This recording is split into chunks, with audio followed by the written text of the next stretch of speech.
Why not? Whatever. What is up, man? Welcome to the 96 Bulls locker room. Oh yeah, 96 Mets. Release the Kraken. Hey, there you go. Hey, there it is. I got a very pricey bottle for big payday. I'm excited to crack open. It's Nice, man. It's called just a bottle of wine, but it's called the Lion. I don't know. I've never bought a bottle of wine over $100, so you know it's it's very very big, very fancy big payday. I'm excited. Good. Yeah. I don't know. I've never bought a bottle of wine over. That's right. I've never bought a bottle of wine over 10. I mean, usually anything over. Yeah. I've never bought a bottle. It's always been in a box. Shit. You know Yeah, what's one of those good big- is, anybody ever drink Rex Goliath? No, can't say No, I that. haven't heard. Oh, really? It's like the one with the rooster on it. That's actually really good. And Oh yeah. I've seen it before. Yeah, it's not too bad. Do I need to get a drink now? I'm thinking about going to get one. Now. Guys, So- big payday. It's so fucking exciting. Holy shit. Isn't it though? Yeah. It's got me awake at night thinking like, how can I get just a little more extra steak before November 19th comes? I don't Bro, know. Yeah, I mean, Yes, when he finally sees us live. I know, right? We are live, huh? Whose yeah, channel yeah. are we on? Whose channel? Mine. We're just on mine. Okay, cool. How many Yeah. viewers we got? We're on Periscope and YouTube and stuff. I hadn't gotten YouTube linked up to it yet. Yeah. Yeah. I think, I'll tweet it out right now. I'm feeling the sense of duty after Big Payday to tell everyone it's going to be okay. Like, Yeah. you know what I mean? A lot of people, I call it the Wojak rage zone. Like, how much percentage does it take for you to rage quit? Because a lot of people, they don't have that strong of hands. that's something that I was thinking about, man. I heard your stream. I saw you talking about it, and I've been thinking about it. Like my mind is the same thing, going a fucking mile a minute, man. And I wonder how many people are going to emergency unstake to sell out if it dumps. Like if They're going to that wreck would be- themselves. They're going to hurt Yeah. themselves in the process, yeah. which is like, I don't want that to happen. Like, I actually, as much as I shit talk, I want the best for everyone. So, like, Yeah. you know, I don't want. Yeah, people to and, wreck. I mean, couple that with like these competing projects that are like clearly competing for brain space right now. You know, hard. You know, it's gonna be interesting. You fucking crybaby. Look who it is. Look at you fucking Look crybaby. who it is. What a bunch of little bitches. I'm gonna go start my own stream now. We're going over here. You can go listen to the hens cluck all you want, buddy. Archie, you lost it, dude. It's gone. You're never going to pull that show You're back. never gonna get that show back. Never. It's gone. Mama Rock Just is on hand the over other the show. keys. Yeah, Mama Rock's running that show now. You awesome. can just let that go. The one time You gave her I will you gave her the string always have my ship. Always. It's a mutiny, right? No, it was a controlled mutiny. So. Oh shit! Oh, shit.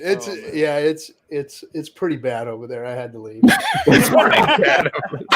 I was like, I wonder how he's This is going to what- maintain control. This is what you wanted. Dude. I don't have control. They're just now there's no keel. I just fucking left. It's just kind of. Oh yeah, here you go, man. Sorry, I'll throw up the link. That's right cool. You got Mama Rock on there. Mama Rock's on there. Where's did Kyle come in here? now. No, Kyle's kind of pissed. He's kind of pissed, man. He says, "If I wish, is this a joke or because I could be doing He's something just else." like underwear. He's just- Everybody was saying, did you see the chat? Everyone was like, exit scam, exit scam, exit scam. And all of a sudden, all I hear is ding, ding, ding, ding, ding, ding, ding, ding. What the hell? I look over at Cutthroats, and Cutthroats is like, what happened? It was lighting up, man. Freaking, that's funny. I think a girl should have a night, man. I wouldn't want to. I mean, think about it. We got like 4 or 5 of us in there. You know, usually the best of the knowledgeable and Hex, and these ladies. You put one of them in there, and it's like it's kind of intimidating, you know. Yeah. Well, even when they're all together, I feel like they're a little timid to start the conversation. Grandma is carrying the whole show. yes, he was. Yeah, And she will, and they'll loosen up, and Well, it's like my first stream. All of our first streams, we were like, deer in headlights. I don't even want to look at the old streams that I did. Yeah, and they're all kind of on the spot right now too. They're all being put on the spot. Yeah, It's kind of funny though. it's hilarious, Well, dude. well, the good thing is you have Mama Rock, who's a veteran streamer up there. So. Oh Yeah, yeah, she'll get things going. She just got up there. That's why I kind of left. I said, oh, there's a couple here that can steer now. Mama Rock and Crypto Grandma, they'll take care of things over there, and they won't hit any rocks. Yeah. Yeah. Look at Big K with the Ninja Guinea. Which channel are you on YouTube right now? Dollar cost? On my own and stuff. Here, I can't find you, man. They're not finding you. Let me link it for you. I'll be right back. Yeah, no problem. I can't find you, man. They're not. Are they gatekeeping you off of YouTube? I don't know. I mean, usually when I do a stream and stuff, I get like I don't know, 80 to 100 people live watching, but I have time to announce it.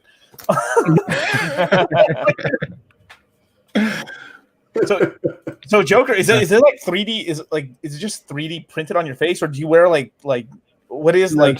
It's this cool app. I got the app. I just can't figure out how to do my own. It's Snap camera or what it's called. I literally thought you had pieces of green screen on your face. You mean like stickers or something? It's really cool how it works, man. It's really cool. Yeah. Hell yeah, it is. Yeah, it's boomer proof though, so that's the problem there for you. It's boomer shit, I would do the makeup, but it just takes so fucking long. Yeah. It's ridiculous. Dude, why? When you've got it, you can cheat with technology. That's awesome. Hell yeah! You save on makeup costs. You don't worry about the after effect. When you turn off the cameras, you don't have to worry about taking the crap off your face. Well, and it's consistent. It's the exact same every time. Yeah, that too, for sure. Well, and the little bit of waiver that you get when you move around and stuff it's really cool actually. Like it's not perfect, and I dig it. Yeah, it sticks on pretty well, I think. I mean, it has some glitches and stuff like if my son comes over here, like it'll go on his face, or like if I'll show you like this doll, it'll eventually go on the doll. Right? Oh, that's cool. Oh yeah, that's cool. Yeah, but I think that's cool. I like that shit. Like I like that. That's cool. I mean, it's not perfect. That is so cool, man. Yeah, it's a lot of fun. I made my first 15-year stake the other day. Ooh, there we go. Yeah. Hell yeah. Collecting all those interests. Really? Yeah. You ever had one? No, that was my first one. I was, I got in when Hexo rated me that one time, and Oh yeah. I didn't really understand the importance of like staking long term. So like my stakes were literally ending January and December. Mm-hmm. So I was just like, okay, if my stakes are ending, then what does that mean for the big payday, right? But RG3 kind of explained it further, and it was like, listen, it's about the T shares, bro. And I was like, oh, okay. So it's fun to just throw a few YOLO fucking 15-year stakes. Mine aren't big, right? Like they don't have to be. But yeah, they don't have to be because the shares end up making it like as big as one of your early stakes. Yeah, I got one more I'll throw out there. yeah, like a $500 fucking stake apparently gets me 20 or 12. Not was it? It could 12 80 million, 12 million hex or something like that. Yeah, which at that time could be fucking $12 million. Bro, I was talking to Hexo today in DM, and he was like, a $10 hex is very possible in 2022.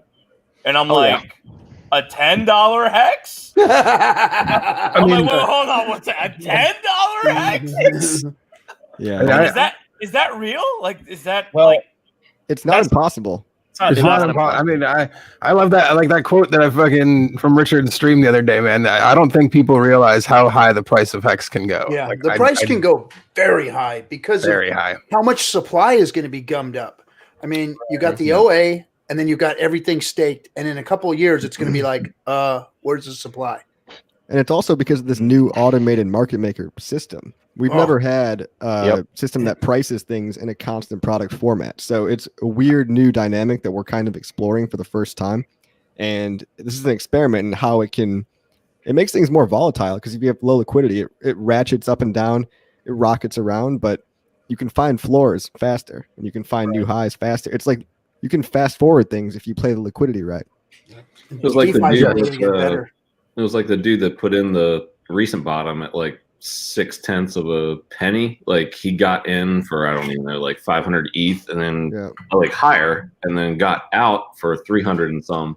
But he wrecked the price. I mean, it was like 10-15% drop just on 300 and some ETH. And it's like, okay, well that right there has me thinking like big payday, and I guess the few days after is going to be super volatile, but you never know. I don't know. Those lows, I'm buying. That's all I'm saying. Yeah, we were talking about Pine.finance or something. There's a website you can go to place limit orders just in case you get a really big dip. You can place a limit order and try to catch some of those post big payday dips. If anyone wants to play that catching a knife game. Yeah, I wouldn't do financial advice, but that's some good financial advice, I think, is to throw a few. This isn't financial advice, but financial advice. Yeah. So you can't sue me if shit goes south. But listen, this is gonna work. We don't do that. But hey, whatever you got liquid in life savings, put it in this program. All right? Yeah. You said it. Sell your home, right? I'm just saying some YOLO bids really low. Fucking Hail Mary that shit, right? What happened to Hexo? He's like. Yeah, he just dropped off. He's on with Kyle somewhere. Yeah, right. They're like, all right, I see what's going on here. We got shit to do. I'm out of here. Oh man. Oh, they're still going. They're still going. Oh yeah, you had me rolling when you were like clucking the chickens.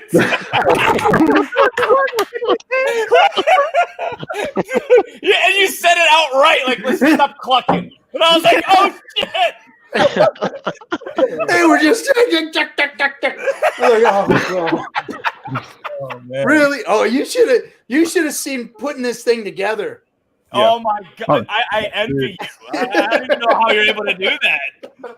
I mean, golly. And behind our backs too, Captain. Yeah, I know. Yeah. I knew something was up. I was like, why are we all called out? Like I heard, you had said something to me, and then today on stream, Hexologist like, yeah, I'm going on Discourse Syndicate for some reason tonight. Coffee's gonna be on too. I got it's good. For some reason that no one will disclose with. Yeah, I don't understand why, but okay, sounds good. So your thumbnail for this, for the BOYZ-96 Bulls, is that hand-drawn characters from South Park, dude? It's freaking awesome. The boys, baby. Yeah, name of the stream is For the BOYZ-96 Bulls, and it's got the South Park characters, even fat little Cartman there. Dude, RG, I'm telling you, man. You had amassed the 96 Bulls, the R-Star team of Hex. And you threw it away. And you threw it away.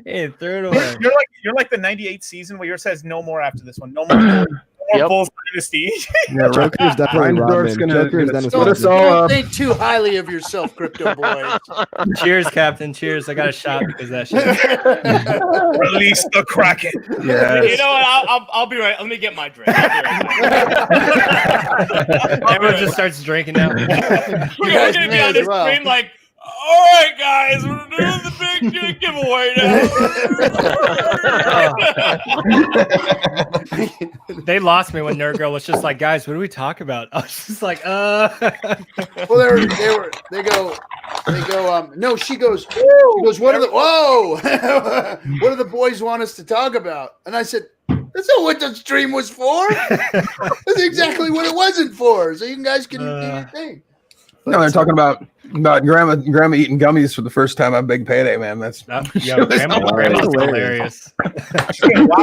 Wild now.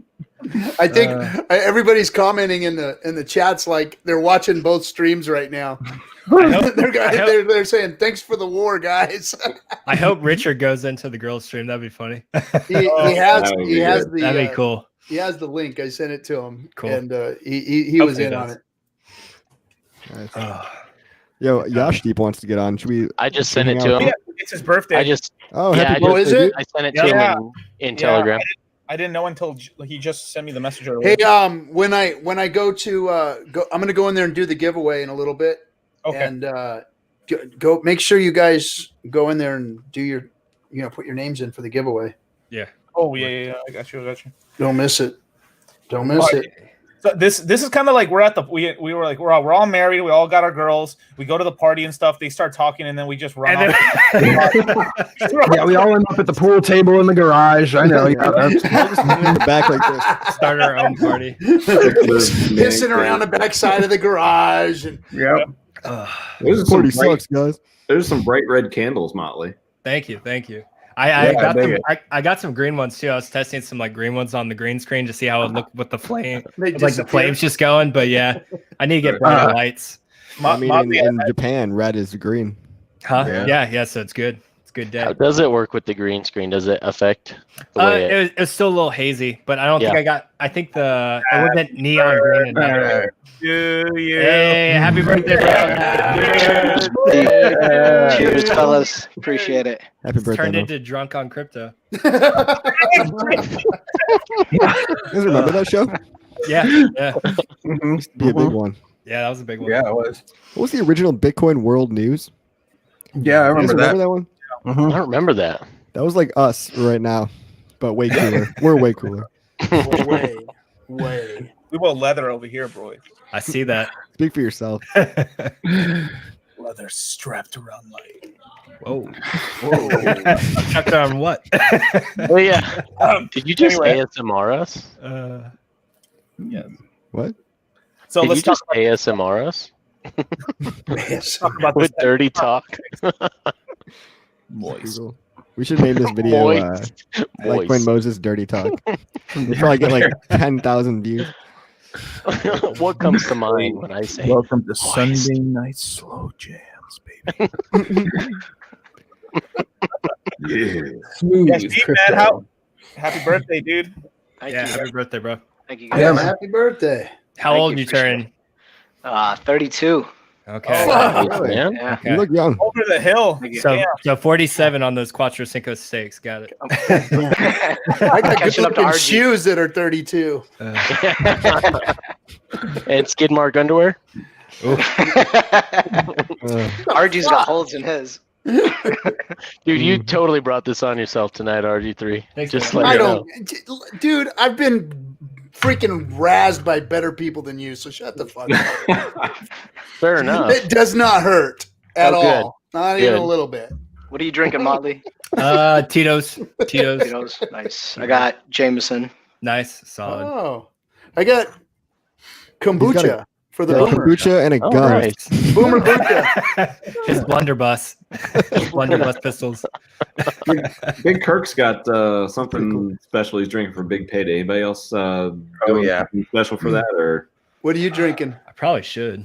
I don't know, man. I didn't think about that. I didn't really think about it until Kirk said, he got a special bottle there, so I might have to consider. Yeah, I went past the glass case today at the Publix, and I was like, The that one Publix. Nothing No, but I'm the staying finest. up all at Publix. night. I've been, And I'm back. I'm staying up all night, so my drink is probably coffee. If I had to can't- guess. yeah, we'll have Spiked some. little alcohol. So you have to go into work? They got you? We got a couple of those Yeah, RG3 little they black and yellow me. pills there. We'll get That's us trash. going. We got a whole stack of them. Yeah. We got Joker out of the mason jar now. Yeah, Right. Solid. vodka out of a mason jar. Nice. Whoa. Fuck yeah. All What? right. That's a lot. Never mind. He's like, you do you. Yeah. I'm not here to judge. Listen, it's all right. It's not that bad. I remember one time I had moonshine in a water bottle and I forgot about it in the fridge. And nothing's worse than drinking moonshine when you're not expecting it. Oh, Yeah. That shit's Yep. Yeah, I had a puppy that I was just gotten, and I grabbed a bottle of what I thought water out of the fridge, went down to the park with him to like throw the ball with him, and like tired him out, and grabbed the water bowl, poured it out, and the dog is just looking at me like, "What the fuck God. is this?" And like I couldn't figure it out for like I threw the ball more for him. He's still like tired, and like we're leaving, and I was like, "Man, I'm thirsty too," and like took a swig out the water bottle, like, "Whoa, shit!" My dog's just smart. That's all. I was just like, Big K gets animal abuse called on him. You're gonna have like PETA at your door now. Let's have a little. AA is over in what 16th? 3 days? 3 days. 3 days. 3 days, I'm on baby. stream too. I'm pretty confident you have until UTC time for the 17th, so you can still get in the last minute on the 16th there. I don't know. there's all these like I wouldn't risk it. there's all these like micro environments that are going to happen all within like 3-day period in Hex. Yeah, there's like the period where the AA is over and there's no more supply coming out, but you still can stake, and that's like a whole world in and of itself. And then there's the period where you can't stake, to get big payday, but the AA is over, and that's another whole day in between too. It's like what's going to happen in that period of time, and then obviously the rush to the exit gate for whoever wants to sell. I do have a question. Would it ever be not appealing to stake? So like, will the stake prices ever get so high where it's like, should I? No. Well, no. There's no stake price. It's just the price of shares is going to continue to go up no matter what. For always. I think basically your shares are getting more valuable is all. Shares share. You get a large, essentially imagine your piece of pie growing as time goes on. Like your longer stakes, as more and more people realize their stakes and end them, your piece of the pie will continue to grow. And it costs people a ton more money to equal that pie that you got back previous during the launch phase. Yeah, and that continues even in the future. Like in 15 years, if you staked for another 15 years, well, the people that get in 7 years later are going to be way reduced compared to you. So it's still in your best interest, or whoever's best interest at that point in time, to stake. And even if someone's like, if everyone's 100% staked, you're still getting the maximum inflation that's happening is 3.69 possible, but that's not likely to happen. That's never going to happen. Yeah, probably. that's never going to happen. Dude. Well, the only time it's good to not be staked is when you're selling your interest. So before you restake your new principal. So don't forget to take a little bit of your profits. That's right, guys. Little something. Little something. Yeah. I was fully 100% staked up until like big payday. Afterwards, man, you got to hold a little liquid. You got to be a little watery out here, Something to play with. Well, I just staked in all 100% this week. Here's my thought on like, if you're gonna play the trading game, like when do you think that Hex would hit like the 3 cent mark or some really high mark, like its max is going to be as close to that possible end stake time or the stake before big payday time as possible? So like, it's really a guess whether you want to hold a liquid, imagine holding 100,000 or 1 million or whatever liquid Hex up until that point. What's the risk reward? Possibly. You might have enough people front running towards the end. It just depends. That's exactly. Yeah. That's the next question that I was thinking too. Even if it goes to 3 cents, even if it goes to 3 cents, and you have it staked past big payday, and then you get 2x your stack for big payday plus your principal, you're still a 3x. It's like, well, I was better off just having 3 times as much and waiting for it to go back up in price again. Yeah, for me, instead of that's true. No, you're right. The timing, you're always better, waiting on it. But if you're gonna try and play the short term on it, how much is it gonna go down? Is it gonna go down 80%, 90% from 3 cents? Would it have been better to stake through? Yeah, it absolutely, like in my opinion, it's gonna wick down hard, but it's not gonna be there for long. Like it's gonna be the biggest wick in its the product's history ever. Yeah. And I'm ready. It's going to be gone. We all know about Pine Finance. So how many people out there how many people order? get your limit orders in now, folks? How low do we go? Financial advice, not financial advice. I think it's going to be beneficial for I think it's going to be beneficial to restake a lot of your Hex too in that first like 5 years before we start going exponential. And, well, even after like that, price. I mean, so Joker did his math on a stake that we put out there. He's talking millions of Hex. If Hex is at a couple bucks, $10, whatever, I mean, that's even we know about your weekend. You don't realize those gains. You for the ecosystem. I mean, you take what you need, you ladder out what you need, and then you put it back into the ecosystem like Kurkowski was talking about. You're going to put it back in there, restake it, and I mean, if you've got hundreds of millions of dollars, why would you spend it? Just like the guy with all the ETH right now. What's he doing? He's held on to all that ETH. Yeah. He's probably got enough money to do what he needs, but he has to hold that ETH, or else he's going to destroy he's a market maker. And look what we can do Yeah, now. and the more products. And the more products, like you've got stuff like Celsius that's out there, and other products. They're going to offer people margin, positions on their crypto, essentially. Where basically, those dudes don't have to sell their ETH. They can take cash right. People can take cash right out the bank. Now while still holding on to their crypto, which is really, that wasn't an option. What, 8 months ago, a year ago? Yeah. Yeah, and guys like Big ETH Whale, man.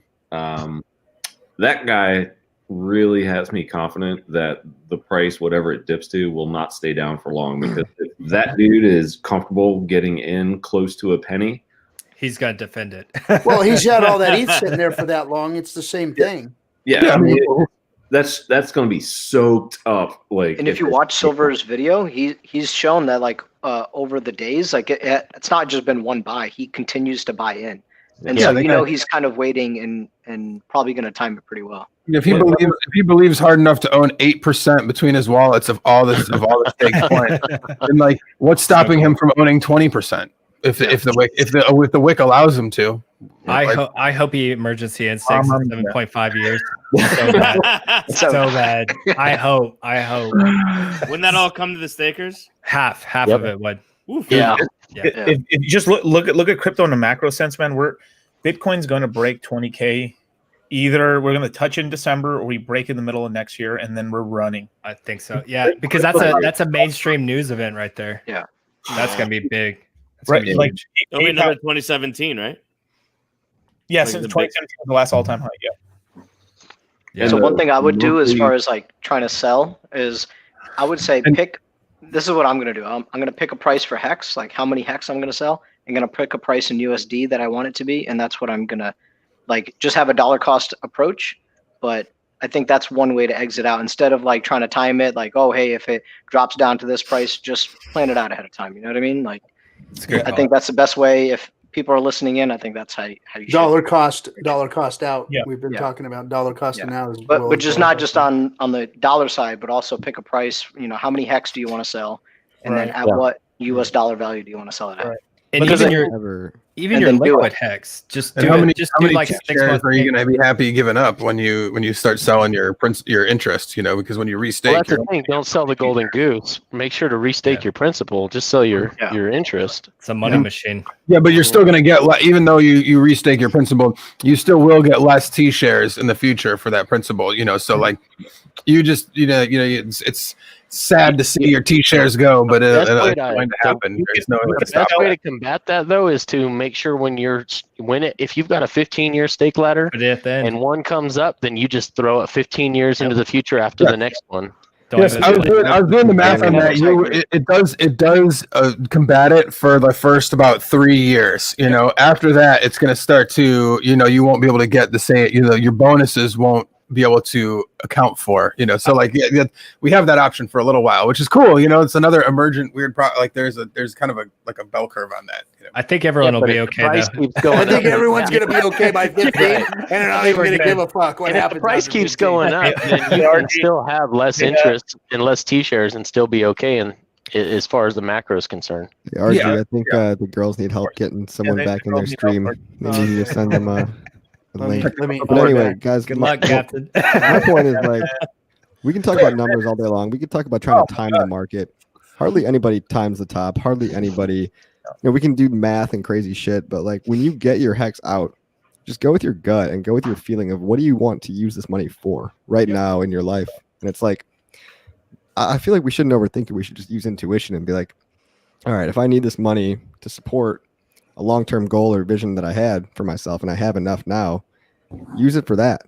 Don't get into this weird hoarding mentality of trying to squirrel away enough acorns so one day you might have a little bit more. Scratch. No, that's a good point, because you should learn if you're going to be really wealthy in the future, you should learn what that wealth means. And if you scale into it, if you ladder into it, you're going to know how to spend your money. And so you should set goals. You should understand what that money can buy for you, and then try to pursue it. And over time, you're going to get better at it, because you're going to make mistakes too. You're going to spend money on things that are not good investments in the future. So there you go. So not true. No, not me, bro. You ever buy Bitcoin Cash? This candelabra was a waste of fucking money. BSC, Shit bro. sucked. 100% One of the all ladies in. fell overboard. I'm sorry, I meant the real Bitcoin. Oh, it comes back oh. to like it comes back to like how much do you really need too. So Yeah. Exactly. Some yeah, I've heard like some prices, talking like $10 is freaking fancy. For $1 is a fancy in my opinion. But if it were to went there, and I'm sure like most of us here, and many people listening in, if it were to hit that, like how much do you really need? You can't spend that kind of money. No, exactly. So I mean, you're a market maker. For you to roll it, keep it rolling. Could. I go so far as to say. Well, we also have a responsibility, right? Like since we're the Genesis Hex, like we have a responsibility to. Yeah, exactly. Yeah, I agree. Right, that makes sense. Yeah, but yeah, I mean, our whale bags in the future will help to support the price of the project for the product for a long time. We'll have to put a board together. Yeah, we'll have to put a board together and meet. And I was going to say, serious, guys, we've already got the board right here. We need to meet once a month. It's like those guys. Those guys are the fucking board of it. I feel like we're on like celebrity squares right now. I just walked in. Well, I mean, you're on the board. I believe it. The yucks that are in control of the bags of Bitcoin that are out there are don't impress me anymore. So I mean. Yeah, they're a scrappy bunch. Like, we make a better board than that. Come on. Oh yeah, no. I mean, the original Bitcoiners, they were all just, they're not nerds, freaking nerds. Yeah, they were in the right place at the right time. Did anybody see the little? It was a little girl, or it was a little girl picture that they made of Vitalik. Oh, I did. Dude. Smash or pass. Let me know. That's probably creepy. I was dying at your comment. I was dying. I was like, dude. Smash or pass. I swallowed my gum, man. That was fucking funny. That is hilarious. I was scrolling through. I was like, ah! Would you though? Would you? The best comment I saw ever was like, no, I wouldn't. Hard pass. There's 365,000 ETH between those cheeks. That was the worst. That's disgusting. Oh my god. That prison wallet, bro. I'd stake 32 ETH in that. Oh my god! There we go. There it is. There it is. That's why we can't have anything nice. That's such a great comment. That's why we don't have nice things, right? Yep. The future of Hex right here. Girls got it. Oh my god. The future of Hex. Oh, this is gonna be so much fucking fun. Oh god. 10 years into the future, CNN, Fox, they run this. Right. Yeah. Oh my god. Can you imagine the shit that we can pull with that kind of money? The fucking antics. Yep. The antics. Oh, I'm gonna be fucking with kinetics for years. I can't wait to buy my first politician. What are you Buy drinking? my Coffee? first politician. Yeah, when do Why we get to stop at a buy our first politician? Why not the whole politician? party? Oh my You're god. not getting any of We're my gonna money. lobby Fuck hard as hell. That's right. Probably afford the price. It's going mainstream. Hey, there's gonna have to be a lobby shop set up. Yeah, those Hex lobbyists fucking are tough, man. Tough. They get what they want. They dress like pirates. Why is there a bar on one side and a freaking brothel on the other side of their office? Right? Everyone's walking around with blunderbuss strapped to them. In and out. I'm just trying Can't to wait. Big sail on top of the building. Yeah. Hey man, if Hex becomes $10, I can absolutely see a fucking Discord syndicate ship somewhere. Oh, it don't even have to go to 10. Yeah, I We're was gonna getting say if one. Hex goes to 10, that's like Like people a can buy fucking countries. yacht. All Can right. our pirate flag be like a chart, like a hex chart? Just like That'd be dope. That'd be dope. With a skull in the middle of And it. it would be like Bitcoin going down on the other side. Yeah, we heard that. hey, voice my ambition. Good for you, man. I'm very curious how that's going. How many clicks are you getting? How many referrals are you getting? How'd you get past the filters of crypto filters? Voice my smart ass dude, man. He figured out how to mine Monero in like an hour. Who? For real, dude. Voice my mission smart as hell. I haven't talked to him yet. I should hit him up. Smart dude. You brought up a good point, Crypto Coffee, on your stream earlier, like how you were like running your ad campaigns and like you really weren't getting that much from it. And I think it was just mainly too many options to buy Hex. There's so many things that can happen between you just directly clicking the referral link and then buying in the A like you're supposed to. And like that's like a good way to track. But hey, you could even click the link, realize, oh, I can self-refer. If you educate yourself enough, you could do that. You do Transact, Chain Jelly, Coin Switch, Indocoin. A lot don't even make it to the AA lobby. Like they land on the homepage, and some of them don't even make it there. They don't even know you can stake at some point. So it's just like I had the same thing when I was running my stuff as well. Like I got very little actual getting through. It's just really, really hard to track conversions on crypto with all these different buying platforms. But it's good because there's so many different on-ramps already. Yeah. There's like 6 different on-ramps for Hex right now. Yeah, and I mean, like half the time, there's a different one for every person too. So like filtering everyone through your perfect referral way to mark the tally is really difficult. You know, so in the moment, I'm just like, just buy that way works. Okay, let's just get you your shit. You know, like I'm not. Paper millionaires. I mean, technically, none of us have any Hex, right? Like, if we're 100% stake, we have 0 Hex. We just have. I have a little bit. I got a little bit. I got a little stake. Yeah, that's really all the Hex you got is that liquid shit.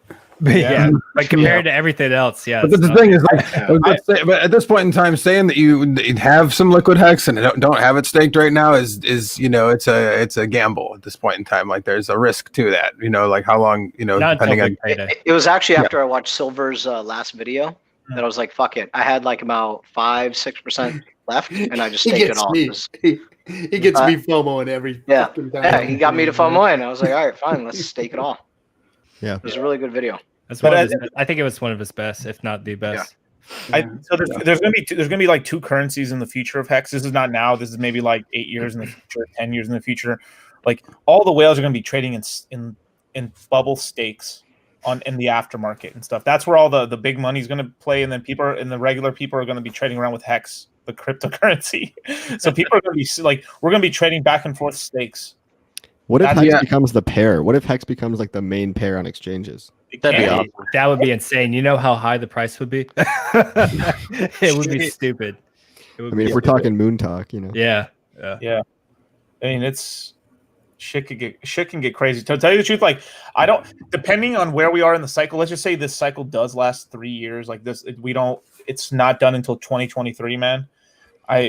So here's what happens over the next 2 years is that there's gonna be a drawdown eventually. It's gonna be boring for a bit. People are gonna stake it. It's gonna get hot again. People are gonna emergency unstake. It's gonna get cold again for a bit. People are gonna stake it, and at that point, you have the least amount of Hex liquid. It could get to $1, $2. That's because anything that's staked, especially let's just say a bunch of people stake a bunch in 2022, and anything 7. No, actually, shit, you can even go to 5. So 5 to 15, that's out of here. You can't even unstake it. You can't even. I really don't think that $1 is that far off. Honestly, It sounds crazy, but like I mean, we very quickly forget that like the design intention is a 10,000x, and our low to high is in 2.5 a 10,000. Like the design intention is to beat Ethereum in 2.5. Ethereum did a 10,000x in 2.5 years, and to do that would be a 56 cents. So like if we did 100x in 127 days, right? Yeah. So 100 more x from here, even if it takes an exponentially longer time, would be 1,270 days, maybe, which would be less than 3 years. So we did an X every 3 days. More than 3. And the thing is, though, like the no coiners, they all kind of their knee jerk response is, "Oh, if this gets to $1, right?" That's their first thought because they know it's at 1 cent roughly. And I've heard that. If this gets to $1, I've been asked that by many. That's the minimum bar for them. Yeah. Richard's alluded to it. He's alluded to it a couple times. He's like, you guys don't even realize how high this shit can go. I don't think you realize how high. Yeah, he said it so many times now. Like, and it's truth. And like it's. I mean, when you realize that automated market maker stuff, how it works, you know how quickly we can bubble up. I mean, $10 million added into the system makes that seem very like, oh, we're not even 5x away, like we're pretty close, I mean, so yeah, I mean, I believe that all is possible. We're already a top 10 crypto. So yeah, I mean, I fully think that like if the system works as well as it's designed, then like we're meant to make market cap look like a vanity metric that doesn't make sense. So like we're meant to make everyone else be like, oh, we have to reestablish what actually is a real metric for this shit, because this fucking hex thing just destroyed the shit out of Bitcoin. Like that's like its intentions, So like if it does what it's supposed to do, then exactly. Then people are going to be like, oh, market cap, like if the only way that they could have a narrative that fits their Bitcoin is better worldview is that market cap doesn't fucking make sense anymore. That's not doesn't play. So like I think it's very possible. I mean, I think that all that. I mean, if it would be the dominant metric in your opinion? I mean, you never look at like certificate of deposits and be like, hey, what's the market? Good question, Coffee. Would you ask? Like what would be the new metric if market cap doesn't matter? Because like Richard always says, you could print 600 billion. Yep. Price. Yeah. Not just price, but also does your crypto pay you more crypto? Price and maybe functionality. Yeah. Functionality. Hex per share, right? Like hex per share is probably the other metric. Yeah, I mean, if it's as useful as possible, then like, I mean, for what most of the typical like finance world talks about is APR and interest rates and shit. APY. APY, exactly. So like, if that's what really matters, and Hex can consistently provide 20 to 30% APY, then like that would be the metric, and we would destroy everything in perpetuity. Yeah, it goes into like. How do people think about Hex? And I brought this up in different streams with I think RG3 and maybe dollar costs, and it's like, okay, well the market cap thing is such, again, the vanity metric. Who cares? But if you think about it as a different product, if you don't think about it as a crypto, you think about it as a CD, as an investment, as something that is supposed to time lock, then the light switch goes off or on, and it's like, oh, okay, well, if this money's not moving, of course it's going to be higher. And that's I think that's the key for like these, hardcore crypto people who just focus only on market cap, can't get it out of their brains. It's like, oh my gosh, you can't pass Bitcoin's market cap, you can't pass Ethereum's market cap, but it's not the same thing at all. It's a fake, it's just a bias. And I mean, I love the idea that Hex maybe isn't even a crypto. It's in a league of its own. It's because if people don't want to buy into crypto because crypto is too risky, it's full of scammers and dark web shit. Well, Hex might not even have to be marketed as a crypto. It's a digital product. It's a digital blockchain CD, or it's just a CD, a digital CD, whatever. Don't even bring blockchain into it. They don't really need to know. Digital CD. You can always rely on the lock code. No third party risk. Zero. Yeah. Yep. And that's the thing is nobody asks what like the market cap of the bank that you hold your CDs is at. Like, what is Chase Bank worth right now? That's what really matters for my CD. No, they don't give a shit about that. They give a shit about what the percentage payout is. How is this good payout or is it bad payout? And that's about all. That's all they give a shit about. You guys see the chat? I'm gonna go announce. Sweat says bye. I'm gonna go announce the 3.69 giveaway. Girls just said orgy. Orgy. Oh boy. Yeah, and then Hexakin Sweat says bye in the chat. Yo, I saw like 6 hexagons hitting on the net in the chat for like nonstop. Yeah. They got like 250 people watching. That's awesome. Yeah. I'm gonna go announce the 3.69 million before. We're not gonna do it yet, but I'll let you guys know when we're gonna do it. Yeah, just give us a heads up. I was listening to the chat right now, and I muted you guys. And Grandma was literally talking about fucking belly dancing. Oh my god! Yo, Grandma's wild. Grandma's gonna pump Hex to $1. Oh my god! All by yourself. I mean, it is effing hangout night, right? So. Yeah. She's hitting on all the hot button issues that I want to hear about. Like honestly, I cannot wait to go rewatch their stream. It's gonna be fantastic. Grandma was trying to get him to divulge everything. She's like, "So what you girls doing? Who you dating? Like, who you dating? Boyfriends and husbands do you have?" She was getting deep. Damn, this alcohol got me feeling hot right now. God damn. That's why I turned my candles off. That's why I'm so red. Flame. What are you drinking? Coffee. I got the glow. Heineken. Heineken. This is not an ad. So you got to drink like 10 of them. Well, yeah, you know. Yeah. Moses, man. Moses, Stay hydrated. For you, brother. Yeah. Stay hydrated. As I say, Moses, big payday. This is always, we only have like less than a week to talk about this, and I know viewers love speculating. So you were in the neighborhood of like 3 cents. Are you sticking by it, or what are you feeling? I'm sticking by it, man. If I know anything about people, they fucking FOMO always, without fucking fail. I was my stakes should have been done already, and I'm still doing stakes. Like, what the fuck am I doing still? Dude, Litecoin. That's I why we have. I was just having talks with 3 people today that I was trying to explain to them that like they might want a fucking stake before, like, hey, listen, Sunday, Monday, those days, like gas prices might be a lot fucking higher. You got Uniswap's, liquidity shit ending. You've got, a whole bunch of other projects trying to get people to do shit. There's things happening that like I would be careful. And I'll get to it. We'll see. Yeah, say that again, Coffee. Posting like middle of the night the other night, like gas fees were like $30-$40 or something. Just that they were. It fucked me. They were that high? Dude, yeah. Just really. What I was going to say though is that right now we're seeing this dip, right, where people are they're actually front running big payday and they're getting out because they're scared of the dump. But they don't realize that there's so many FOMO tards out there that are going to get in after big payday because history repeats itself. People, Richard Hart says, don't get in on day one. Don't FOMO on day one. What do people do? Over FOMO the fuck on day one. So people literally do the opposite of what you tell them to do for weeks. Yeah. And I've been streaming. I probably made 3 or 4 videos about, hey, get in now. And everyone's like, no, I don't, maybe I'll wait until, because there is still a group of people that thinks, oh, big payday is going to be the exit scam day. Big payday is going to be the day that Richard Hart exits. And then when they're like, oh, wait, no, it's still alive. Like they're going to be like, oh, maybe I got to get in.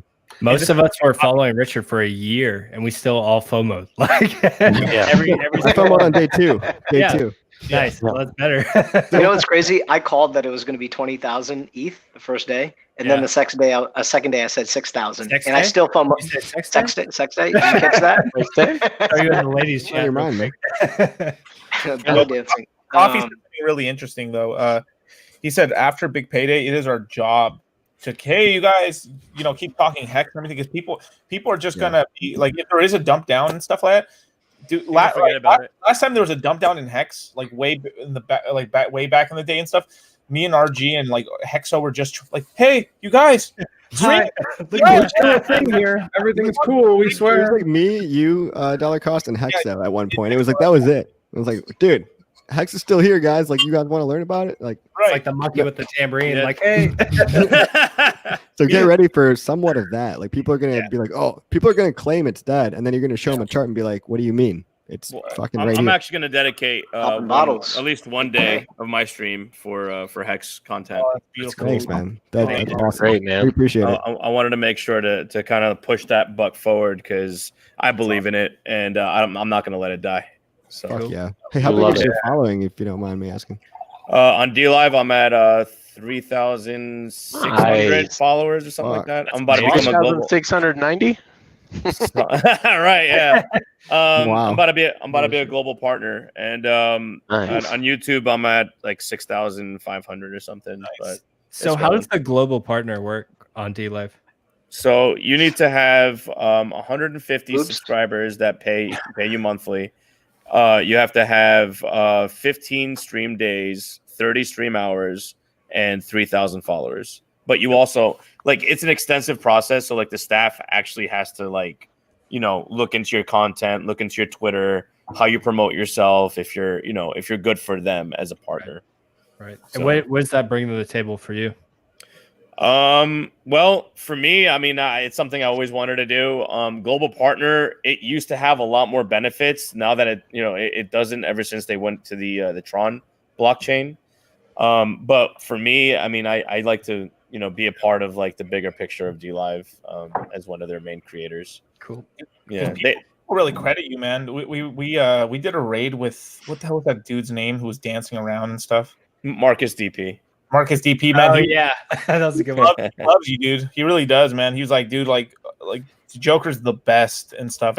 Yeah, we were by far the most successful raid I think we've ever had, and it like blows my mind. I'm like, how the fuck did like that guy like just be like, yeah, Hex is awesome. Like, dude, it just came to me, and then when it was explained to me, it made sense. Like I catch on really quick if I see something. Like I'm not the type of person that's a sheep. I'm not going to be like, oh, you know, for Bitcoin, fuck Hex, you know. I'm not that guy. I'm a guy that likes to really like read in between the lines. And when I started learning more and more about it and how it was created and how it was developed, why it was developed, I was like, man, this is a fucking no-brainer. You know, I mean, audited by 3 major companies. I mean, come on, you know. Well, like if you have an intuitive understanding of communities too, like you seem to know everyone on DLive. Like you probably look into Hex and you're like, holy shit, there's actually something happening here. Yeah. Oh yeah, psychologically. Absolutely. Not to say it's a cult, right? Because I know that's another. It is. It's okay. Everyone, we towed the line. It is. Right? we towed the line. Bunga, right? Bunga. Right? No, but it's really, you know, you guys are very strong. Well, we are very strong now that I'm a Hex kid too. We're a very strong community that's passionate about what we're doing, and we really believe in this, right? And it's not just your normal fucking gas station tenant, right? That's not no shit at gas station attendants, but it's also doctors, lawyers, you know, Marines, soldiers, you know, like really smart people that know their shit that are following this, right? So, you know, there's an old saying, you know, like if you got enough smart people behind something, it got to be made pretty smartly. You know what I mean? It's not unintelligent. It has some merit to it. So that's why that's a reinforcer for me, at least. Yeah. Yeah, and that's a good point. I think is like if Hex were priced in terms of community and crypto, we'd be number 1 in market cap and probably $5 right now. Yeah. But, no, seriously, I mean, we have like such a diverse bunch of, you know, just jobs and I don't even know, personalities and mindsets. It's amazing, man. This is what gives me like real confidence in the longevity of the product is, you know, all walks of life from all over the world, and they get it. And the more people that get it, the stronger it becomes. It's going to be just amazing. People that aren't afraid too. A lot of people out there are so afraid to do anything with their life that they don't even want to. You got this guy named Blue Kirby who doesn't even have a face that sells NFTs to himself and exit scams everybody for 2,400 Oh my ETH. God. Like Blue Kirby, really? That's the best you got? Like, what the fuck? Yeah. You got Richard Hart over here who came out day 1. 2 years before Hex launched, he was making streams about how to make your life better. And, you know, it gave me the inspiration to be like, you know what, let me get off my ass and actually, instead of just being one of those sideline guys, I want to be a participant and see what I have to offer. Look how many people show their face in crypto. It's unheard of. Well, look at Richard Hart. He comes out forward, front and center, like, I made this shit. This is what it's for. And he fights other, like, he argues. Like, he doesn't have to do that, right? He didn't give a fuck.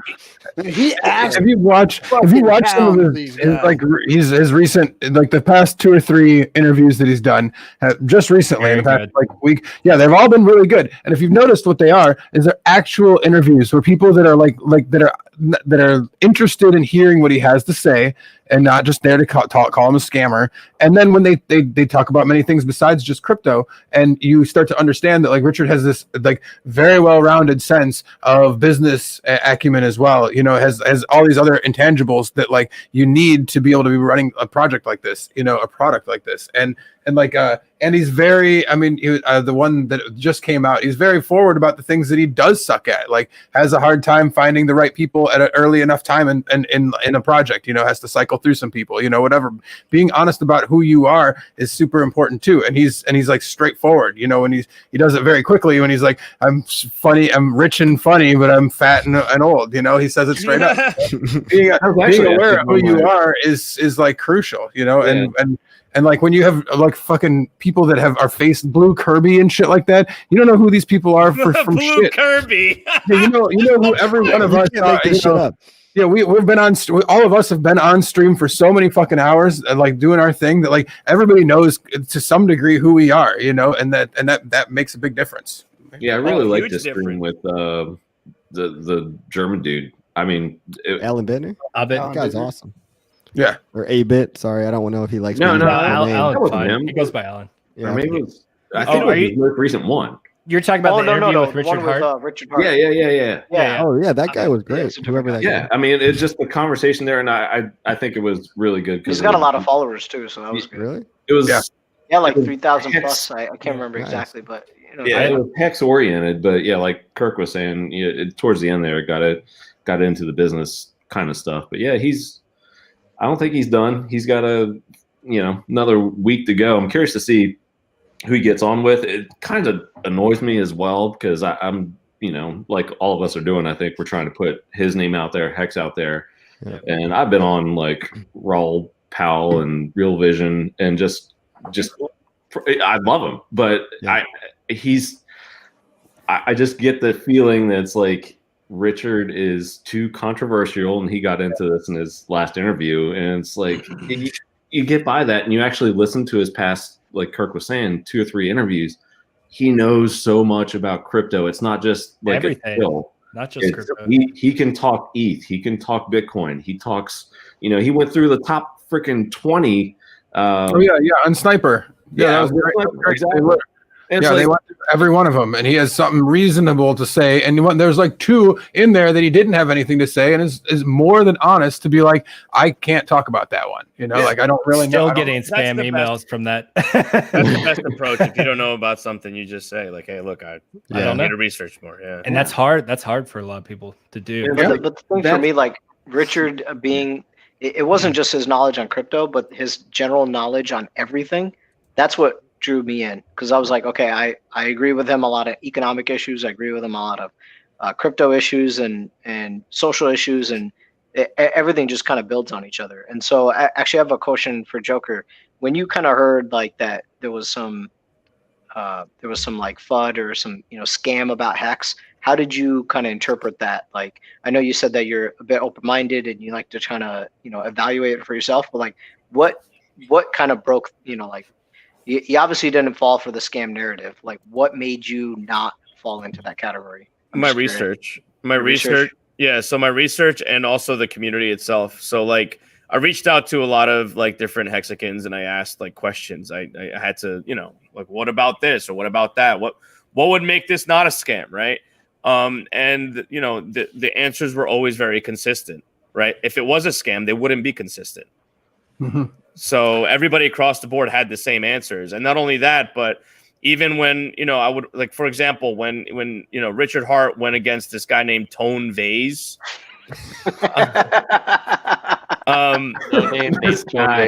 he was so passionate in the way that he argued his point. Like, he was literally getting mad because the guy was just not getting it. And the guy was so Vase was so arrogant and be like, well, yeah, it's a shit coin. It's a scam. And Richard Hart is like you can't fake that micro. Richard doesn't need. You're right. He doesn't need to have that passion. He doesn't need any of this shit. He doesn't. He couldn't. He just fucking be like, fuck this guy, fuck this place, fuck this stupid little stool I'm sitting on, fuck all this. And he doesn't. Instead, he is passionate about it, and he's like, no, this motherfucker is not only like arrogant and stupid, but like for the love of God, he's wrong. And like it's painful to him in the moment, and like you see that and feel that.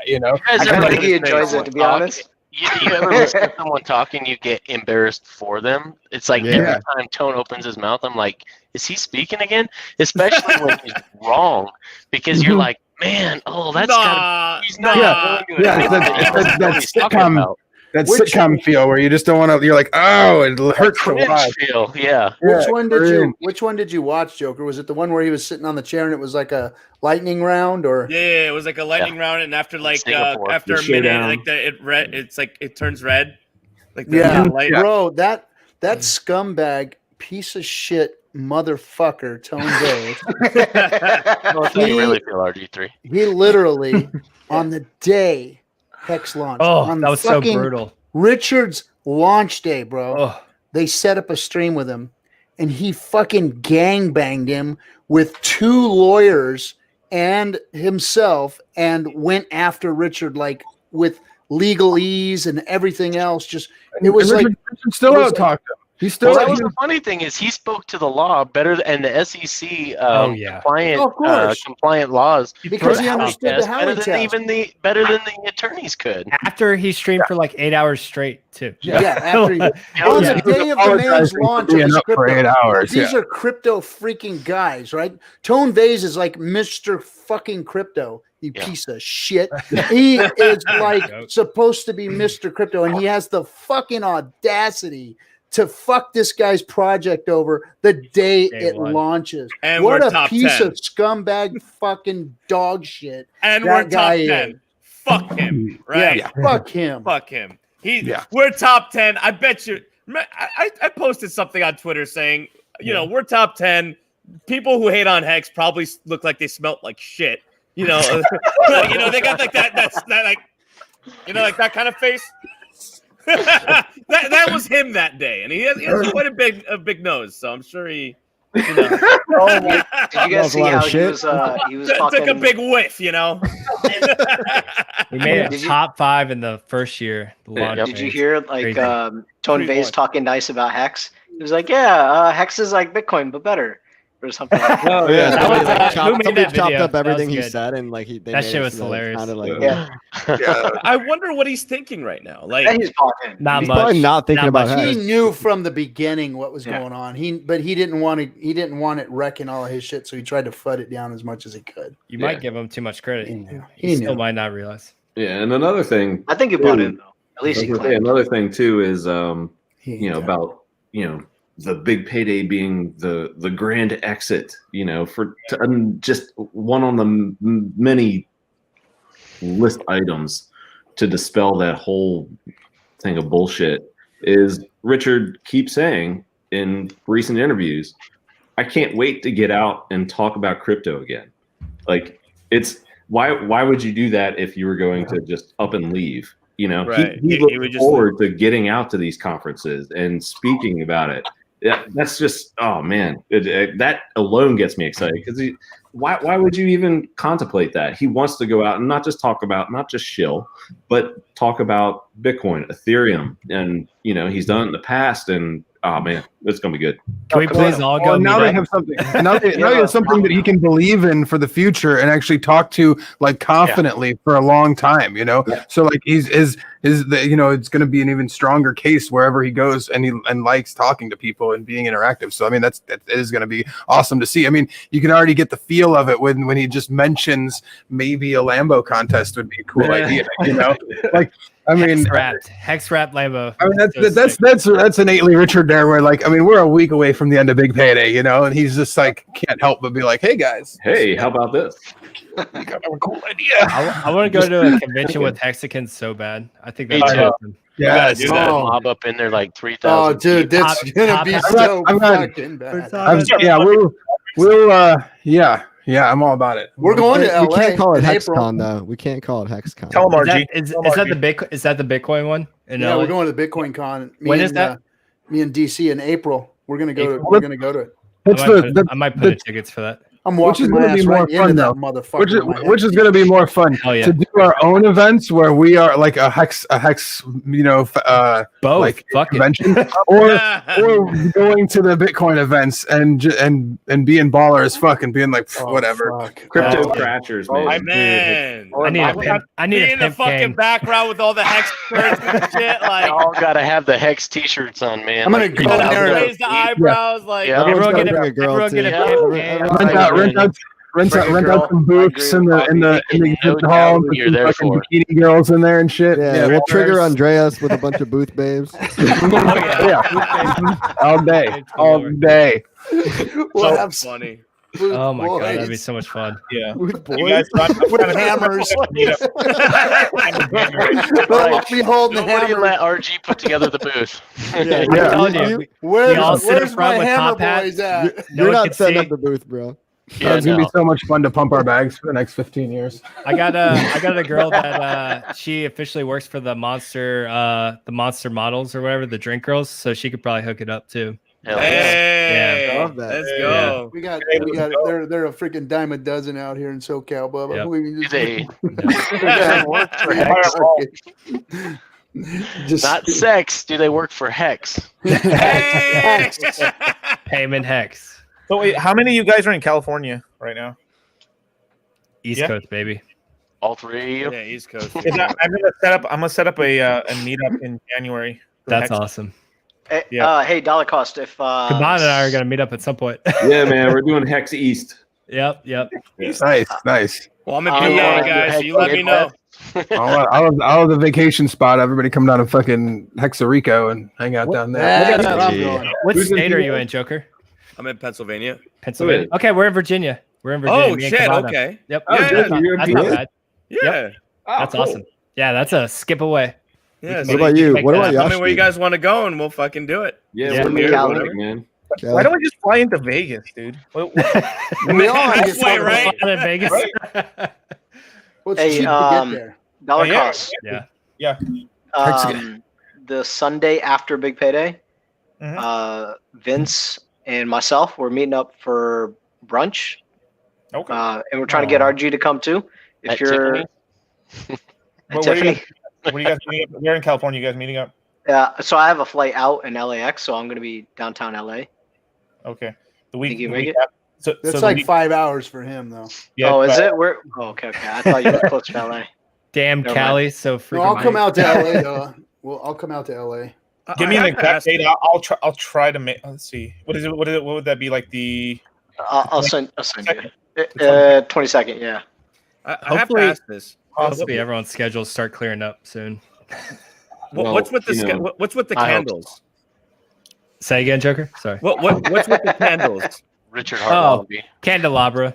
No. You haven't seen What, Richard's what does stream? it mean? Is my yeah, I have, and I've seen the Hexologist also. He's had it. I'm just wondering what's the Richard symbolism? just did it. It So doesn't- Richard has the candelabra next to it when he's streaming, with red candles in it too, and like candlesticks when you're looking at charts, or what they call the little lines up and down too. That so. In Asia, red is actually good. Price go up, and green is actually it goes down. And red works better with his room, so that's why he does red. Oh, okay, Yeah. okay. That makes sense. This shit came in today. It's the biggest piece of shit ever. Like $25.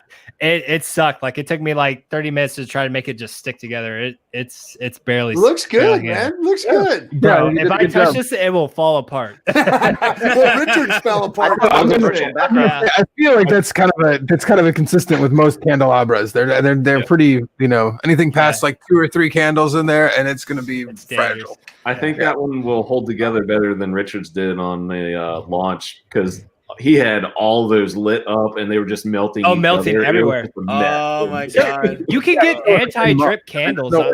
I don't know why he didn't get. You can get anti-drip candles, and so far these have done pretty well. Like I'm Dude, not. we want don't all have any spillage. we talking about, man. We want all the drip. Yeah. All the drip. Oh, this. I was going to say Hex that drip, too. no wax drip. Yeah, The more drip, the better. So he also has like a chair that's kind of like Throne. like a throne, right? Like, is that also like symbolic to something, or? I think it just looks cool and shit. Well, and that's the thing he talks about, right? Like he's already been successful since he was like almost 25. He's been retired, and he has the best of everything. And that's why it's so funny when everyone talks about Richard, like, oh, he's just gonna take all y'all's money and everything. He's like, you stupid motherfuckers. He's like, I have everything I want. Like once Fuck you you, have money, man. once you have the best of everything, like what do you need money for? He's like, I literally bought a pillow. That's the most I've upgraded since Oh X. my god, he like pulls out a pillow. He's like, I bought this pillow. That's literally it. that's Very funny, nice. dude. Yeah. Was it a nice pillow? Money. Yeah, it looked nice. It looked nice. But it have like diamonds and gems and shit in it. Like. I think it was a Versace pillow or something. Yeah. It was classy, but he's like, I have the best of everything. He's like, at a certain point, once you have everything you need, what do you need money for? Food's cheap. My house is paid off. Like, what do you need money for? Utilities. It's very little. People get, expenditure. people get fucking greedy, bro. They want like private planes and fucking Some that do. kind of shit. Right. There's people out there that, enough Well, is that's the not thing enough. is, I mean, right? like you could have a lot of that shit without, and I mean, I guess there is those stories of like the NBA players that the documentaries then like just blowing $60 million. You're like, holy shit, they or can't like a Floyd Mayweather with a fucking $100 million watch or some shit, Yeah, exactly. Yeah, and some of them like Bezos and stuff, I don't even think it's not about like the monetary or what they can buy with the money. It's just competition for those guys. Those guys are so driven and competitive. They just and it's kind of like Richard. He just wants to beat everyone. He just wants to show you that he was right, you were wrong, and then pay homage to the fact that you were fucked up and you should say sorry now. Like that come this way, right? You could bring him a wheelbarrow of gold, or you could have that Hex be the #1 crypto, and he would take Hex as the #1 crypto all day. Almost pretty much anything you could offer him. Yeah, he'd just like to hear all the people in crypto tell him, "You're right, I'm sorry." Like if he got that, it would be vindication for sure. Yeah, he just wants the respect now. And it's legacy. It's legacy. Yeah, he earned Richie Rich Crypto's dropping Ninja Guineas going, I'm going to make it rain on Grandma tonight. I'm sure she's happy about that. Oh, yeah. That's awesome. I'm going to go in there and do the giveaway. I'll be right back. All right. Yeah. So, Joker, just get ready and watch whatever the code word is in there. Just post in there. Any of you guys, fucking get in the wheel. God damn. Oh, are you doing it right now? You were supposed to let us know. Yeah, I'm gonna go do it right now. Just okay. Check, whatever you see in the chat, just post there. Yeah. Hey, Steve. So I'm actually 4 hours and 50 minutes away. That's a little closer than I thought. Dude, that's a hell of a drive, though. So I got a flight out at like 1. So that's why I was just meeting up with Vince. And then I was like, yo, RG3 is nearby, so I just hit him up. And then I knew you were in California. I didn't know where. So I'm in the Central Coast over here by you know where Santa Cruz is? Yeah. So I'm right there. Well, I'm in Santa Barbara, so come through sometime. All right, it's a little shorter drive. Yeah. A little shorter. I'm here for the wheel, ladies. Way to go, Molly. I see that. Yeah, but I will set up that meeting and stuff. I'm just trying to come up with I guess we could just go to steakhouse. Oh my god, did you just hear what he just said? What? No. Who? He said, "Did you guys jerk off any horses yet?" Oh my god. Oh my God. Randy will never live that down. Dude, I feel so bad. Like Dude, I called my wife. Like when all the girls got on the stream, I was like, "Hey, Michelle, come check it out." It's like all the girls are on, and immediately RG3 is saying some shit, and she's just like, "Oh my god!" And I walked the fuck away. As soon as he started talking about clucking like a chicken, she couldn't handle it. What? Chicken head? Yeah. What? I mean, to be fair, that's my go-to. What is the word? I've got 2 different speaker systems, right? What's the word we're supposed to put in here? I don't know. I gotta turn up their volume a little bit. Here we go. What? That's my friend. No. If Hex really does go this good and we do cash out good, man, God, we could buy a sports team. We'll put our money together. Dude. I don't want one. Which team would you buy? The Knicks because they suck. Well, if we're trying to make money, we'd probably buy a soccer team. Just because who wants to buy the Jaguars? We're really good. No. It's my hometown, by the way. The Jaguars. Yeah, Con might give him up. I don't know. Give him enough money, enough Hex. I got lots of friends out in Jacksonville that love them some Jaguars. I love Jaguars. I hate Jacksonville. Yeah, I like Jackson. It's a love-hate thing. I went to school at UNF up there, and okay, awesome. Yeah, half my friends went there pretty much. It's cool spot. There's a lot to like. There's also a lot to not like. Yeah, I grew up there, so I'm tired of it. Oh, I feel you there. I would. Yeah. Not a fan. And Dirty Duval. Agreed. Duval. It's come a long way, man. It's like, I mean, I when I went to school there, it's like 15 years ago or whatever, like there was nothing going on. And now like a lot of the cats I know it's gotten better. Got from there have like made downtown a lot cooler. And, they've the live music venues and the restaurants and shit out there have all like come alive, a little bit. So, I mean, obviously not in the past year, but still not moving back. But yeah, I agree. No, hell no. No, it's just there's a couple nicer places to eat when you do stop on through now. Yeah, Landy is nice. So where else are you flying to? Because you said you're just taking a flight to LAX and you're going somewhere else. not a flight to LAX, but I'm driving down to LAX, and then so my family lives in Cincinnati and Indianapolis, so I'll be flying out there. Gotcha. For the holidays. Yeah. Maybe you should just do a fucking like a February one in Vegas. Just I'm down. That's like 6 hours from here. Everybody, it's the cheapest. I mean, everyone can. That'd be cool. That'd be cool. I could do that. Let's ball out. Yeah, man. We could do it at the. Everybody get a top hat. All the hexagons though are going to be all like financially, reasonably savvy, and they're like, I don't know, this is not a good investment to be. $100 to get in this club. Yeah. How many hex is that? Well, we can that's half just buy our own club and then run it. Yeah, there you go. There you go. Yeah, I'm trying to think of the fucking places. Actually, the club's actually pretty good. What the fuck's the name of the place? Where, in Cali?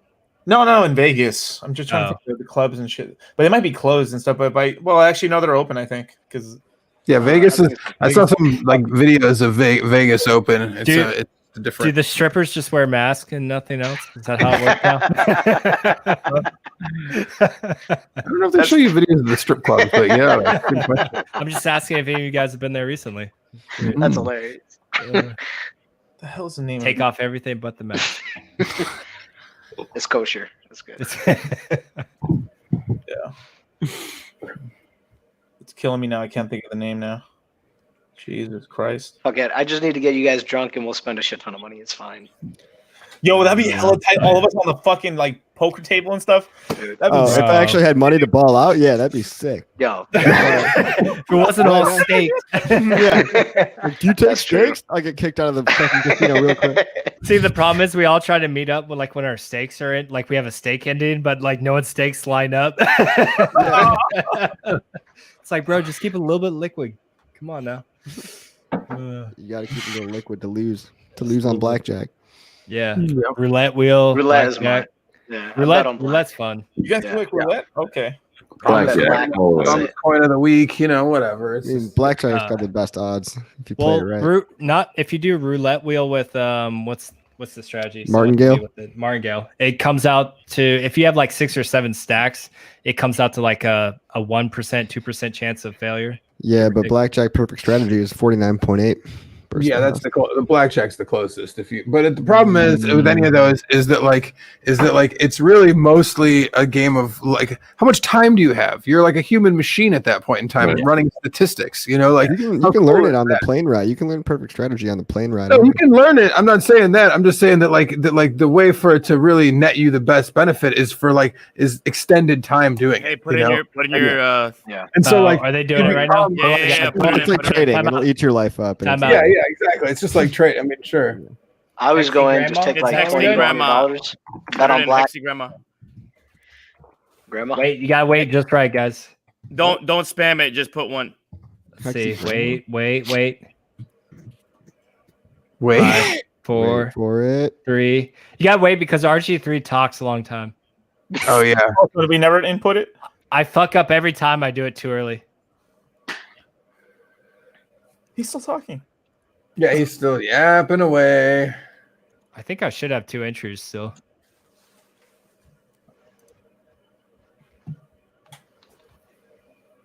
The Aria is actually that club's actually pretty good. Oh my god, he's gonna explain. It's like 10 minutes. Well, I mean, if everybody wants to get, everyone paying attention wants to get, have a chance to win 500,000 hex on Sunday. Bingo Earth is doing 500,000 hex giveaway. It's $10 to play. It's going to be right after Hexologist. Everyone who plays gets an entry into every card you get is an entry in to the raffle, and it'll be 3 winners. So 350, 150 for the 3 winners. The 500,000. When is it again? It's Sunday, after following Hexologist. Like he'll hooks us into it. That's cool. I'm buying a couple tickets. It's for all the money goes to charity and shit too. So, dude, now I see being on this end of things why everybody gets so frustrated with RG. He's like, all right, we're gonna do the giveaway, and then 20 minutes later, he's like, okay, now let's do it. Wait. Yeah. Yeah, it's because he's done radio for so long. He knows how it is. You announce the giveaway, and then you have like fucking 6 commercial breaks before you actually do the giveaway. You gotta hype it up until everyone's dying. They're like, there's only like 6 people left that are like, fine, fuck, I barely even care. Yep, I know those games. Oh, All here right. we go, guys. Richard's calls. I put mine in. Nice. You FOMO'd your entry? Yeah, I just did now. It was probably still too soon. Let's see here. And Into the Fire wins it again, you guys. There you go. For like the 8th entry. Come on. Give me. Wally! No way. No way. Oh, he got called. Wow. Yes. Let's go. Wow. Congrats, dude. This is bullshit. Bro, I told you it's all about the timing. I can't believe that worked on stream. Shit's great. Fucking people are gonna be fucking matching the audios of these two, the videos of these two streams up, and they'll be like, "Wait a minute, what the fuck?" He was. Oh man, that's great. Let's see. Shit's funny. Right, well done. I think that puts me at 3 now. Nice. Damn. Drink to that. That's awesome. Yeah, I need to read it. I'm about out. Guy. Guy. Damn it. That's not us. Bunch of guys on the stream, but no one named Guy. But no one named Guy. Yeah. So, Motley, what are you going to do with your 2 million hex? Bro, 555. I'll do it live too. Damn, that'd be awesome. Yeah. It's like, Why not? It's just like when Steph got all his uni, he just sent it all out. yeah. Man, that was just some baller ass shit. confidence building. I mean, that was really cool. That was like God Whale for us. Like it was pretty cool. Steph the God Whale. Oh, Yeah. Steph the why God Whale. not, though? Like, dude, you know how much hours I've spent streaming on Hex? Like, stupid amount of hours. A lot. Stupid amount of hours. I don't want to think about it, man. Holy shit. It's a lot. Hundreds of hours, I probably. mean, by we now. put in Well, so much better to- work. it's We better put to in think way more about- work than. Go ahead. It's better to think about that shit than it is to think about like my hours of played games on fucking Dota that I have, man. Yeah, I mean, this is like a real life video game where you actually have an impact on the price. Like, Yeah. dollar cost literally pumped all your bags for you. Like, you're there's a miner dude, not so fast, who is on Twitter, who's like been a miner in a mining game for a long time. Really smart kid. And yeah, he's like, I just treat, and one of the things that like stuck with me for a long time is he's like, I treat all of life like an RPG. He's like, I just literally am trying to level up my points everywhere I go, and trying to add a little I feel XP. like Richard does too. I feel like he like life is a game because he talks about winning all the time. It's like there is winning and losing. So What I find interesting about Richard is like he says, you know, Nice job, stop- dollar cost. what'd you do? You threw some bouncing butt cheeks in the chat for the girls on D Live. Nice. Oh, I see that. On D-Live? Fucking Yeah. Motley pulls one off. Wow, that was awesome. Captain, I was coaching him too. I was like, guys, hold on, don't post it yet. You let RG3 do his spiel. And sure enough, he went on like a tangent. And I was like, all right, now. That was perfect. So does that mean he wins, or is it just he's on a wheel? No, I'm on the He's wheel. on the wheel. He's on the wheel. That should be my second or third entry. Yeah, I think you got 2 or I think that should be 3 now. I don't know. I won't complain it too. You know how many hours of streams I watched Ash? How many you've watched? You know how many we've done? Dude. Holy crap! Yeah. We like blow we blow the freaking stream hours off the doors off of the stream hours on D Live and YouTube. They're like, holy shit! Look at all the hours you guys have done. It's probably weeks. Well, you've worth. been killing it on YouTube. I mean, on D Live. You know. Yeah, we do a lot of hours. Yeah. D-Live We're is cranking. definitely aware of We need to Hex. get on that. This is the Hex takeover of D Live. Well, I was saying Richard Hart should buy D Live. That'd be fucking amazing. Yeah. It would. know? I'd like to. Yeah, I'd like big to old see. advertisements. Yeah, I'd like to see D-Live get cleaned up. I've seen some things on D-Live I don't like too much, but I'm not going to talk about them. But that's a good move. Yeah. Pretty. Yeah, it has its moments for sure. Right. For sure, it has a lot of kinks that need to be worked out. But hey, look, very interactive and fun. Like I haven't seen anything like that chat anywhere else, social media wise. There's nothing like it, and the reason why is because the streamers are so engaged, and it's a small platform, so like you can have that back and forth and that community building, Yeah. On Twitch, you can't see shit. Like, I was about to say, I wonder if that disappears if it grows too large. Of course, I can't keep up with chat sometimes. Like it gets too crazy, and I'm like, I wish I could talk to everyone. I don't even know how Hexologist is doing. He's literally reading every single comment. He's glued to it.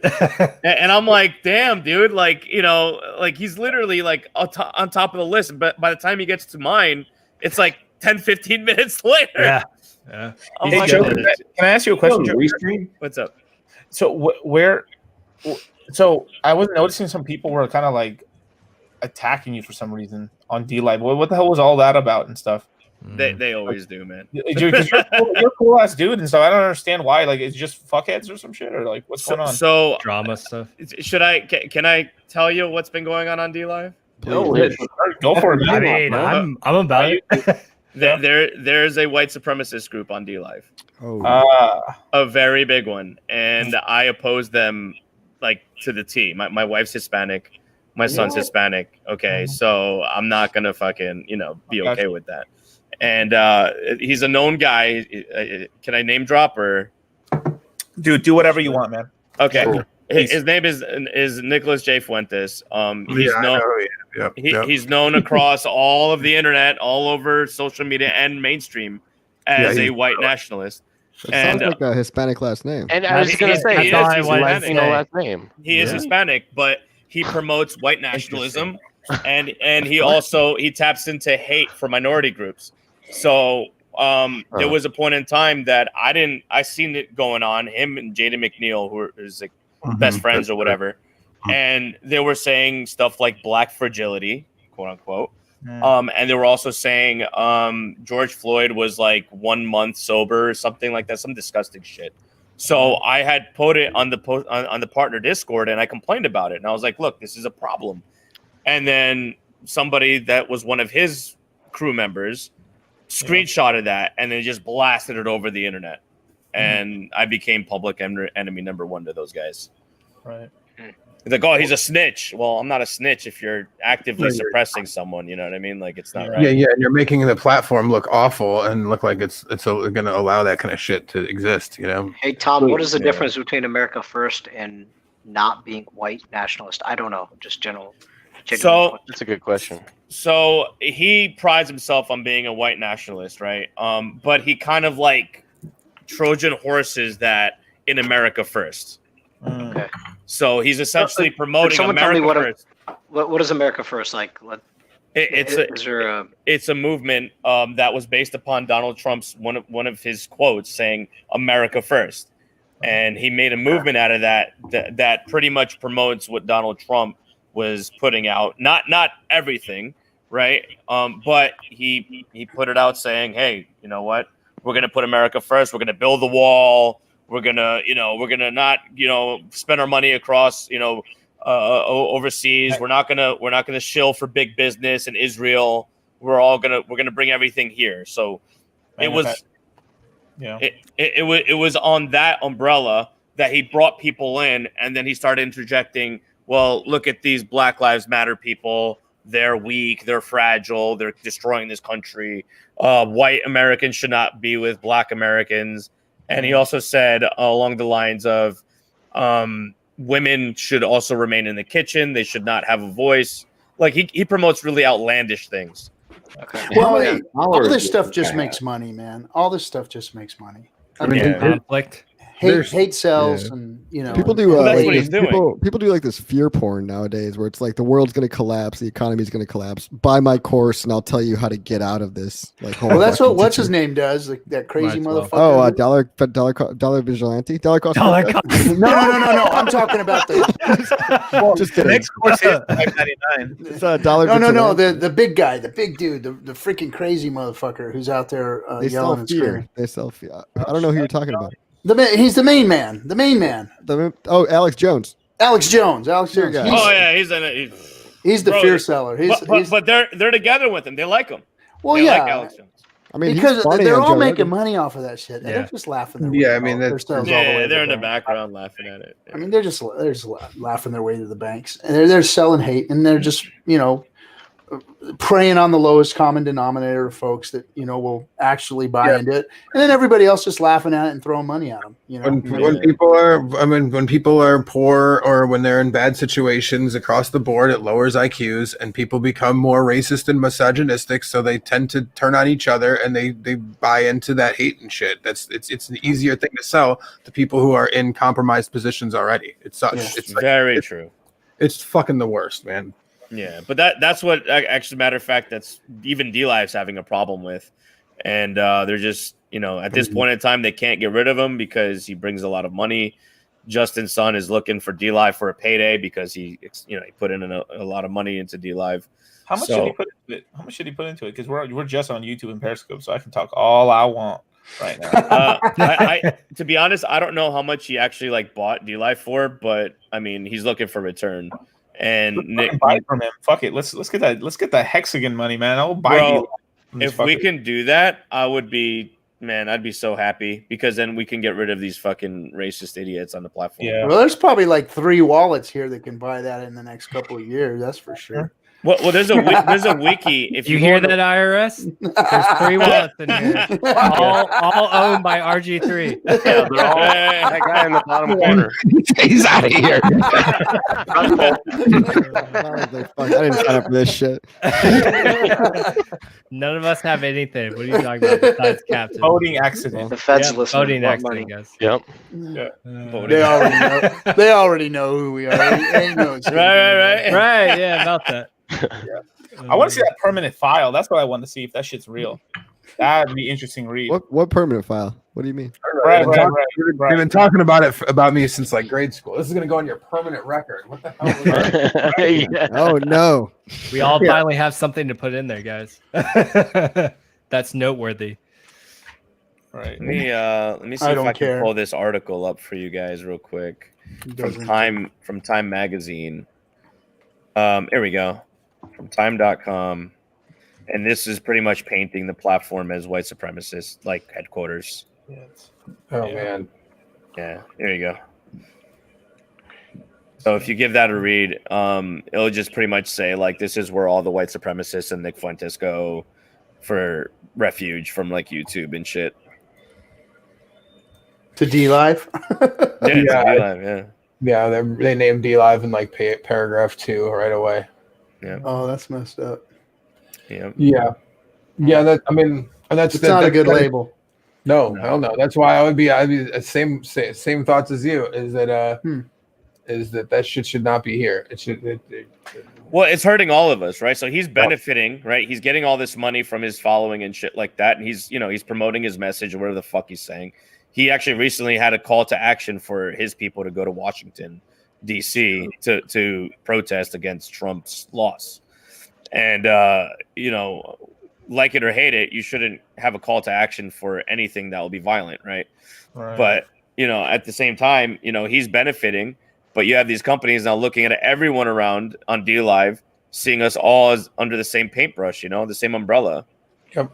Which we're not. Some people say people sell drugs on the dark web, so all crypto is bad. It's I got an argument back to crypto, but that's people love to generalize. People love to paint black and white, and they don't like to see the nuance in things and the gray. And they don't like to see differences of opinion that aren't they're on a spectrum, that aren't yes or no. So I have no idea who the fuck this guy is. I'm taking your word for it, and I think all kinds of racism is bullshit. But yeah, just Google his name. That's all you got to do. Yeah, I'm sure.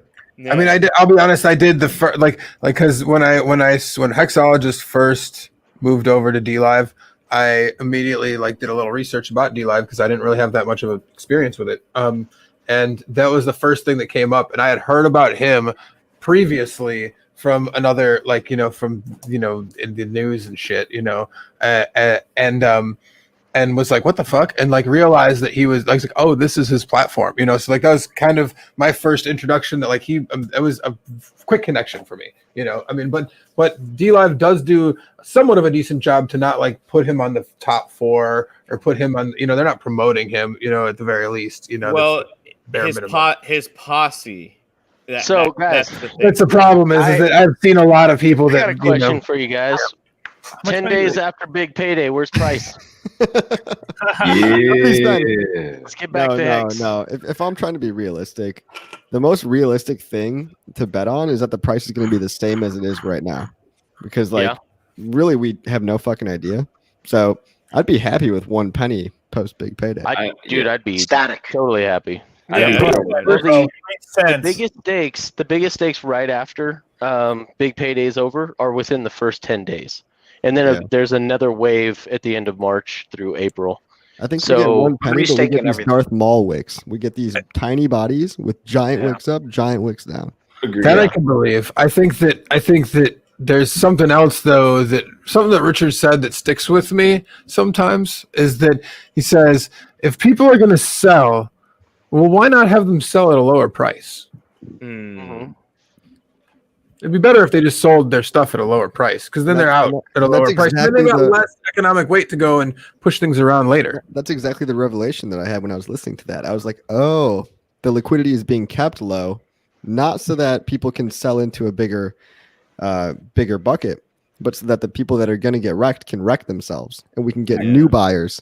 And we can get the new ground and new holders of last resort, or should I say stakers of last resort now. That's a better term. There could be lots more liquidity. There could be lots more. It could make. But I finally understood why it's being kept low during the most volatile time. Yep. It's not for the up.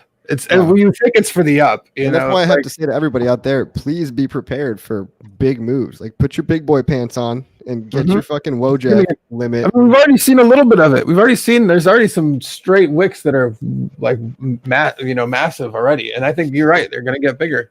And they weren't on a lot of volume, and that's the thing. Is I alluded to it earlier. Is dude with 500 ETH got in, and he got out with 350, and the price all the way down to 0.6 of a penny.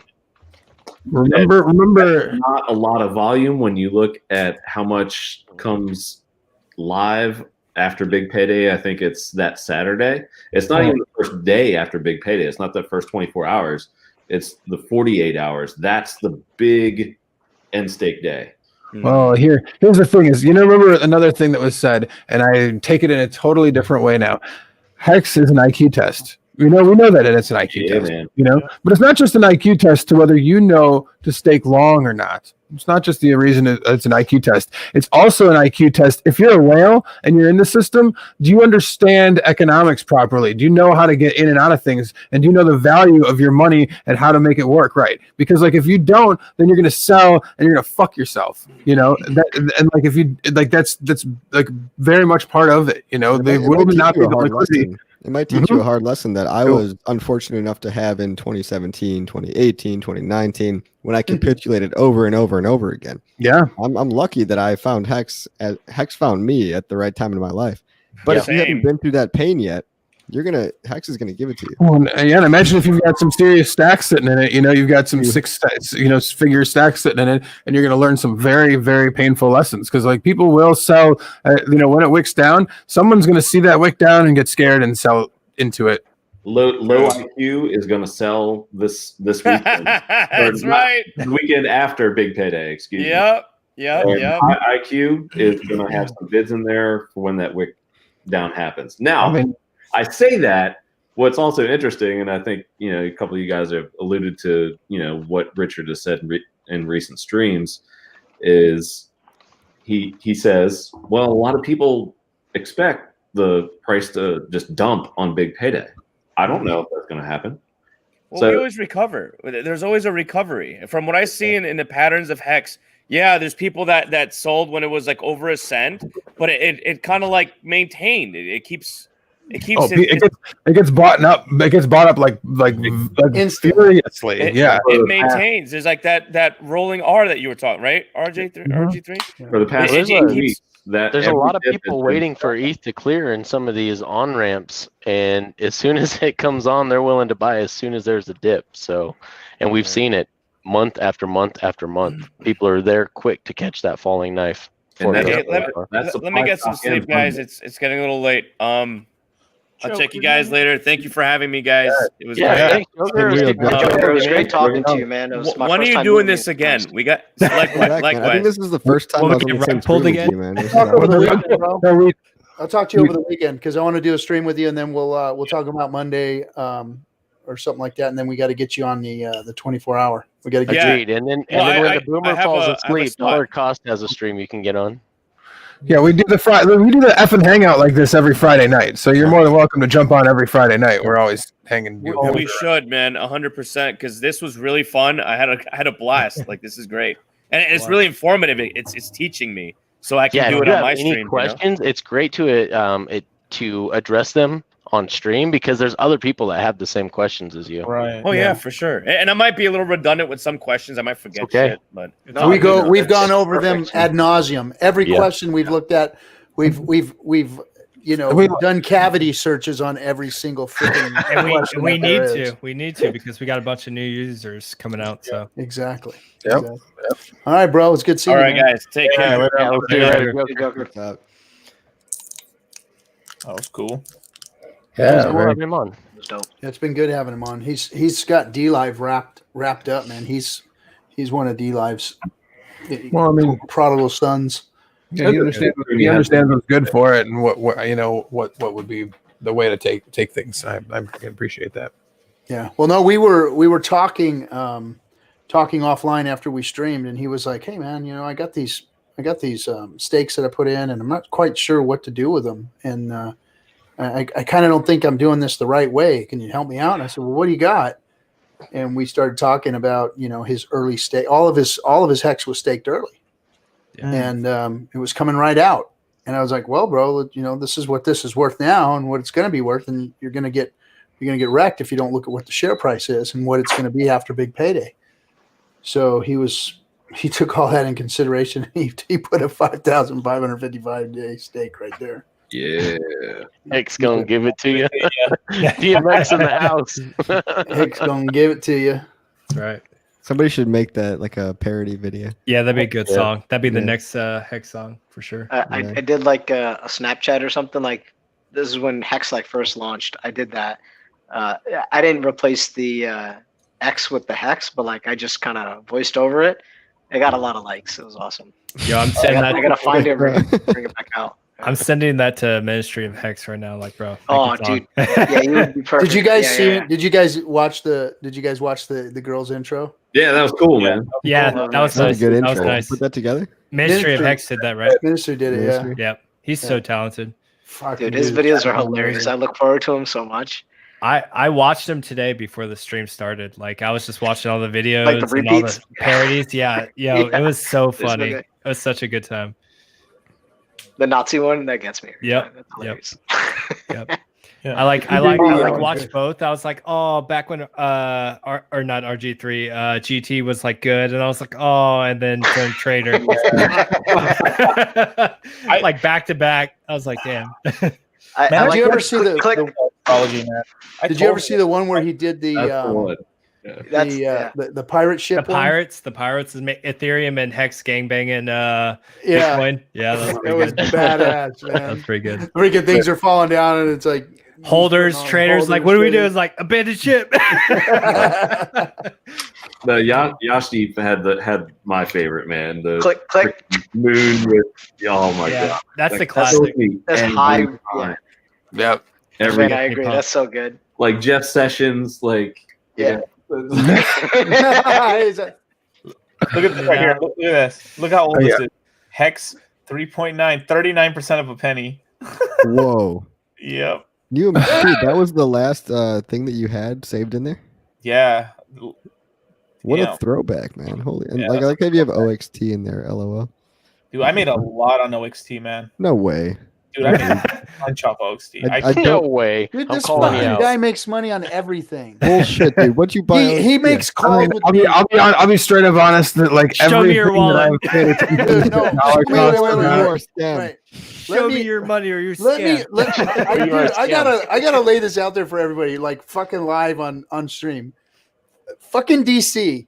So when we and him first started streaming and shit, and he would call me up and I'd fucking sit there and just listen to him like, oh, okay, fuck, here we go. Fucking what coins you gonna talk about today? Here we go. Okay. And then fucking 3 days later, I'd go, how about the fucking thing mooned on us? That's right. God damn it.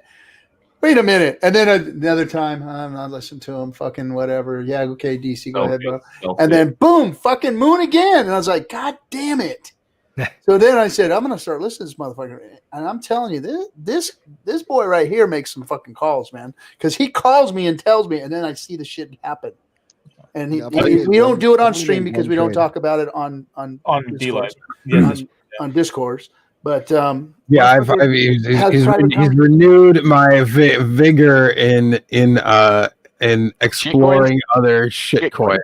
Yes. Yeah. I don't want to say complete dollar figure, man, but like, dude, like every year is like well over six figures all the time. Good. All the time. Well, I gotta give you props, dollar cost. Thanks to your call on sell, it tripled after I bought it, and then I dumped it all and bought Hex, and then it tripled again. I was like, 9x up, yes. That's the winning play right there. Yeah. that was the winning play. Get out. No.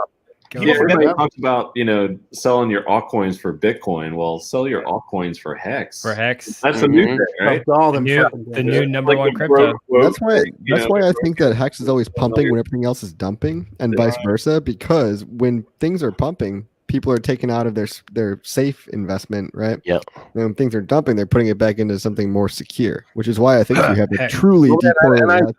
And I really think that there's more people out there. Like, we know that there's other influencers that have bags of Hex. There's more people paying attention to this. I mean, we didn't just get to number 5, like, or the top 10, like, magically, Damn. Master Sensei. Yeah, I pay for that course. Your sensei. Yeah, man. DC nailed the Celsius, so I just want to see him nail the Hex because, I think 3 cents is a good number. I think he's gonna be right. It's gonna go a little higher. It's gonna trend towards 10 cents. Yeah, but it's not gonna make. I don't think it's gonna make it to 8 cents. Like, I think if you could, not financial advice. I'm not a financial advisor. Let me just put this out right there. What time frame you got? This He's year. Before big payday. This year. Do you remember what day you first started chilling Hex? That dollar cost? First day. No, before the first day you first bought in, or maybe first day you started chilling. I started talking about Hex probably talking about it. I got podcasts and stuff, so I guess we're listening to like your first dollar cost podcast, on there. Me and you made one like month 3.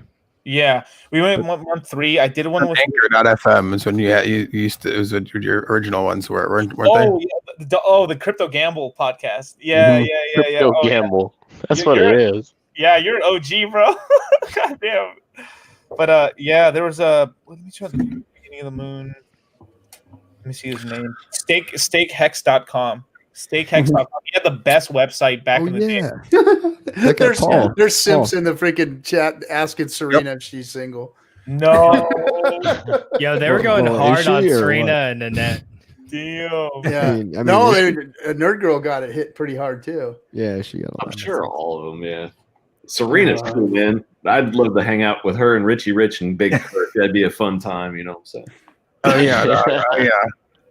Yeah, we'll have some plenty of good ones coming in the future. It's just Rectangle, Hex OG, Ronnie Burgundy, Spirit Hex. Rectangle's a good name.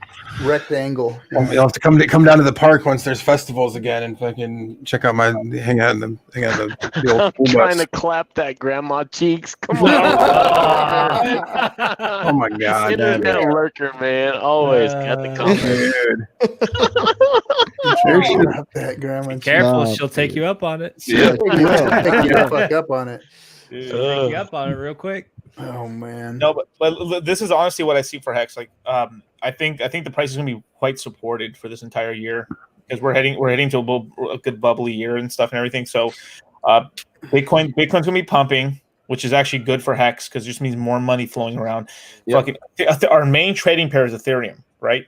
The fucking bare fucking minimum for Ethereum this year is $800, $800 to $700. I got $7. Yeah. Because the phase 0 contract's coming out. Everyone's fucking jizzing in their pants over. Idiots are gonna stake.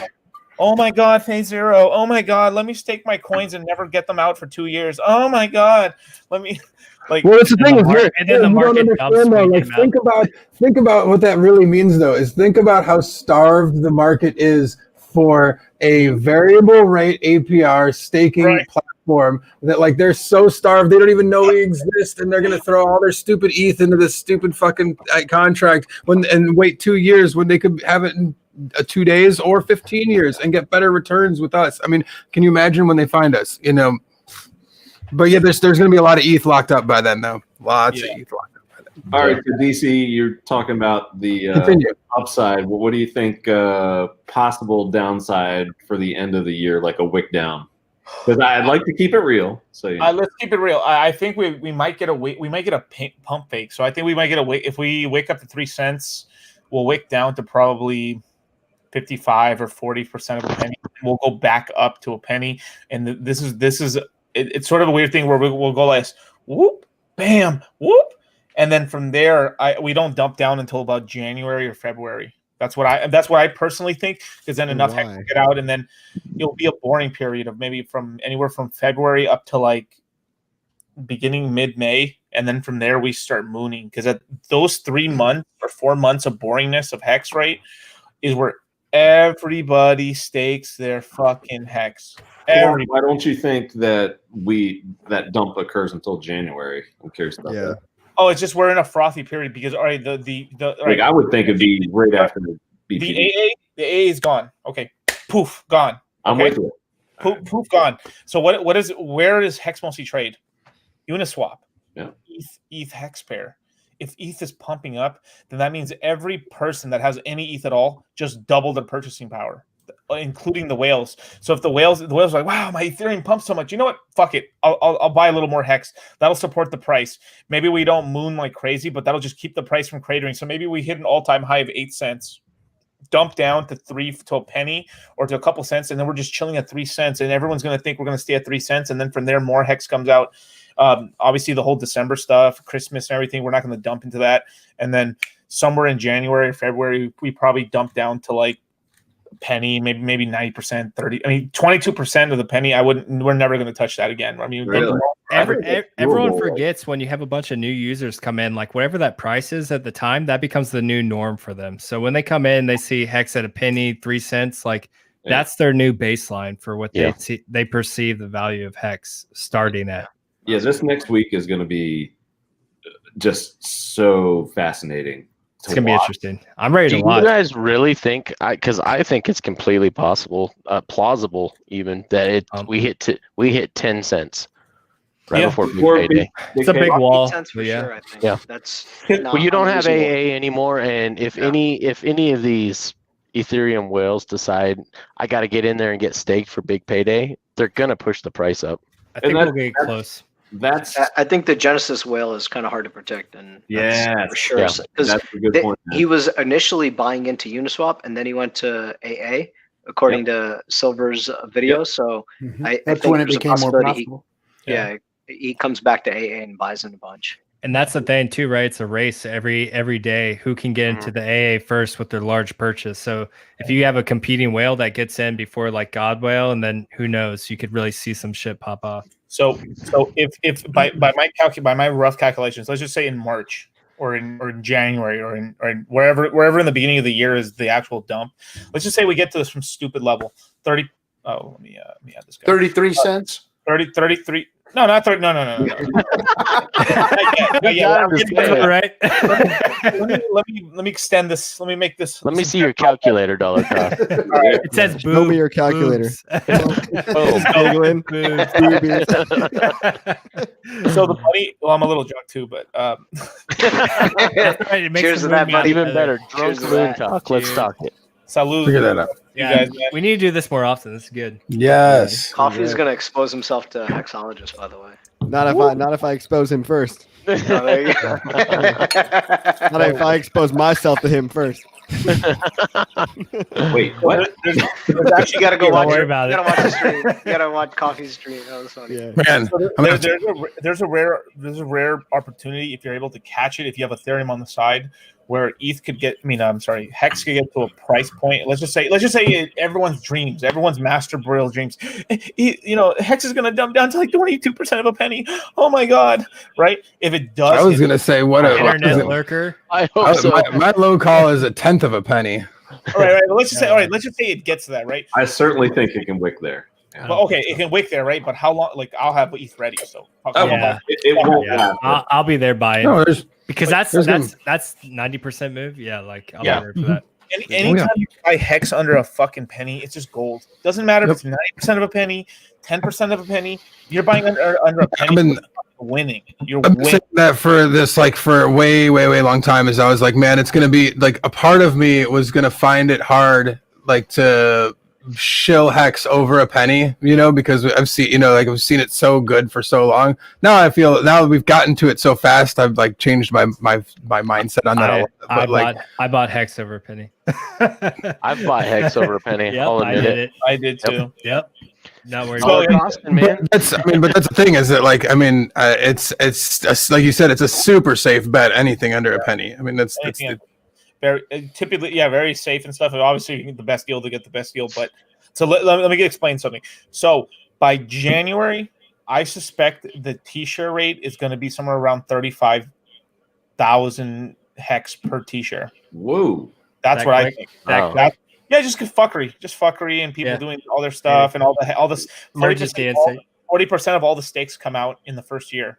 Mm-hmm. So yeah, that's the big thing. Is that like a huge? So like if we have 10 million T shares that are out there right now, and 40% of them all disappear after the first year, and you'd have to stake longer. If you sell, then like somebody else has to buy them up and then buy them to stake them longer for those T shares to like come back into existence. So a huge portion of that 4 million T shares, which is like a 1/6 of the whole system of possible T shares that are probably going to ever be, will be like up for grabs, if not gone. So there's an opportunity at half a penny to like 1/10 of a penny, because we're not going below a penny, like a percentages of pennies. Like no way, no fucking way at all. I will, dude. I got enough Ethereum on the side right here I'm gonna buy a lot. Dollar cost himself. How much Ethereum you got on the side? Yeah, he's got enough to keep it above a fraction of a penny. Love to look at all these. I'll buy a couple 100 million Hex if I have to. There you and go. that's the other thing too. Godwell, everyone. I present to you Godwell. I was gonna say that's Kraken. Hey, that's funny how quickly that all changes and means different things, though, man. Like, I mean, like to people in another year from now, to be just bullshitting about 1 million Hex will be a pretty big deal, Yeah. So that's a very specific opportunity. This is not a trader. This is an investor / purchaser, right? I don't count buying these dips as, oh my god, I'm a trader. No. I'm buying and holding and staking for the long term, right? Where traders are like, oh my god, I'm gonna buy, like I'm gonna try to sell the top and stuff. No, I'm more of the guy. I'm trying to look for the bottoms as well, because I'm dollar cost averaging in and stuff. So I always put a little cash on the side for emergencies. Which you've always done. Which is smart. Yeah, I mean, especially like something like that's been happening to me, especially like for the past 2 years, is as you're compounding and you get enough doubles and triples and stuff over years, dude, you start having hella money or like lying around. You're like, holy shit, and it's true. Yeah. It surprised me too. Like you keep consistently winning over fucking 4 years. Even if you don't start with a lot of money, you end up with quite a lot. And And you even getting like, let's just say, you have a position that's like 5 or 10% of your portfolio, and you end up getting like a 40% increase on there. That's a fuck ton of Ethereum that you have left over in returns and gains and stuff. So especially from Hex and stuff, if you're able, like, some people are keep a little liquid and stuff. You sell some and stuff. Let's just say you end up having, like, I don't know, someone sells 1 million Hex at, like, let's just say the top's 8 cents, but you don't hit that and you just sell it at 4 cents, right? That's $40,000. Let's just say Ethereum is at $400. If you're lucky, maybe it might be a little bit higher. So you're looking at what, 80 Ethereum in profits. Then Hex, let's just say you're able to catch that bottom. This is why the bottom is not going to stay there for long, because it's going to be bought up by people, me, you, everybody in here, other people. I'm not. This isn't like brand new things that I'm saying right now. No, so I totally agree with it. That's with 1 million Hex. So let's just say you're able to sell in between from the top to the bottom. Like, you sell right in the middle, right dab in the middle, right at 40 cents, at 4 cents. You got 80 to 100 cents. Yeah, sorry, I'm drunk. No, you're good. You're good. I just like that number. That's a good number. Yeah, that was good. Eventually. But let's just say you got all you have is 1 million Hex. You sell 1 million Hex at fucking 4 cents. Not financial advice. Yeah, 4 cents. And that's 40 grand. And let's just say Ethereum's at $600. You got somewhere 66 Ethereum, or you got 80 Ethereum, right? Then it crashes down at some point, and you buy back in with that 80 Ethereum or whatever. You'll end up purchasing millions of Hex, and it doesn't matter what the T-share is at that. But that's a very small, specific point in time where you actually can beat the share price because the price went down, and then you win in shares. Right, but then from there, you have to stop thinking about that, and it just becomes about dollar cost averaging of what you can responsibly do. Because I don't like this whole bullshit that I'm seeing across crypto of using credit cards and you can do loans and stuff. Because I mean, I'm coming from the Celsius community, because they have access to the cheapest loans available, but eventually this stuff's going to get very popular. Like, eventually, like, I'm telling you this right now. Within a year or two, we're going to have loans on Aave, which is a centralized platform, right? There's going to be a Hex Aave pair at some point. It's going to happen in the next 2 years because Hex is going to be because you can with Aave. Because you can with Aave, centralized, exactly. So but remember, you got to remember about this by using Aave, right? Aave is a neutral party. So it means whatever happens with the Oracle. Remember how Richard keeps warning you guys about the Oracles? Mm-hmm. The Oracles are with you, or they're most times they're against you if something happens, because it's a real life news source that they're aggregating their information from. So let's just say there's a scam wick. You will get scam wicked, just like BitMEX and everything else, right? Well, the difference is what in that scam wick is that if it's scam wicks up, you can't, like, if you're in a loan position, you're not going to capitalize on that scam wick up. But if there's a scam wick down, you will get fucked. It will call you. Yeah. Period. So, like, yes, the time will come. And you're 100% right. Dollar cost. Continue. I'm just reading the comments right now. They're making me laugh. Beware the oracles. You know what's cool? I had a light bulb kind of moment not too long ago when I was watching one of Big Pep's videos. And it was just something simple that he mentioned. He's like, soon we're not going to be talking about T shares. It's going to be B shares. You know, you're going to be talking in billion shares. Yes. That was huge. When he said that, I was just like, holy shit. Like, he's not wrong. He's not wrong. Well, I think it's not that far out. I mean, in the same way that the system ratchets up to inflate a lot to begin, right? Well, like, I mean, how long does it take to go from trillions of shares to a share being equal to a hex? Less than 30 years. Damn, that's crazy. So yeah. Then they go negative. Oh my goodness. Yeah. One share, exactly. It's like 10 shares per one hex. When Big Pep was like saying that stuff, I thought about it. I was just like, wow, he's not wrong, and like it's gonna happen sooner than we think. And I was just like, that shows you kind of what a golden opportunity like we're all sitting in right now. Not even just like the OGs from day one, like people getting in now before big payday. I was just like, yeah, it's pretty big opportunity. Within everybody besides grandma's lifetime. Yeah. You be nice to grandma, damn it. I mean, who knows? We still have time. Don't you put that bad research. We can still cure aging. We still have time. Yeah, exactly. Richard, get on it. We got to. But according to the science, the meat needs to be. She is a G when it comes to math, though. She really is smart. Like I've seen some of her stuff. I was just like, the boomer returns. I wish I was good at math as she was. Past his bedtime. I know. I thought the boomer went to bed, and then I saw him on the other channels. Oh, he went to hang out with the ladies. Come on, man. Yeah. They still got 160 people watching them. They're still going. I didn't even know they're still going. They're still going, man. That's they're awesome. talking Hex too. They're in there Good. About time. They just got a diamond. They just got a diamond from Hex Sailing, and it says, "Keep going, girls. Your input is fresh." So they must have something new to add to the conversation. Everybody's sipping on Serena right now. So that's why. But we got better moon math, guys. So way better moon math. To each their own. All right, you got a calculator to prove it. Go back to the moon math real quick. Okay, so and now, Amorous ain't no joke either. Amorous, she's a fucking dev, man. Yeah, she's smart. Yes, Amorous is a dev. She's got her shit together. She knows crypto. That's for sure. Yeah, she knows. David Fetter's in the house. What's up, Fetter? Good to see you, man. All right, now give me some more. He's in the chats. Cool. Oh. Hey, someone want to send him a link? Yeah, he just did. Did, baby. Talk to me, DC. A little more. Okay. So that's quarter 4. I've talked about quarter 1. Now quarter 2. It's probably towards the middle to end of it. So that's probably like end of May, maybe June or July or so of 2021. 2021. We get a monster ramp up on Hex because during that boring part that I told you about, right? Because it's gonna keep up. So like, let's just say it wakes down to that stupid level we said. Let's say 22% of a penny or 10% of a penny. If it does get that low, I don't fucking think so. I think 30 might be the low, right? 33 just because it might be 3.9. 3.69. It will be. Yeah, it will be.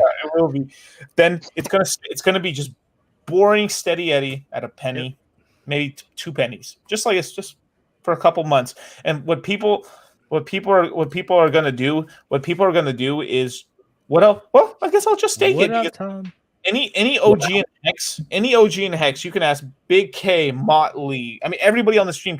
What happened during that time when, like, remember when the AA was like literally 200 Ethereum, 500 Ethereum? Well, I miss it. I know I missed it. Let's not. There was all the arbitrage days, baby. I hurt for the days I didn't buy in. Oh, I bought in, just never enough. I know, me too. Yeah. Like, where were the 100 ETH bags to dump into the AA those days? I was in there with Johnny Chaos, bro. So you know what's funny is they say like dollar cost, it's a good strategy, but at the same time, can you imagine if you put like all the economic mass that you've done probably from the point to this point now? Oh my god, if you could put it back just in that month period. That's the main thing that people don't talk about. Like we were all people, like anyone that was really that went through 2017. We were just recovering from 2018. 2018 took a while. Bitch slap across the plate. Like it took me all of 2018 to recover because I was down. Everyone was down. There's no. Yeah. I don't believe anybody unless they were fucking a master shorter, which are like or they were just getting paid by somebody else to or whatever. Right. So I mean, it took me until about August of 2018 to just break even again. I'm content with just the fact that I was sold enough on Hex to get rid of all my other coins and convert it to Hex. I was happy that I made that decision and went with that strategy. Like, even though I didn't put as much as I could have put into it, getting rid of all my old crypto, even Bitcoin back in the day, I'm glad I did that. You know what I hated the most about 2018? Yeah, what? Was freaking all the damn emails I would get about David. Oh, hey, David. Hey, all the emails that I would get on buybacks. The buybacks fucking drove me crazy. It was like, oh, there goes another one. Fucking down to 0. Down to nothing. The buybacks killed me. I hated those fucking emails. Sorry, RG, but David, your beard is so badass. Yeah. Yeah. and that distressed hoodie. Guys, you can buy that hoodie for $300 right now. OG, man. OG. Custom made back in the day, man. People pay top dollar for distress now, so you're good. Yeah, right. I really thought that's how you made the jersey. Looks that was legit. Yeah. I've literally worn it so much, man. The printing faded out, man. Yeah, it's like silk screened like last year. God, I got this like last December for Christmas. Yeah, that thing's gonna be worth thousands of dollars, bro. You better just frame it right now, man. Take it off and frame it. You should put that fucker away. I want a copy of, you know what I want? I want Richard Hart's Sci-Fi book once he gets it published. I want a signed copy of that, and I want that framed up back here. Like, I want one of those. I bet you he'll make it happen for you. You guys should hear the podcast I did on that shit one time. I tried to actually audio. I asked Richard way back in the day, back in my little voice, hey, you guys, like, Richard, can I get permission to read your audio book? This is the first message I ever sent Richard. He's like, sure, bro. Knock yourself out. And how'd that work out for you? Oh, it was so difficult, dude. It's like bullet point ideas. Like, it was before it was edited. Yeah. Oh, not to mention that's hard to do anyways, audiobooks and being like a narrator for that. That's tough. Especially in like the form of sci-fi book is. Yeah. I mean, there's no way to read it unless you start putting like words in the middle to like make it sound correct. So I'd be like bullshitting. I'm not gonna lie. I started reading it and I was like, now I'll wait till the edited version comes out. Yeah, I couldn't read it. I'll pay for it. I have a hard time reading as it is, and that was like, holy shit! This is like a fucking like a manuscript that somebody wrote in a shack up in a mountain somewhere. Yeah, jotting down whatever comes to their head. Audio. We gonna do like Ted Kaczynski style shit, right? In a shed in the middle of Montana somewhere. Middle of Montana. Trustless just put the Hex OG Museum, and we must be the Hex OG Museum up here. Throw up some memorabilia. I'll donate a bandana. There you go. There you go. Yep. So when Richard does a book tour, we should all do like follow the book tour, like fucking Grateful Dead go on fucking tour. Yeah, exactly.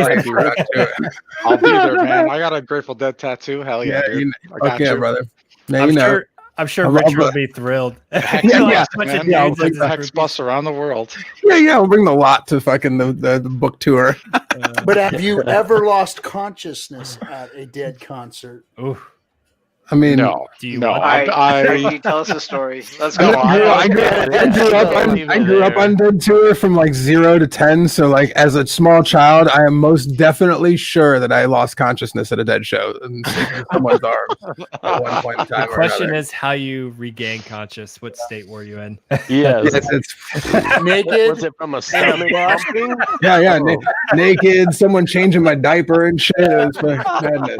Someone turning me on my side so I woke up naked in a bus on a Sunday morning. Whoa, shit. Must have been a good time. I don't even want to talk for me, man. It might incriminate me. Those drum circles were wild. Is that what you called it? Drum circle? Yeah, you gotta play the word quotes in there. Ayahuasca and all that fun stuff. Oh my gosh. Yeah. I went to college in Durango, and we had all the Chicago Trustafarians. So, man, you go anywhere in Durango, Colorado, and you were listening to either Grateful Dead or Bob Marley. Anywhere you went, both are solid. Yep. They're both like two of the only acts out there that like have completely over encompassed their entire genre. Like Bob Marley is not just synonymous with reggae; it fucking is reggae. Like, reggae, yeah. Everybody else is like trying to be something close to that forever. You know, I mean, don't you and jam rock, you know, like psychedelic jam rock. I mean, there's some other ones, some Pink Floyds and whatever that come close, but like as far as what the Dead did, like there really is no one else that's going to fill that role as full, you know. So I mean, everyone else, every other genre out there has like multiple, you know. There's very few that really Trey and Fish kind of bring that livelihood on. Yeah. Like he was at the Chicago Last Dead show. And he was on stage with Dead. Like they're trying to bring on. And he does a good job. I mean, they do put on a fantastic show. Can I ask a Hex question though? Did anybody else subscribe to Silver the Antidote's $5 Patreon today when he said he's putting out like videos about the big payday and he's got? I may have done that as well. 100%, man. That's the biggest news I can give anybody. If y'all haven't heard, Silver the Antidote, his videos and his whale watch. Let's call it a whale watch. Some of the best analytics I've seen, period, man. He's watching them whales like a hawk.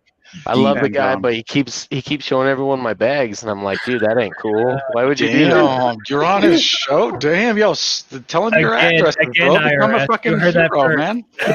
Like, get on the list. The good news is, the good news is that my grandma has my seed words memorized, and she's got dementia. So I don't know if I'm gonna be cashing out anytime soon.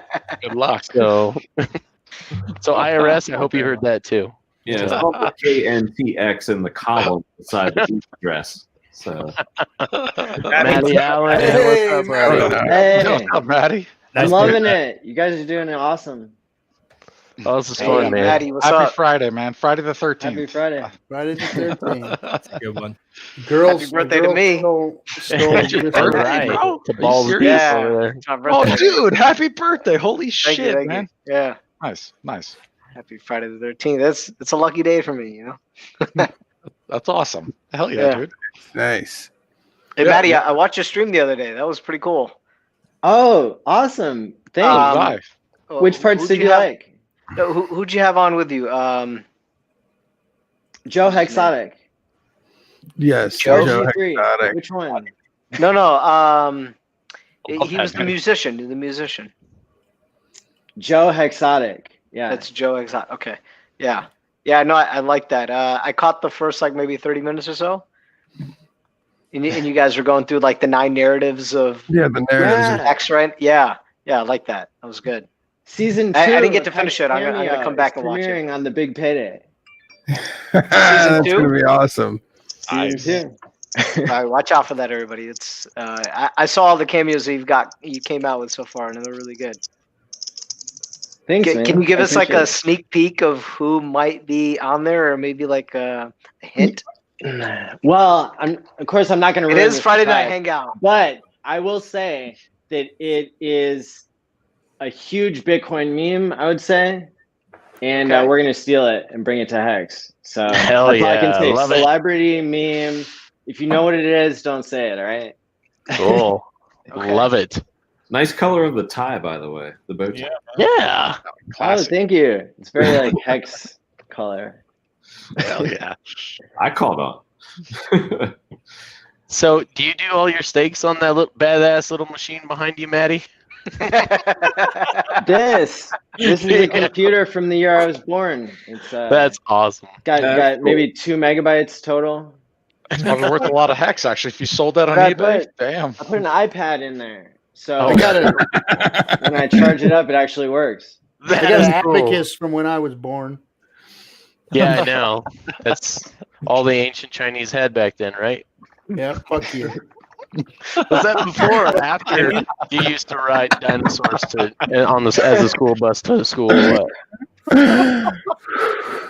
No, they did it with their feet back then. They had to push with their feet. No, I rode Kinetic's mom on the way to Oh man, she's older than you. That's gross. She said she wanted another one, so He's into that. Mom jokes. Daddy? Oh, man. All right, that's it. Drop the girls link stream here. I'm gonna go over there and hang out. Go back. Yeah. Right? Friday night, yeah. The fucking sausage fest, right? Yeah. We're used to Boys, it. what's up? All right. they're fucking warriors, man. It's like they're Yeah. on their 3rd hour right now. They are. I went over there. I said, "You guys want me to shut it down?" No, we got it. We're good. Get the I fuck feel We're like out. we're scheming down, down about to 3 though. like big There is payday game- strategy, man. Cheap Like a I little. like It's these like 6 daylight. days, man. These last 6 days are killing me, man. Like what's Yeah. gonna It's happen? What are we when it doing? ends, Like, man. I like, just want to you see know. what's gonna happen there. I'm just enjoying it. I'm soaking it all up. because Like, I'll be honest, like I'm like I'm a little part liquid. I'm a little part stake. Like, I'm trying to play. Like, do I stake now? Do I stake later? Do I wait to see what happens over the next 5 days? Like, oh man, dude. Like, oh, I can hear the excitement in the air. Like, this is wild. Like, I don't know. You said liquid, and I thought alcohol. Just No, like oh yeah, yeah. Cheers. I am definitely sliding nice. Cheers, I need a cheers. refill. Yeah, yeah, I've gotten a couple. but like, I don't have anything liquid. Bro, I don't like Hennessy. I got everything staked past big payday. I do have one ending right after big payday, just because Same. it was kind of a last minute. Just got hold of a lot of cash and was able to do something with it. And now I think I'm going. That's gross. Not to ruin your train of thought. or anything, But I figured if it does dip, why sell any of it, dude? I'll just do 10, 15 day stakes and make $500, $600, $700, over that time period every 10, 15 days until the price does come back up. So Kinetics, you know what I did? I had a stake that's expiring maybe about a month after a big payday, and the shares that I have for that, if I was to early end stake that and then restake it, I would have to maybe stake it out for another 6 years to get the amount of the same shares. Mm-hmm. And I was like, holy crap, that's ridiculous. Why would I end stake that? I had a little bit liquid that would match that amount. And I was like, okay, let me just break this down into, so I created a second ladder between 10 and 15 years. And I just broke it down and I staked it out. And so I'll still be getting the shares that I would have gotten by letting that stake expire. But then I had enough liquid to extend, to take advantage of whatever I was going to do if I then staked it. So I think it's a good approach. I think absolutely. I think that the 2033 stakes are going to be the best paying for price and the amount of less competition. 2033. You heard it here first, guys. Okay. 2033. 2033. Get those stakes in now. 2033. 2033. Now he's a fucking oracle. I'm sitting all day here reading the tea leaves, man. I'm telling you. I wanted to.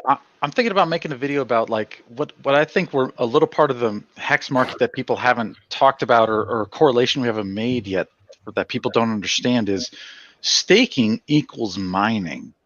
In a weird way versus Bitcoin. And I think a lot of people, we haven't really talked about that in the community. I'm thinking about like maybe doing a little something about it and whatever, but let's fuck it up and talk about it right now. Yeah, like what's your channel? No, I agree. It's a bit abstract. I'm David Feeder.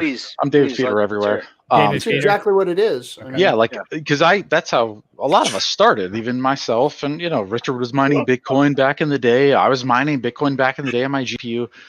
What people don't get today, and I try to tell people myself, especially the people I roll with as IT guys and nerds and hackers, and that's what, the community I'm in, is staking is mining. If you want to be a big hex miner 10 years from now, you got to buy a shit ton of hex right now, and you got to stake that bitch. Like, you need those T-shares. T-shares equals mining. In equivalent terms, people don't get that, man. Like, if you want to be a miner and if you want to have a company for mining of hex later on, it might be smart to even break your mining and your staking up into individual wallets. Here's a million hex. If you're a whale or whatever, if you want to be a baller later on, you want to be a miner. The Roger Ver that potentially Silver has been watching, like. Make individual wallets with individual keys that you can then resell later, have individual keys that you could even submit to a future contract later. You could put that up as collateral and say, hey, look, I've got 1 million hex that's staked out for 15 years. I'm a hex miner. I mean, Jim talks about that a whole bunch. I mean, he hasn't talked about it in a long time, but like quite a while ago, he spoke about this quite a bit, and it hit with me quite a bit, that like you don't actually even have to do that level of abstraction if you just do what works in the real world and just start a company, start an LLC, and have that company be the entity that holds those shares long term, and then you can sell percentages of the company as you want, as the value of the company accrues, in the future, because there's always interested parties in in purchasing value, companies that are accruing value. So like you can do that without even, worrying about your keys stay controlled, everything stays as is. It's just a real world abstraction for exactly what you're talking about. And like anybody can do that, and that's something that like you can do tomorrow with, $100 for an LLC. And oh my God. Yeah. Wow. And then you just took my dia times 1,000. Holy shit. You just blew my mind. It's not my, to be fair, it's not my idea. Funding Jim had came up with, like, had talked about this on stream, like, 6 months ago at least. Like, I mean, before I was in Puerto Rico, he was talking about this and like blowing my mind because I was like, oh yeah, that makes tons of sense. That's how people have done it for years. I mean, because like, again, I mean, how do you when you've got any kind of illiquid, all markets are more illiquid than their market cap would go to show you. That's what Richard's trying to show us with the abstraction of market cap. And so like, how do people in the real world tend to, like use that value to their benefit? And they have companies that they sell portions of, stock shares of, they have, ways to invest that money, to use that to get a loan to do something else. They have other ways of using that to their benefit, so. Oh my God. I mean, now the fact that like Michael Sayers on Twitter, that like, and Max Kaiser, like these guys are pumping Bitcoin to the max, man. Yeah. And their companies are holding, exactly. Yeah, and Grayscale buys more and buys more. The hedge funds are in, but like, I mean, it's like think about Tesla has like Tesla sold 3 million pre-orders for Cybertrucks, so now that dude can go anywhere in the world and get whatever he wants from whatever locality he's going to be at, because he's got a huge line of credit, the biggest order in the world of vehicles. I mean, like anybody's going to give him the largest line of credit he needs. I put a deposit down. He's got some of my money. Me too. I got my pre-order the first week that pre-orders came out, and I was number 172,000 and blah blah blah. Nice. So like, I mean, and there's millions. There's the 3 million orders of that shit, man. It's so smart.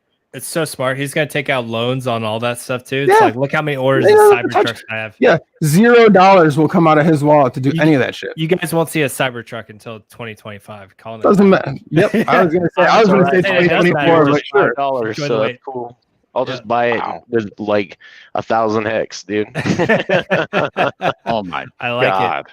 You're so wow. You're talking about laying out small wallets that are the equity for future companies. Like you can use this as collateral for loans for hundreds of millions of dollars against banks in the future. Like, my God. Oh my God. That's and the more that this reality comes to fruition, when there's lending and Aave and Sell and all that kind of stuff that's happening. I mean, you see that like people will give value to this stuff and will give you a loan on it and will give you what you want. It's I mean, like I said, and there will be people that'll want to buy parts of your company that have, I could imagine very clearly that those things being reasonable endeavors. I mean, I think about annuities. I mean, annuities are a huge portion of finance that, like, if you have an annuity, it's guaranteed, that somebody is willing to it. Like JG Wentworth will buy that shit out. We know the song, Yes, part of what worries me now about Bitcoin and why I feel like it's not going to pump as high as all these guys are saying is like, if these guys they've already got huge bags, right? Like Michael Sayer, all the hedge funds, they're getting in now, or they've already been getting in OTC actually probably for the last 6 months. So they're pumping those bags. Are we going to hit? Is Bitcoin going to hit that 20K easily? I think so. I think it'll hit that. I mean, like, it's doing what it has done before. I mean, to like almost a delayed standard, but like, I mean, still what Richard talked about before he changed his mindset to some degree. I mean, he remember his belief on Bitcoin was that if you have a 3-year time horizon, you win. That's just how you win with Bitcoin. And like, it's to this day, it's November of 2020. And if you had, and like, this is only comes to mind to me because I had a tweet that I was talking to Vin Armani and like, he was like, yeah, but let's see how this goes over the next few years. And I was like, I don't know, over 3 years, it matters. And so like, I did time this tweet a couple of years ago, and it just reminded me like 2 days ago. And sure as shit, it's November of 2020. And if you had bought any time in November of 2017, anytime, your highest price point was $9,800. So you are price positive.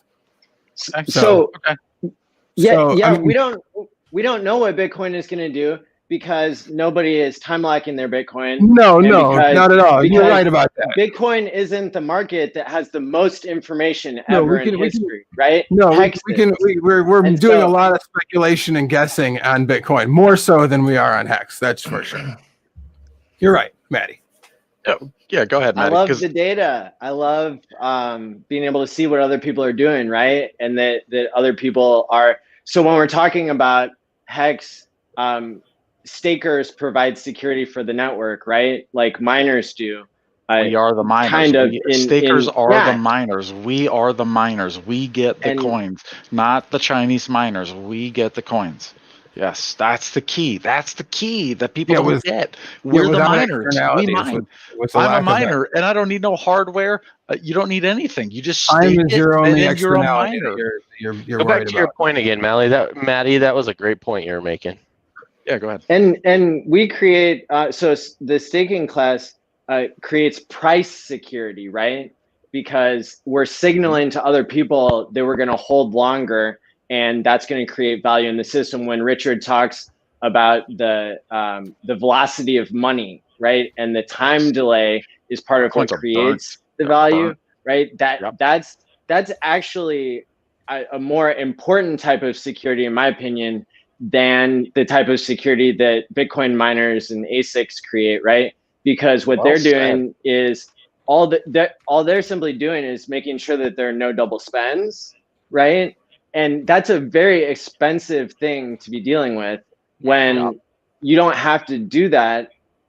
Like Ethereum does it when cheaper. Ethereum's doing it for you, right? You can just just use the security of another network. And so when we talk about, I was hoping to get your guys' support possibly and see what you think about employing this narrative, okay, that I'm about to say. So my elevator pitch for Hex is 3G crypto. The iPhone just came out, right, with 5G, and you don't have to understand all the technology behind 5G to know that it's way more awesome than 4G is, right? And so when we sell this to people who don't know it yet, and when we onboard people, right, one thing we could possibly say is Hex is 3G crypto, right? And if you really want to know, Bitcoin's 1G, right? And Ethereum's 2G, but this is a totally higher layer, and it's a leap forward in the technology. And so link it to the layer. If I had to say in like 3 or 4 words, like to sell you on Hex, I'd say Hex is 3G crypto. So for marketing purposes, let's link it to the layer. Is Ethereum layer 1 and Hex layer 2? Is that where the ERC20 tokens ride on, or like technically what layer is Hex on Ethereum? Bitcoin was the 0 to 1 invention, right? Or maybe Hex is, in fact. But I think what we're doing is, or what Richard is doing, what the community is doing is building on, right? Like just the first generation that everybody knows. Everybody knows Bitcoin. They don't know how it works, right? They don't necessarily know what a miner is, but they understand that like Bitcoin was something special that not everybody knows how to buy into, or not everybody's involved in, but they know people got rich from it. No coiners know that. And so I don't think it really takes a lot of explaining to go from that narrative, right, that Hex is 3G crypto, and then explain, well, Bitcoin did a 1.5 million X, and it went from a penny to $15,000 now, right? That's 1.5 million times, and right now Hex is a penny. So you do the math, not financial advice. It's just for me, it's a really concise narrative that some people really, I think, respond to in it. And it just, they have an aha moment, like a light bulb goes off in their head. They're like, oh, okay, Hex is 3G crypto. My only marketing worry with 3G crypto is that like cell phones are on 5G, and today it was on 4G. So just move that up. You don't have to change anything. You just call it 5G. Like Hex is 5G crypto. Like it's 5G. Bitcoin was 3G. Ethereum is 4G, and this is 5G gold. Bitcoin was 3G gold. I think somebody else has 5G, but I own most of the G cryptos. for this purpose. Hey guys, I'm gonna bail out. Talking with all of you guys. I gotta get a boy to bed. We'll see you on Twitter, homie. Always good. Yep. Always You good, bro. bet you we will, and I'll be checking out some streams tomorrow. Thanks for that, Yashdeep. We'll talk to you guys soon. Feeling puny, yeah, bro? You feeling puny? Yeah, I gotta pull a boomer. I gotta pull an RG3. Right. I'll pull your weight for you, bro. Hey, your mom's calling. I got you. Damn. Remember that. So I think the more man. narratives we have, the better, right?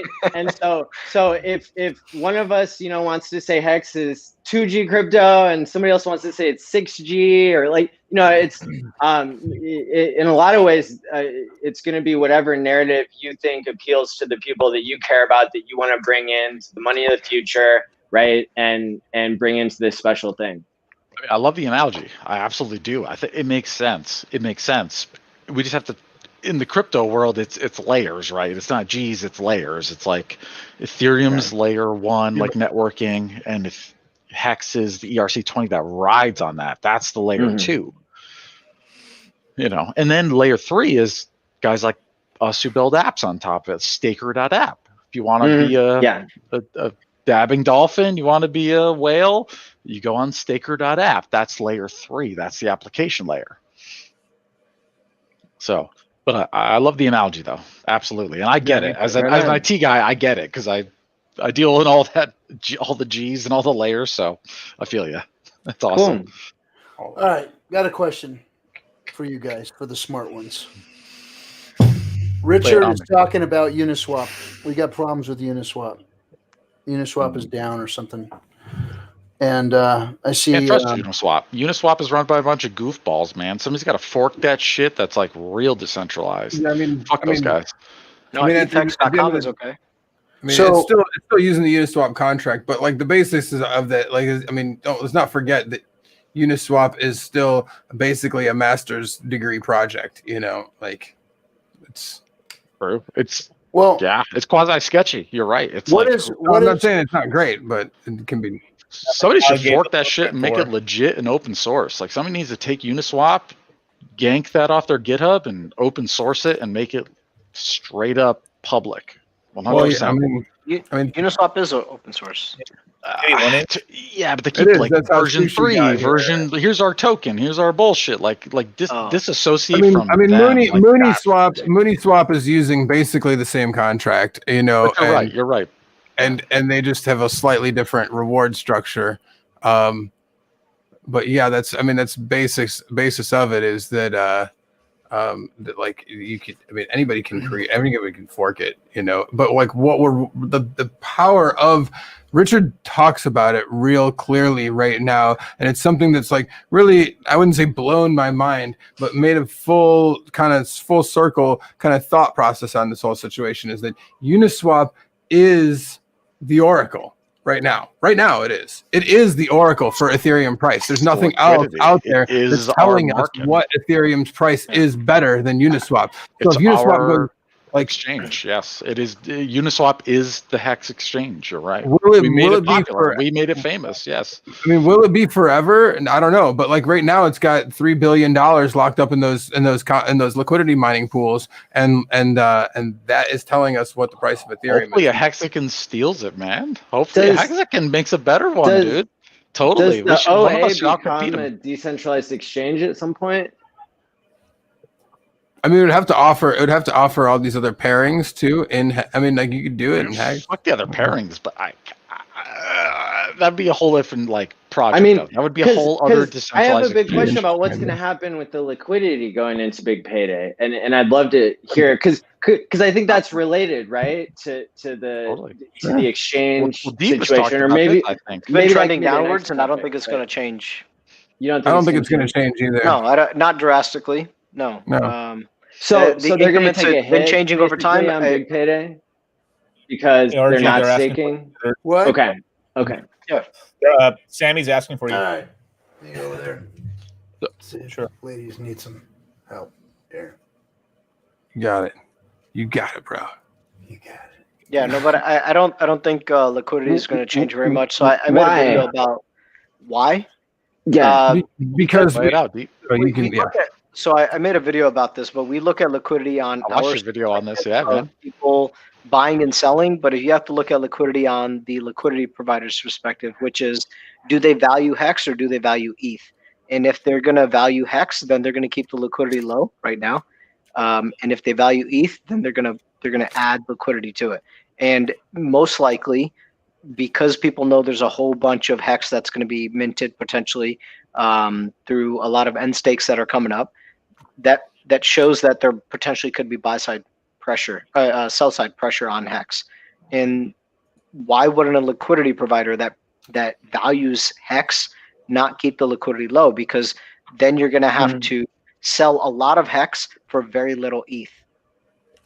Yeah, low liquidity right now equals higher prices. Yeah, Right, and it gives Hex to the people that value it the most. So in the future, when there's people that value Hex a lot more, then they have an opportunity to buy in. When maybe it's a bull market, people aren't paying attention, because this has happened before. We've had high liquidity in the past, and it gave people an opportunity to buy in and get a great price. But I don't think right now, because the volatility, because we want price appreciation, I don't think that's going to happen. Well, Richard said like, if people want to sell, then why not have them sell at a lower price? Yeah, exactly. True. Yes, get all the weak hands out at a lower price, and then Yeah. strong hands get buy cheaper. I want to give them big fat bags of Ethereum. Why would I want to give them big fat bags of Ethereum if they don't believe? Touche. Okay. Exactly. I don't want to do that. Yeah. Thank you. We can see it. Yeah. So like, because again, I talked about this earlier. Hex is an IQ test, and it's not just an IQ test for us little fish. It's also an IQ test for the whales. And if the whales want to sell their 6-figure bags for fucking 5-figure bags because they're afraid right after big payday when there's no fucking liquidity, then by all means, be a fucking dumb shit. You're more than welcome to do that. By all means, sell it. Sell your 7-figure bags for 5 figures. We're totally cool with that. You know, we just should not reward that attitude whatsoever. Come. Any Hex under a penny, like Dollar Cost was saying earlier, come. If you want to sell your Hex under a penny, in that regard, what would be great? I mean, could you imagine if there was almost no liquidity and you were forced to stake out longer?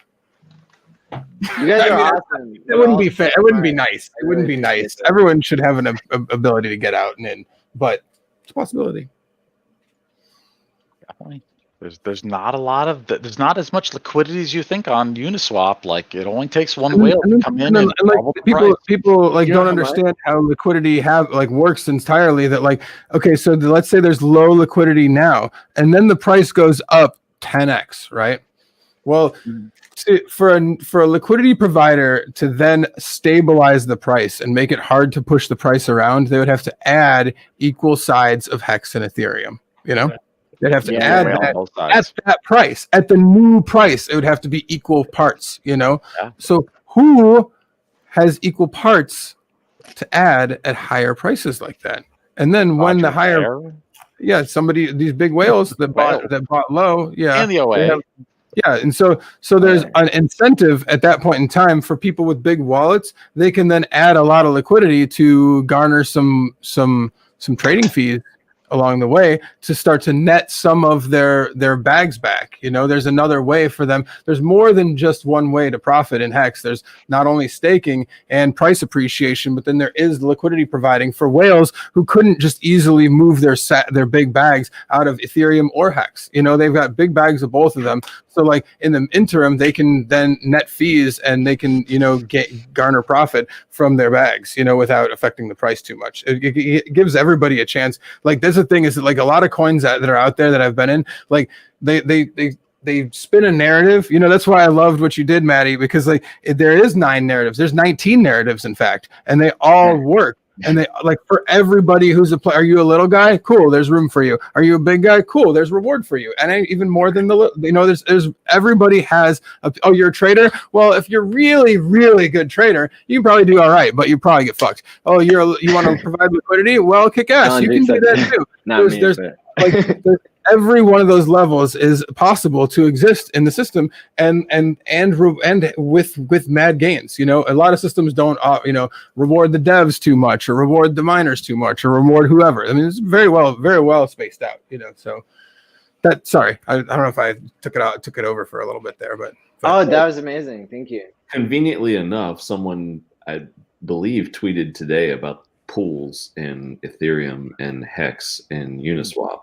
So I don't know if that's where you were getting that from. Well, I mean, I've been watching that shit for a while, man. I mean, like from day one, that's like been a metric to me that's been important, is the liquidity, because of like it's my mindset has changed a lot over the past year on why that metric was important to me. Yeah. Whales can't pull out. Whales can't pull out. There's not enough ETH on Uniswap. If some whale sucks out all the ETH, all they're going to do is drive down the price of Hex so cheap where anybody can buy back in. If you got an Ethereum, you're in the game with millions of Hex again. Yeah, and everyone, dude. Then they wreck exactly. Yeah, dude, you're right, RG. Like, that's it. Like, a whale can't get out, man. Like, if you got billions of Hex, you're stuck. And David, each whale is waiting for another whale to sell out, so that then they can buy it up and fucking fuck their day up, run away with it. And if you look at Silver's latest video, he talked about how there's a high likelihood that a lot of the end stakes that are about to happen,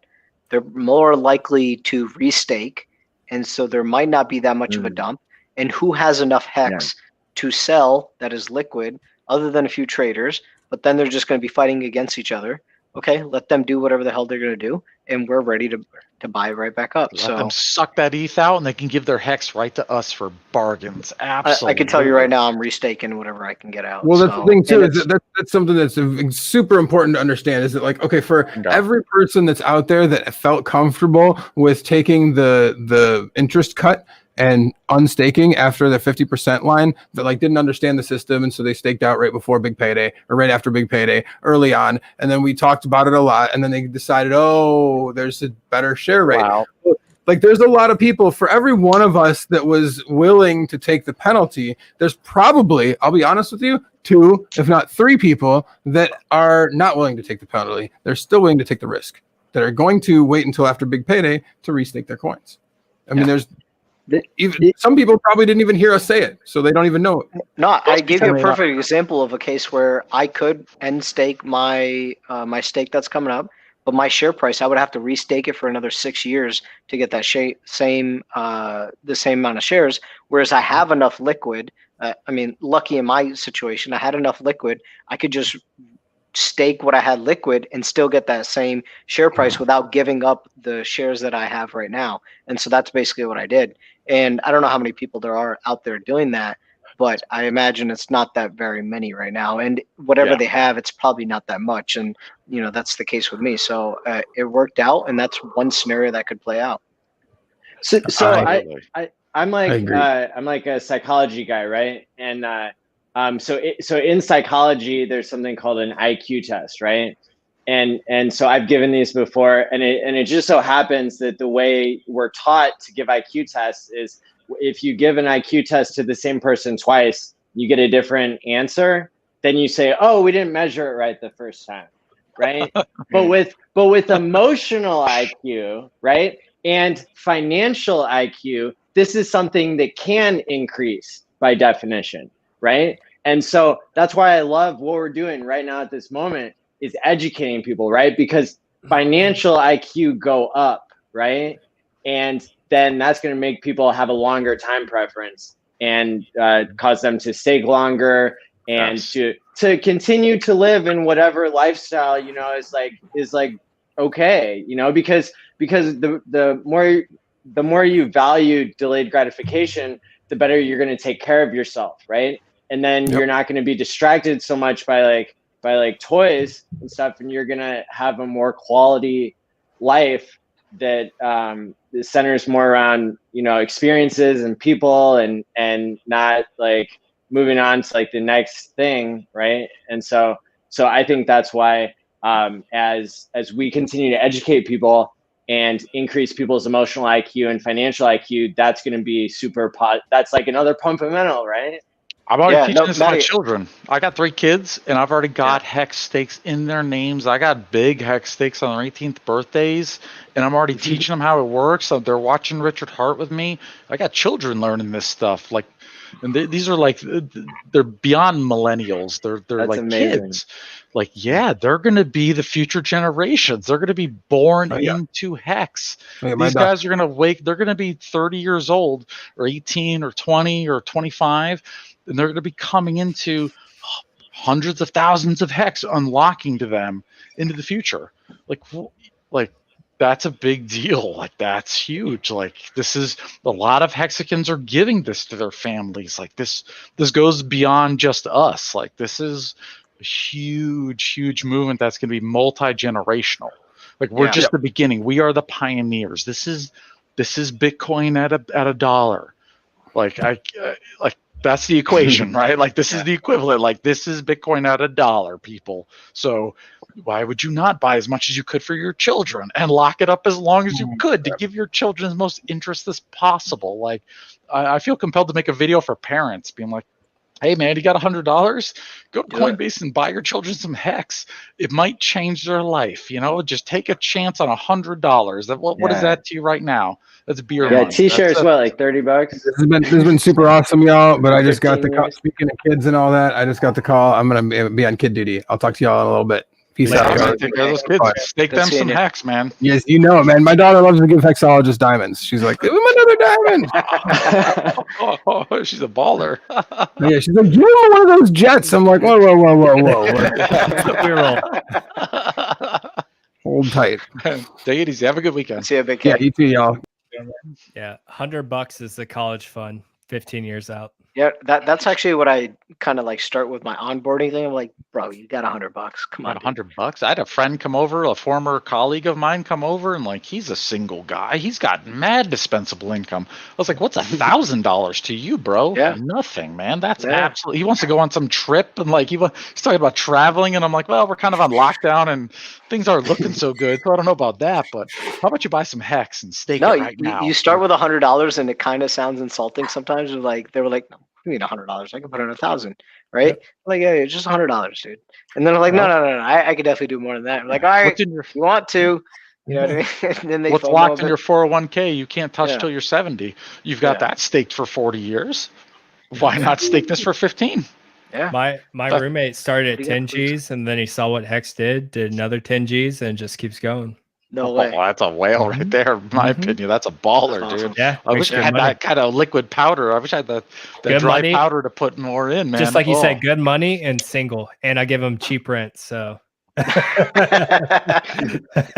he paid it back in referral bonus, so it's all good.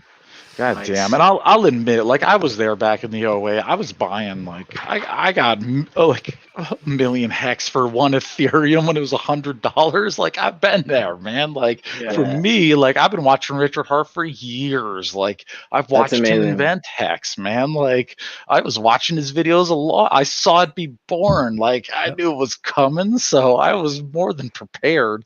But I'm gonna be honest. Like I've been watching him since mid 2017.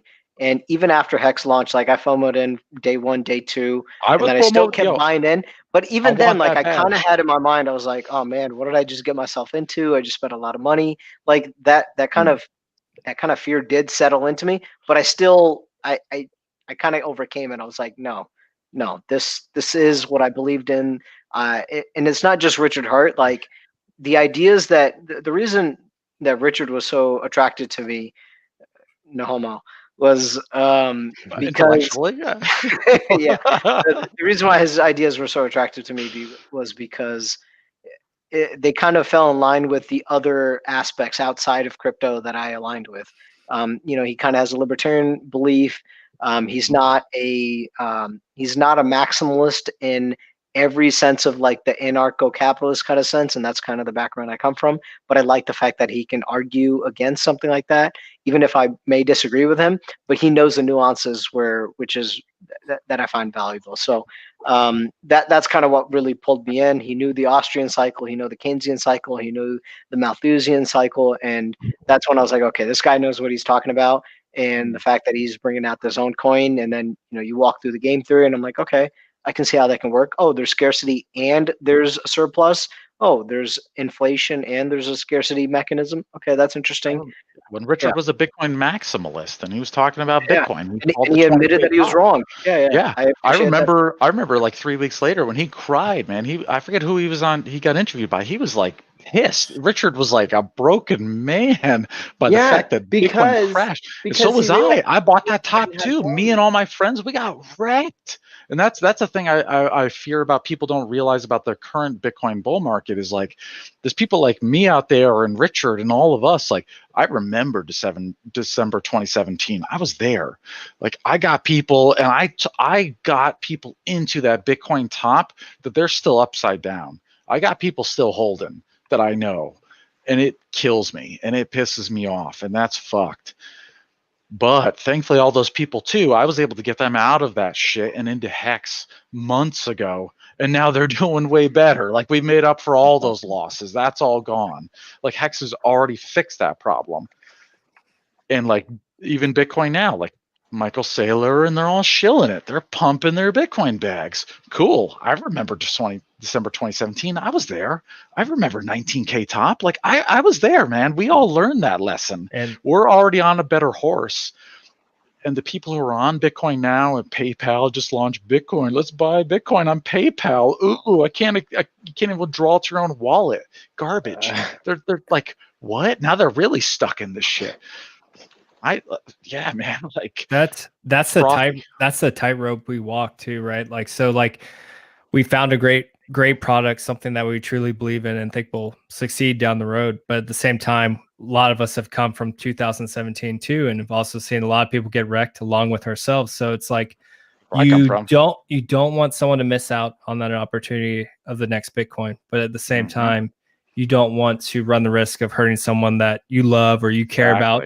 It's a double-edged sword. So you have to wait appropriately, start small, educate them, and then at the end of the day, let them make their own decisions. Don't try to coerce them into doing something larger than what they can afford. Just be smart with it. Uni made it really easy because I onboarded people by giving them $5 worth and showing them how to use the exchange, and then they didn't buy any themselves, right? And then they got $2,000 free, and then they started buying some, and so it's like RG3 brought that point up a long time ago. I remember it kind of stuck with me because I was giving people Hex initially. It's like, here's some Hex, go stake it or whatever. But then like giving them the ETH was that last little step, was actually giving them the ETH to actually go through the process of exchanging it for Hex, learning the whole shabam, right? So they could get the whole idea of how the process and the circle works. The AA experience, you know? AAA, doing the AA or going through uni, but actually having that ETH and be able to go through the different steps, conversions, and everything on their own was very That's important. how I taught Mama Rock. I gave her ETH and she went into the AA, and then she took the rest of it and she went in Uniswap and she used both platforms and was like, shit, this is cool. Can I turn my BTT into it? Sure can. And said, let me show you how. Because even myself, I'm more cautious now about bringing people onto Coinbase, and I've got some friends that I just onboarded during this bull run, and I've told them my experience, and I told them about 2017. I'm trying to teach them the past, and I'm saying, here's where we are 3 years later. It's been 1,000 days. You know, some people are staking for 5555. Well, we all got wrecked 1,000 days ago. So we learned from that, though. Yeah. Now we're on a better platform. This is Bitcoin times 10 on steroids with better game theory and everything built better. Here we go. You're in at $1. Stake it till you make it. Hold. Forget about it. Relax. That's what I tell people. You got $100. Get some Hex. Stake it. Forget about it. Booyah. And so I evaluate who I bring and recommend it to as well, whether or not they can handle crypto, if they have some idea of the volatile swings, because let's be honest, Hex is going to go through those swings as well. So it's just kind of profiling the individual, making sure it's something they're comfortable with or at least aware. Then like, let's say people that we care about that wouldn't be optimal candidates for that, like my parents or something like that. Honestly, they're not optimal candidates for it. So I put stakes out for them. Yeah. Screw it, right? Like they raised me for 18 plus years. Stake it for them. It's gauging the person's financial goals, time frame, everything like that. Because I'm freaking thrilled to say I got my mom some Bitcoin last year, and she's like, you know, she gets the concept of that right now. It's She like loves it. Yeah, it's fun. She was interested in gold, and she was like, okay, the oldest money of all. The exactly. Beautiful old. That's what she was interested in. True hard money. And this is the interesting thing about the process of the evolution of investing, I guess, is like she's interested in gold. She understands digital gold now, and she's seen her money double. And now it's that next step to time deposit. And I think it's, I guess, conveying those steps to future users that could be, another real key to Hex in the future. It's just baby steps, man. And we do that. We keep educating. Like Motley said, it's like you got to know your audience too. So it's not going to be an easy sell all the time, and you have to bring those talking points, on a level that people can understand. But people will slowly get it, and Hex is in that sweet spot, man. The light bulb will go on. So. I think the 30-day ladder is like the most fun thing you can give somebody.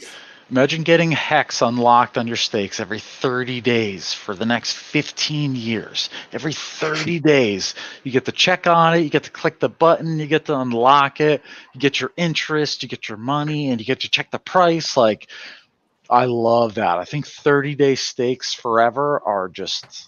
That's the best thing in Hex. That's the funnest thing you can do with it. If you want to got a lot of work. I'm going to disagree. Yeah, let's say you said something right there. It's like that's your time frame. Now somebody else could have a 15-year time frame. Somebody else could have a year time frame. Somebody else could have a 5-year time frame. And that's the beauty of it. It's what's your time frame, because everybody's time frame is different. And people ask me investment questions all the time, and my first question is, what is your time frame? Because that is what dictates the next set of questions. Yeah. Maybe monthly's too involved for someone, like, oh, I don't want to go do this every month. Maybe they want to do it quarterly, biannually, annually. It's just, you just got to find the right fit. It depends on how much Hex, you're trying to stake, what the fees might be. So you kind of have to like play that out. You kind of have to address what your needs are, and then see if that, all of that matches up. So it's not, there's no cookie cutter formula.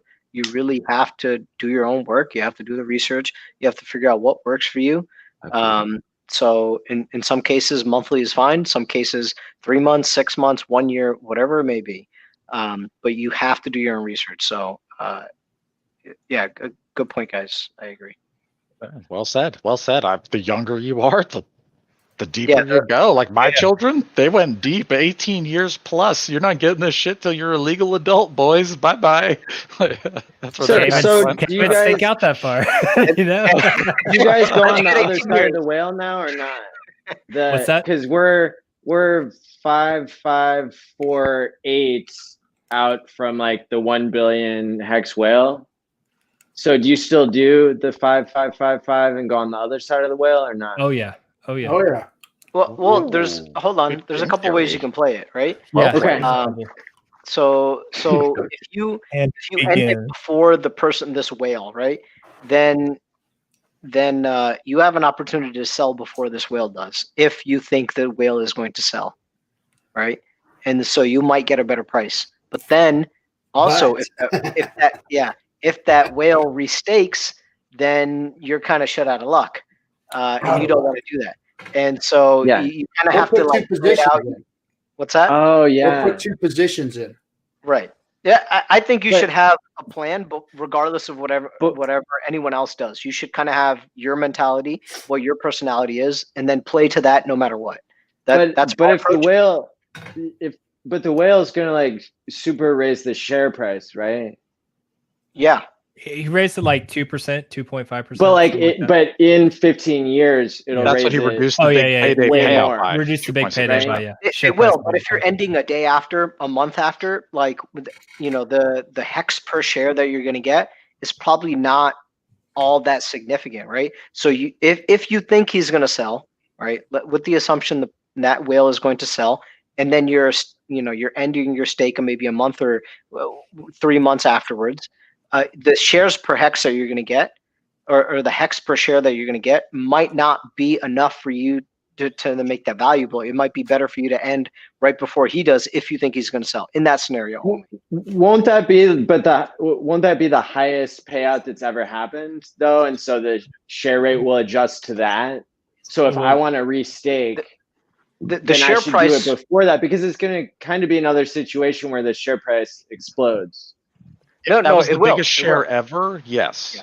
Yeah. Then it will explode.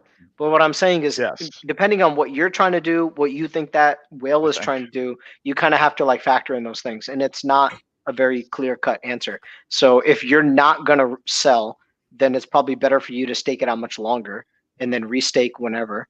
If you are going to, or if you're not going to sell and you think the whale is going to sell, then end your stake before he does and then restake. Front run him. Yeah, run him. Yeah. And or if you think, so there's so many different ways to play it, and you really have to think it through.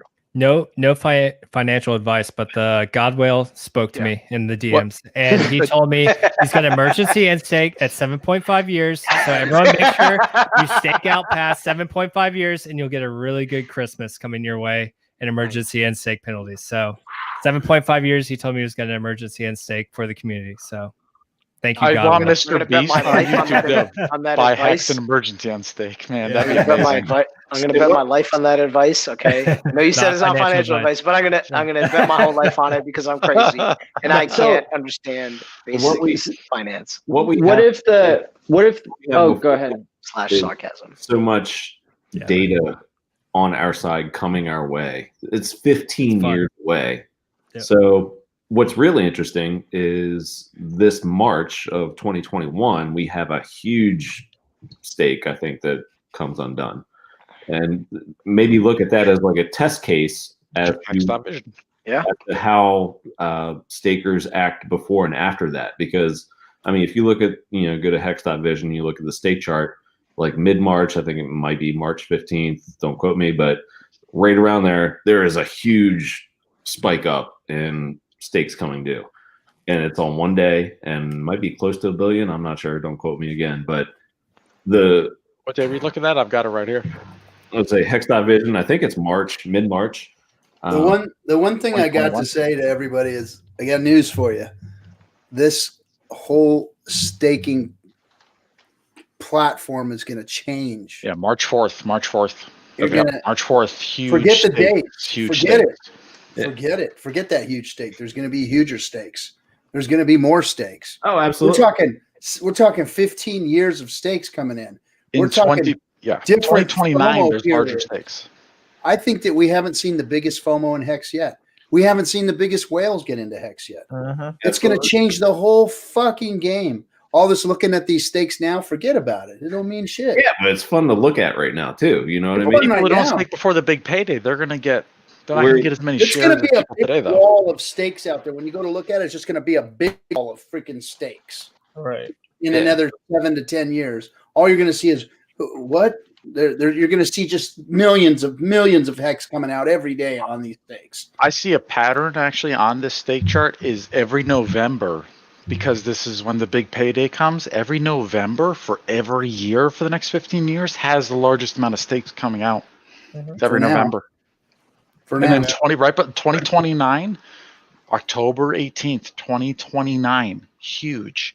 And then February 15th, 2030, huge. Right. But it's 1 billion Hex coming out. Said it will change, it will fluctuate, and that's all part of the game theory. But the reason I brought this whole thing up is what balls deep in Hex. I love that, man. Balls deep. Love it. Was we were talking about that giant 15 stake. So I think if we're trying to gauge sentiment and reaction as to how something might occur around that time, then March of next year, after this big tidal wave comes of the next week or two of before big payday and after big payday, that wave, as Big Pep and I were talking about, that wave kind of goes back out and we see what's left on the beach. That's gonna be it, man. And the low of Hex, in my opinion, will be in and long gone, and the next huge, end stake time will be March, and it'll be just really, really interesting to see what happens before and after that. It's not even that big. It's 2.8 billion hex that day. Comparatively to everything around it, though, you look at November, the end of this year, and it just goes down. That's good for price. Yeah, only 0.5% of all the liquid hex out there today. Like 2 billion is nothing compared to 400 billion liquid. So like, if the price is already at almost a penny, even 2 billion ain't gonna push it down that much. I don't know. No, absolutely.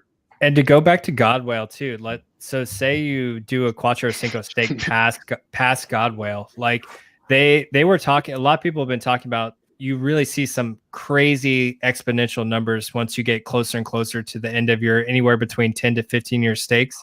Once you get towards the end, so let's say God Whale does make it to the end of his stake, and then you're staked out past him. Guess who now has one of the largest probably slices of the pie? It's going to be you, because how many Quattro Cinco stakes are probably going to make it to that point? Very few, like we've talked in the past. Probably a handful, maybe 100, 200, whatever. You're going to be a majority shareholder in that pie after Godwell gets out. So in those last however many months, you might just make insane amount of hex gains. So it's something you'll to have think more about trillion shares than everybody else. Yeah, you'll be in the lead. I have a question.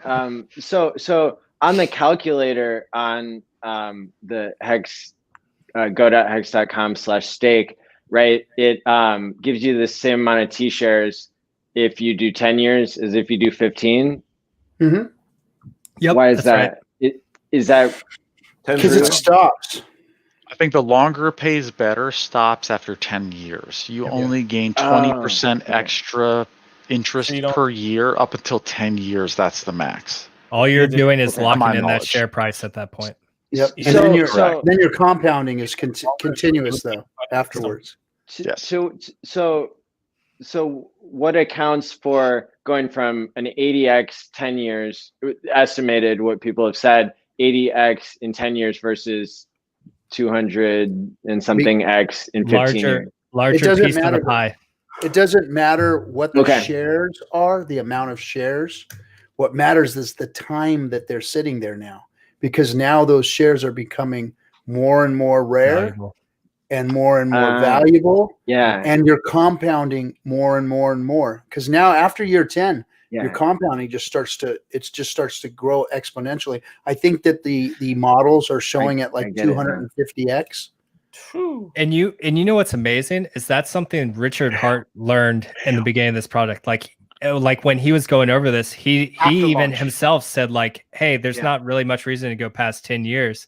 And then like it took him a little bit of time to go through. It's like, oh shit, I fucked up. Like, no, there's actually some huge advantage to actually going out past the 10-year mark. Because if you go at 10 and people start staking after that, there's nothing. It's once you stake after 10, you're blowing the door top of everybody. Because shares become incredibly expensive after the whale god gets paid out the highest payout ever. Oh, then that share price. So enough 10-year stakes come out. Explode. Yeah. Shares will be so expensive. Still, right? Still a 555 or like a Quattro Cinco is still better, right? Oh yeah. No, yeah, because in that 10-year. Well, I mean, do then a 5550. Do some of the simple math on it. I mean, take a million hex. But if it wasn't, then the God Whale would just like end a day early. It's like balance out the system. So like, obviously it is because it got the economics out of it, and like, some of us have like peeked at it or read it like extensively, right? And so I think like the game theory really supersedes like anything I can understand and imagine, because anybody who has like a huge stake, like who's a stakeholder, right, in the hex system, like isn't gonna wreck stuff. And even if you could wreck something, you would fix it, right? Like well, and that's the thing, right, too, because like due to like me following Richard and everything that he was suggesting early on, I have some fairly large 10-year stakes, right? Because like I was doing several of them, and because due to my understanding of the project and what my best source at the time, which was Richard, I was just like, okay, he says there's no reason to go out past 10. I'm going to stick around 10. And so now I look at my freaking stake ladder. I got like 3 very large 10-year stakes, which I'm sure will do fine. But at the same time, it would have been nice to break those up because just like us at the time, he learned even about a product that he created. He learned something new and realized like, hey, there's actually some huge benefits to going out past that 10-year mark, even though on paper via like go.hex.com, it looks like you're not getting anything extra, but in fact you are. And you just don't realize it at the time because we're at the mindset that we are now and not 15 years down the future when we're a much larger shareholder than what most people would be at that time. Yeah, and I brought this up. The other side of the goalpost is the first goalpost is Thursday coming up. And then if you look on the staking chart, the next goalpost is 10 years out. And then there's another one. Dies off again. Yep. Different fields. Playing on different fields. You're in a great position with those 10-year stakes. I mean, it's good. Those T-shares are money, man. That's some unique stuff. Like I still would have adjusted it, right? If I had the knowledge I did now, I still would have adjusted it to a degree. Yeah. So I lucked out and I did that. I put some big ones in the beginning. I mean, I got some 10 years out too that are big, but the ones in the beginning, I was planning on cashing a bunch out early, and I emergency end staked them bitches and pushed them out, built a wall out on 15 years and put a whole bunch of stuff out there. And my bag went up by a whole 30%. My T shares went up a whole 30%. Just by doing that. I mean, Richard admitted in his recent video, he didn't even see that coming. He didn't expect people to emergency end stake to stake longer. That was unexpected. Absolutely. It became a tool to help people rectify their ladders. I was so grateful that tool was there. Yep. I don't know how effective that's going to be after the big payday, though.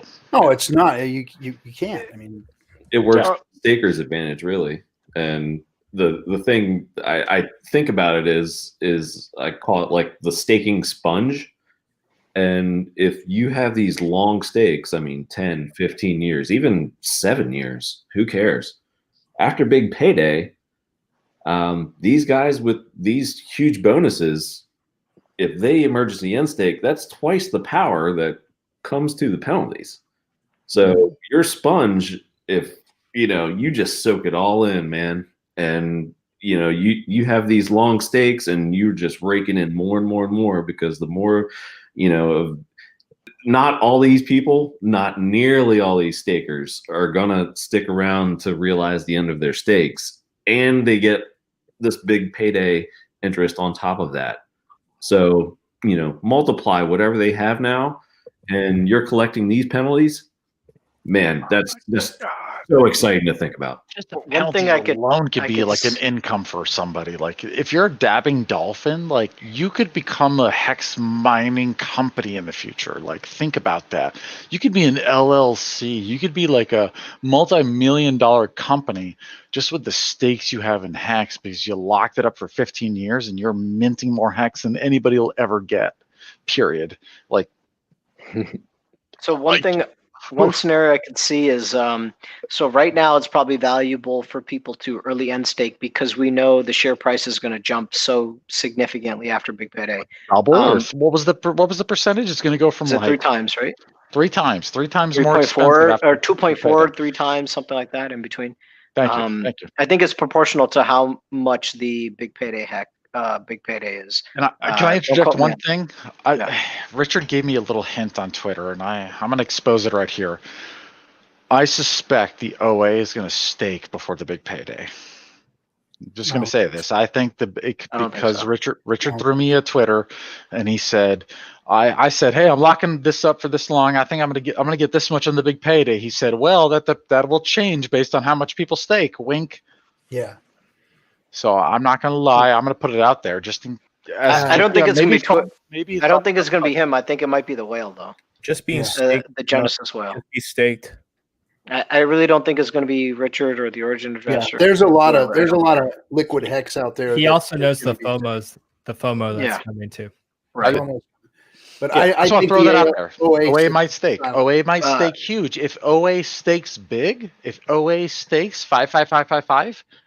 Our big payday goes down huge. So I think that, but I that think benefits us long term, right? Because then the OA can adjust the interest rate by deciding how much to stake for how long in the future, right?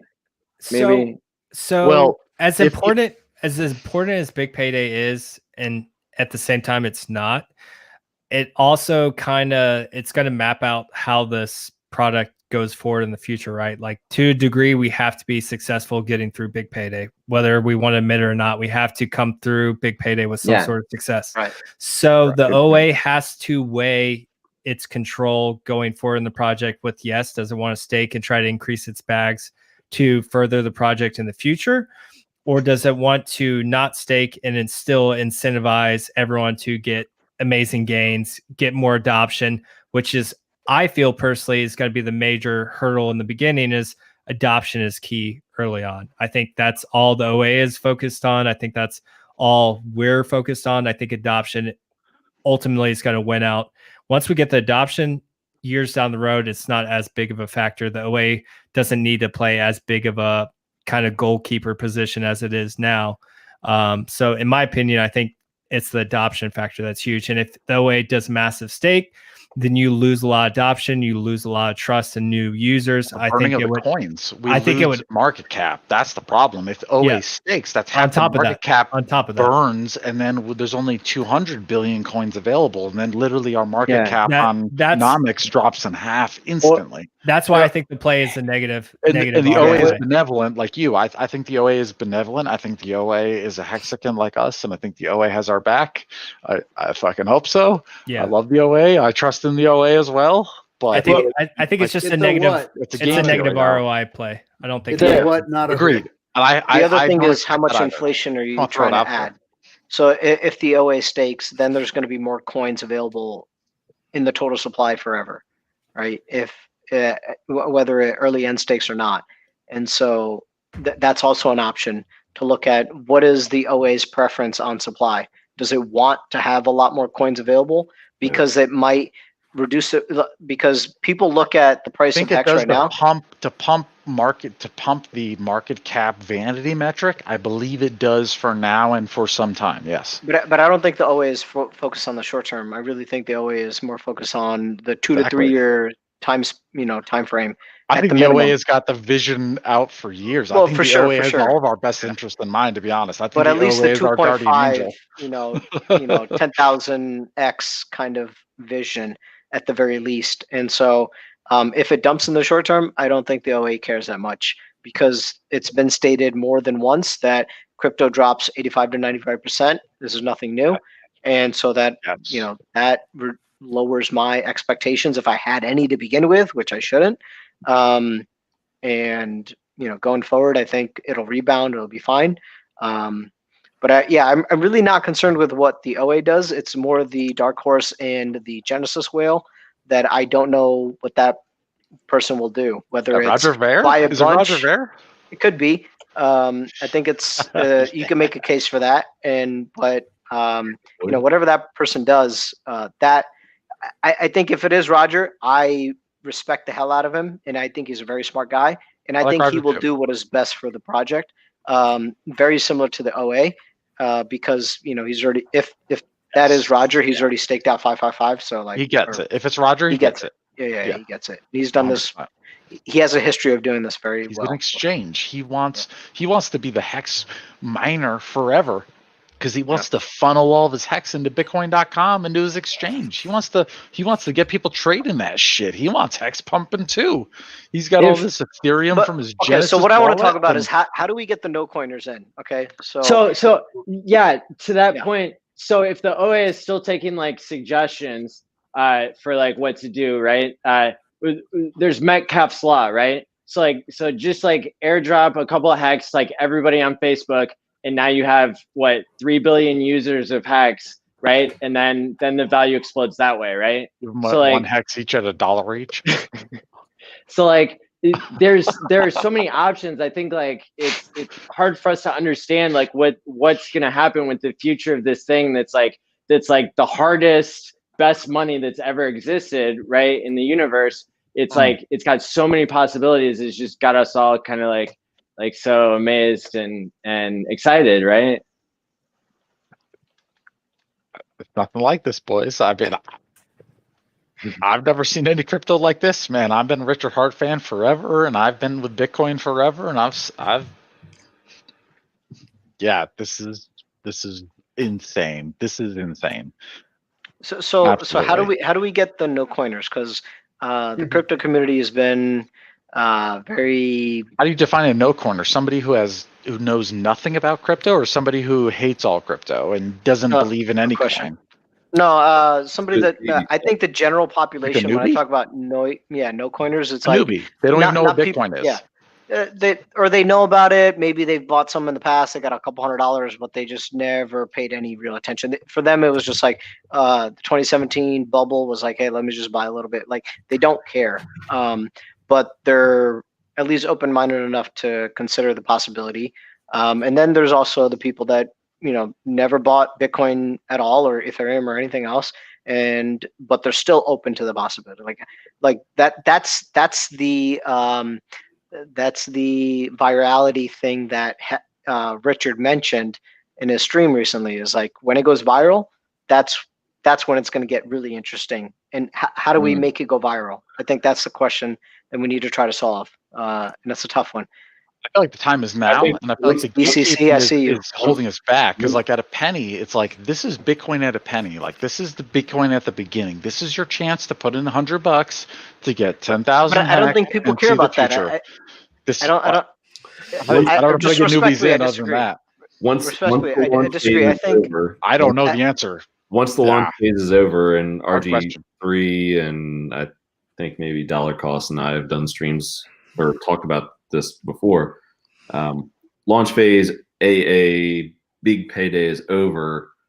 The product really begins, and that's when you can actually, you could leave all the super volatility out of it. Say in 2021, and you can actually market it as a blockchain CD. You don't even have to use the word blockchain because even that confuses some people, but time deposit, focusing on that, people get that, and everything's going digital anyway. So why do you have to go to your bank? People will understand that you can do things on your phone. It's coming anyway. Staker.app coming anyway. Cannot wait. And everything's going on our PayPal on-ramp's great too, man. PayPal doing the most. Like doing the most. Cabana, I agree with you. I think so. When I talk to no coiners, people that are roughly my age, even they do not fixate on big payday. They're like, oh, APY? Oh, you're getting 25 to 30%? Holy shit. I only get 2% of my bank if I tried, if that, right? Most countries you get negative. It's zero. And we're headed negative, right? So they intuitively understand that. They're like, yeah, I don't mind putting in thousands of dollars and just waiting it out for 5-10 years. No problem. They get that. And I think that's probably the biggest selling point. And that's what Hex was designed for, after big payday, because that is my co-host on the Balls Deep show is Torben or Woody 10K, and he's quoted the term the new era of Hex, and the new era of Hex is after big payday, and I kind of like that because it's not just the new era, but it's the final era, which is we don't have the same fundamentals anymore. The game has changed, but it's fixed. You know what to expect, play it accordingly, and people can understand. You stake it for a long time, you earn interest, and you get more Hex. And if there's more people staking, there's less sell side pressure. There's potential for the price to be even, if not go higher, if more people join in, and they get that. That's as much as I need to really tell anyone, and they're on board. It's just more easily understandable, and that's all it needs to be, and that will happen naturally after big payday. It's complex. We get it. Everybody here. Hex is going nowhere. Everybody in the comments gets it because we've been in or a year. Yeah. So and the time horizon too. It's like all the other scams and all the other coins that failed, they all die off. But Hex is like Bitcoin. It's not going to go away in 7 or 10 years. It'll still be on the blockchain. It's immutable. It's not going to get hacked. That doesn't mean fuck all to anybody, bro. That means only shit to us crypto guys that know crypto. Look at here's the top here's five, what everybody needs to realize. Look at None of the shit that we say, none of the shit that we do, none of these streams, none of this shit is going to mean jack fucking crap to the real world out there. There is billions of people out there that don't know shit about crypto, don't give a fuck about crypto. So guess what?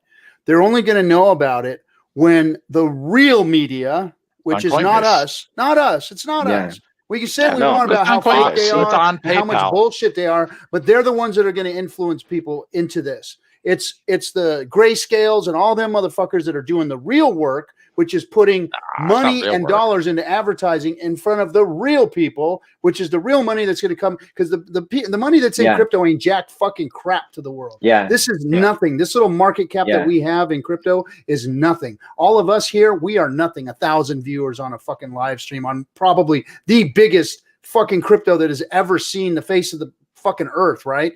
And here we are with 1,000 viewers watching us, you know, every couple nights a week, you know, a bunch of fucking crypto geeks, you know. It's the real advertisers that are going to bring. It's not us. It ain't us. We're the Roger Bears of Hex, though. We'll be the ones laughing, though. We're the miners. We are the Hex miners. We're the guys they're going to buy from in the future, though. All those people, like, we are the suppliers. We have the Hex. Like, we have. No, that's true, though. Like, RG, I agree with you. We're the cypherpunks. We're the beginning of this. That's all. We're just going to be a fucking blip in history. And those guys they're fucking rich on some island somewhere off.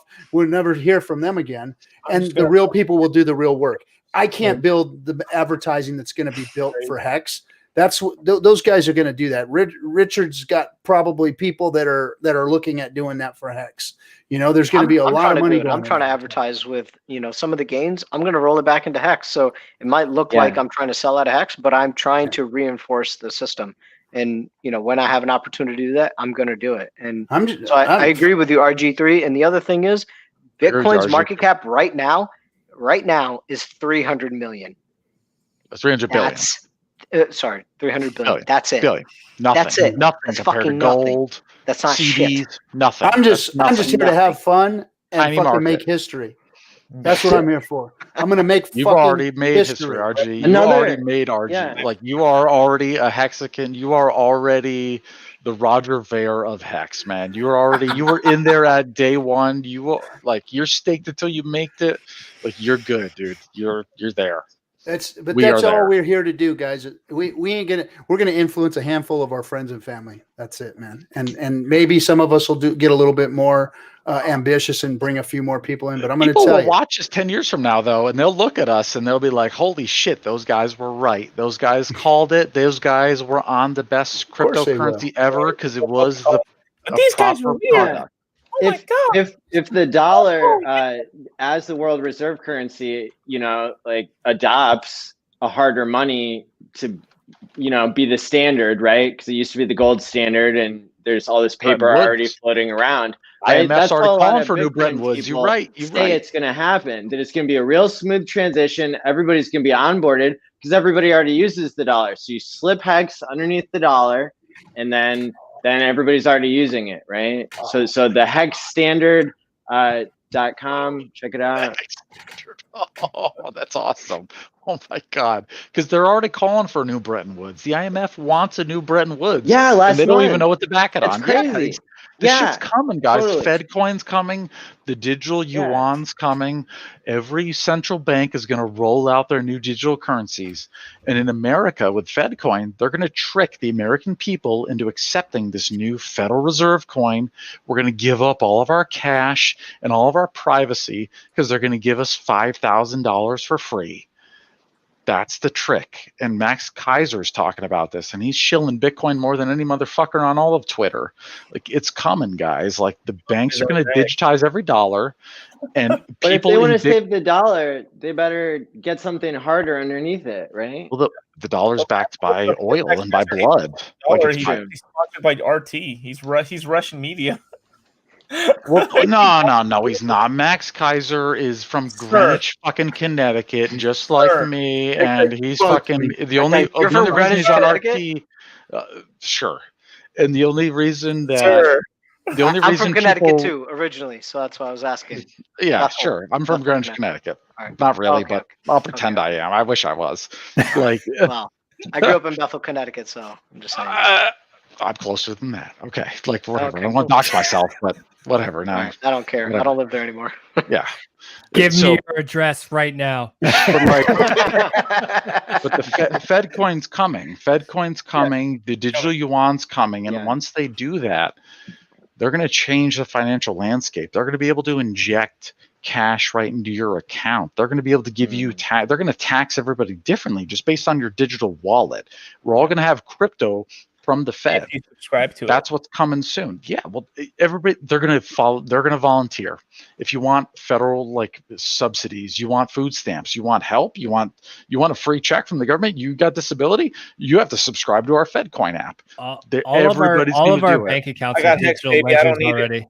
They're already digital ledgers. Well, here's the thing. Once they do that, and now with Sleepy Joe about to be president, once he gets in there, the printing This is why we stay away from politics. Yeah, let's talk about the Fed. Fuck politics. Let's talk about the Fed. Once the printing press go brrr, even Bitcoin's going to pump, and all the markets, the whole stock market's going to pump. Everything's going to pump. Hex is going to pump. It's all going up. Everybody's going to get their little digital wallets with their fake little Fed coin, and the shit we're dealing with, real hard crypto, real hard at digital assets, unconfiscatable, true decentralization, true like uncensored, like censorship proof, like what crypto's all about. It's going to pump to the fucking moon because they're going to print our shit out of existence. Well, so, and they're printing out the debt too, right? Like they're unwinding the debt over the debt. Because when you devalue the dollar, you devalue the debt, and so that's why these currency wars. It's like a race to the bottom, right? Exactly. And when crypto's going to race to the top, just like digital gold. Coffee brought this up in his live stream earlier. Like once you start putting a giant influx of cash into an economy, you're going to see an increase in the assets going up because people are trying to get their cash that's not as worth as much anymore into assets that are actually going to produce them some sort of yield. So as you start seeing the printing machine whirring away, that's when the assets are going to start to go increase. Printing press go. And the people getting rich are the rich, the people that already are rich. You know, like they have the assets to begin with. They're the ones going to benefit, and so it's not the lower middle class that get any of the money. Not that I'm endorsing helicopter money where the middle class and the lower class gets it either, but I'm just saying that that's not the ideal scenario. And no, I agree with a lot of what you guys are saying. We'll just leave it at. I think it should be a longer. Better for the poor. Like it should go to the poor, not the top. That the top get rich in America. The rich get richer. If the helicopter money just went to the poor, they would spend it and it would trickle up. But the problem is the Fed gives it at the top, and then it doesn't trickle down because they buy assets and things that make more money. Inflation. And price. But that's when you get inflation. They want inflation. Yes, that's what's coming. Well, we haven't seen inflation. No. But we've been saying this. So I say we. When I say like the libertarian, the anarcho-capitalist, the Austrian group. Okay, so we've been saying this for a long time, but that hasn't happened. Only because a lot of the money gets funneled into assets where you don't see the inflation. Exactly. And because the recent, the $2 trillion that came in, that went in through the repo market. The repo market pumped up the assets. And so you get that free money to buy those assets? They're not your assets. It's their assets, not yours. But what I'm saying is, if that money went to the people, they would have spent it because we already saw that pattern happen with the government checks that they did get, right? And then you would see inflation. And I don't think the Fed wants to see the inflation in that sense. They want to see the inflation of assets happen. And so there's different types of classes of inflation that can happen. And I don't think they want to see it in the average goods or the basket of goods that are available. And they're also fighting the technology is deflationary, right? And they don't want everybody who's bought a home to like lose that value, right? When everything deflates. And so as technology creates abundance, right? This is what Jeff Booth talks about. Economists have been, at least some people have been predicting for a long time, right? Like, technology should make things cheaper and then there will be more for all. But that's not what's been happening, right? And so there's this tug of war happening between trying to escape deflationary pressure. If you have nominal prices, pegged in, for example, this is what Richard talked about in gold, you would see that things are getting cheaper, but because there is a monopoly on the fiat currency, you don't see that, right? And so I would argue that technology improvements, innovation does make things cheaper. But when you have so much inflation, the whole concept of inflation with Keynesian thought is that you can inflate as long as there's growth in the economy. But we've seen a stagnation in growth, and growth is supposed to be above 3% for the inflation to keep up, but it's been less than 1%. And negative. The economy's dying. Well, the growth is negative now, and especially because they, with all this money coming in, they just invest it back into buyback programs. They don't invest it into R&D. So that's a huge problem, and that happened before this 2020. That was happening in 2008. They just invested into buyback programs instead of investing in R&D. So there's not been that growth that we should have seen, and it's because the incentives are all fucked. Yeah. The economy died in 2008. People don't realize it. I realized the fuck out of it. I watch a guy on YouTube named Gregory Mannarino. And in my opinion, he describes the traditional financial markets and he calls the moves of the Fed the best. It's Gregory Mannarino. I can't shout his name enough. Love him. He's the best. He's the only guy I watch for the traditional stuff. And if you want to know what the Fed's going to do, he's your man. And he does that shit for free on YouTube. And if you go to his website and sign up for his traderschoice.net, sign up for his email, he tells you his public stock trades every day. He does it for free because he's like Hexagon, but against the Federal Reserve. Love the guy. And yeah, man, you're absolutely right. They're going to paper over all the problems for the next 4 years, and Sleepy Joe's going to help them do it. And it's going to just the printing press goes burr. It doesn't happen. It doesn't matter if it's Sleepy Joe or if it's Trump. Exactly. They're just just a puppet. Yeah, Trump will do the same. And the market already priced that in. If Trump wins or Joe wins, it doesn't matter. They both work for the Federal Reserve. That's who's the Federal in charge. Reserve isn't a government agency. It's a separate corporation. It's a private bank. It's a private institution that prints all the money for the entire world. Right. Ta-da! There's the creature from Jekyll Island. Yeah, you should really look into that if you have a chance. Great book. The monster from Isle of Jekyll. Yep. I 100%. You said it, and that's why we bet against the debt. That's why, like Gregory Mannarino says, become your own central bank. Hold your own crypto. Hold your own private keys. Get some gold, get some silver, get some cash, get some property, get some land, diversify, get hard assets, get HEX. Yes, bet against the debt. The central banks of the world, they only have one tool, and that's a printing press to print more money and to print more debt. Well, how do we fight that? Cryptocurrency and deflationary currencies. We're on the opposite side of their trade. They're betting on debt, we're betting against their debt. We're gonna win. It doesn't so the one thing I've noticed, and we're kind of teetering into the realm of politics here, RG3. So feel free to cut into it's me. It's not if you my want. Show. Actually, that's true. This is DCC show. This is DC show, not mine, man. It's probably best to avoid politics from what I saw earlier. So I'll keep it minimal. All I was going to say is, it doesn't matter which side you're on. Their whole thing is control. And so as long as they can keep control, it doesn't matter when they print, how much they print, the incentive to print, that will always remain. And so no matter which mechanism they use to control, you draw your own conclusions. That's their avenue to do so. The only tool of a central bank is to issue more debt. That's their only product, is to issue more dollars and to issue more debt and to issue more bonds. That's all they do. That's all they sell. So you know the game. The number just goes up. You've seen it, and our wealth goes down with inflation. The more they print, the less the dollar's worth. The less the dollar's worth, the more hard assets are worth. There's Easy game. There's this guy, Robert, I can't remember his last name. Yeah. He Richard Kiyosaki. No, Robert. Okay. There's a Richard Hart and a Robert Kiyosaki. Well, there's a Richard Kiyosaki, actually. Oh, okay.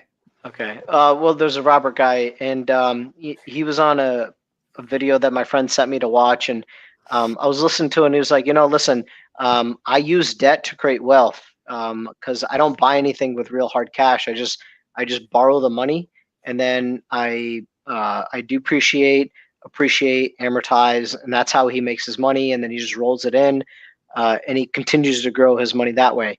And he was like, yeah, well, the interest rates are going to zero, so why would you ever hold cash? And I can see his point, but I think fundamentally his approach, he's just reacting to what is rather than what should be. And I think fundamentally there is a very, like he's a smart guy in every other sense. He gets it. He understands Austrian economics. He understands a lot of that stuff, but he just fundamentally just reacts to what is rather than what should be. And I think that is another educational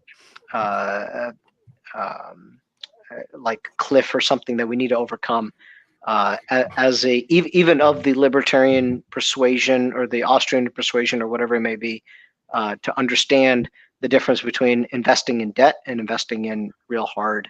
You're talking about Rich Dad Poor Dad, right? The guy who wrote that book? Yes. Yes. So you're right. You can so debt is a tool. When interest is zero and you have perfect credit, you can go to the bank. But you run that on against a hard asset is what. That's why if you want to do a collateralized loan, absolutely. But some guys like him, they don't even need collateral. He's so good, the banks will give him an uncollateralized loan. It's not he wrong. doesn't have. He puts zero up front. He's got zero interest. They'll give him $100 million. Go ahead, gamble on whatever you want, buy whatever asset you want, help yourself.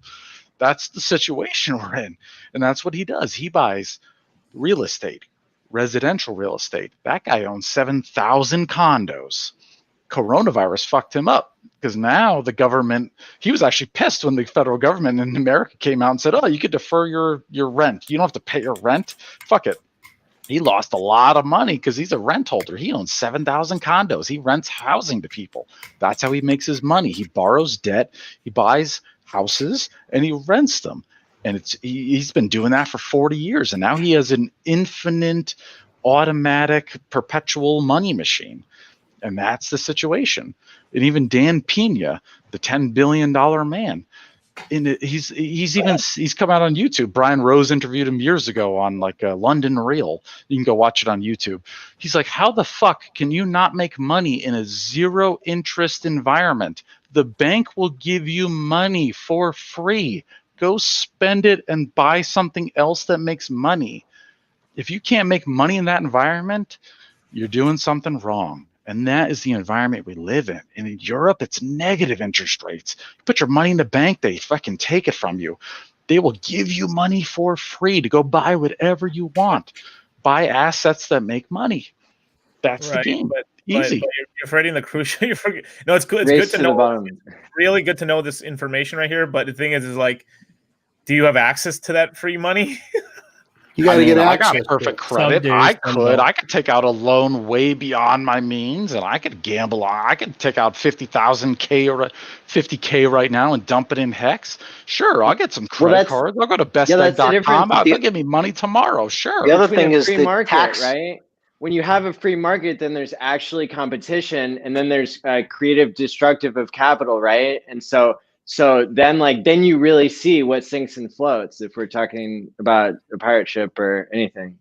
Well, the thing is, with the free market, yes, you would see that, but we have to counter in taxes. Taxes incentivize you going into debt, right? Because this is one of the things that Robert taxes does on pirate ships. Come on, man. This is one of the things that Robert uses pirate ship, my boy. To an advantage. He knows he'll get tax benefits if he goes into debt, and so for him to not pay taxes, he's okay with going into debt. Well, I think that's a very negative approach to incentives, right? Like that shouldn't be how they should be structured. Well, I mean, I'm totally against taxes altogether because I'm an anarchist, but the point is the tax structure also develops a lot of go ahead. People should be rewarded for saving for the future, right? And that's what Hex does. It's different than this whole negative interest rate thing, right? Because negative interest rates punish saving for the future, literally. Yes. And so this makes it very simple, right? Yes. Here's like another thing that really explains why Hex is far superior, and why while everybody else is racing to the bottom, devaluing their currency, right? We're just gonna sneak in and take everybody's lunch, or whatever you want to say, right? Because it's that simple, right? You reward people who are saving, and then that's where the value is going to go. No, I agree. So, Maddie, the other thing you hit the nail on the head perfectly. With taxes, you basically punish people for bad behavior, whereas capitalism or voluntary action, you reward people for good behavior. And the reward mechanism is through your voluntary action versus punishment, which doesn't actually address any of the core problems. It just tells you whatever you did was wrong, but without any repercussions other than the fact that you have to pay up, right? There's no incentive for you to adjust and then grow from there. Whereas if you know you're going to get a reward, you're like, okay, this isn't working as well as it could, but then this avenue works a little better for me, so you adjust. Whereas when you get punished, you're like, oh, I'm devastated. I have no real incentive to reinvest and adjust whatever my like. I could be somebody that's racist and have a very bad policy towards whatever product or goods services that I'm selling. And if I get punished for my bad behavior, it's not the same as being rewarded for good behavior.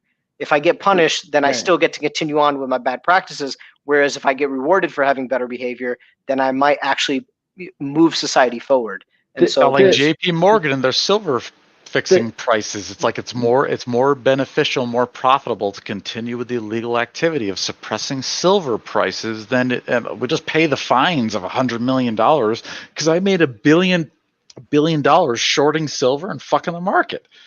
Of course, I'll pay the fines all day. The banks, JP Morgan does this every day. That's their job. You said it. You hit the nail on the head. The reason why I don't like just the title of Rich Dad, Poor Dad, right, is because it's making it seem like it's the dad, right, that's the issue. That's not the issue. Right? It's your mindset. It's understanding the environment you're in. It's not stupid people. Play the game, right? Don't hate the game. Monetary policy, and so it's not that we need to make people's financial IQ go up. It's that we need to program the financial IQ into the money, and that's what Hex does, right? Is it raises your financial IQ, right, by being better monetary policy, right? And so it's taking the locus of control away, or like the locus of the problem, right, away from like, you know, like what they gave like those two guys the Nobel Prize for coming up with behavioral economics, and their whole thesis was people are stupid with money and don't plan and save for the future, right? And so like that. First of all, you're not solving anything, so you shouldn't have gotten the Nobel Prize. That's why Richard's going to get it in the future, right? Because he actually came up with a way to make the world have a higher financial IQ by programming it into the money. The problem you're going to find is like some people like they're not financially educated. It doesn't matter. Like they're not going to ever figure it out. They just can't. It's just the way it is. But the same idea that Richard talks about is how the only way to stop scams is to take the money away from the people who are high risk of being attacked by scams and putting it into something good like Hex. That's how that is stopped. Is you take the money from them and you put it in something good. That's like the Federal Reserve. If we want to kill the Federal Reserve, we have to starve them of money. We got to get all the money out of the stock market and we got to get it into crypto. We got to get it out of their hands, get it out of the Wall Street, bleed them dry, suck them dry. You know, get all Michael Sayer and all the guys, all the hedge fund guys, get all their money into Bitcoin, get all their money into Hex, get it all into Ethereum, and then we shift the paradigm. So you've got Rich Dad, right? You got Poor Dad, and then you got Hex Dad, right? Like, I don't know. Bingo.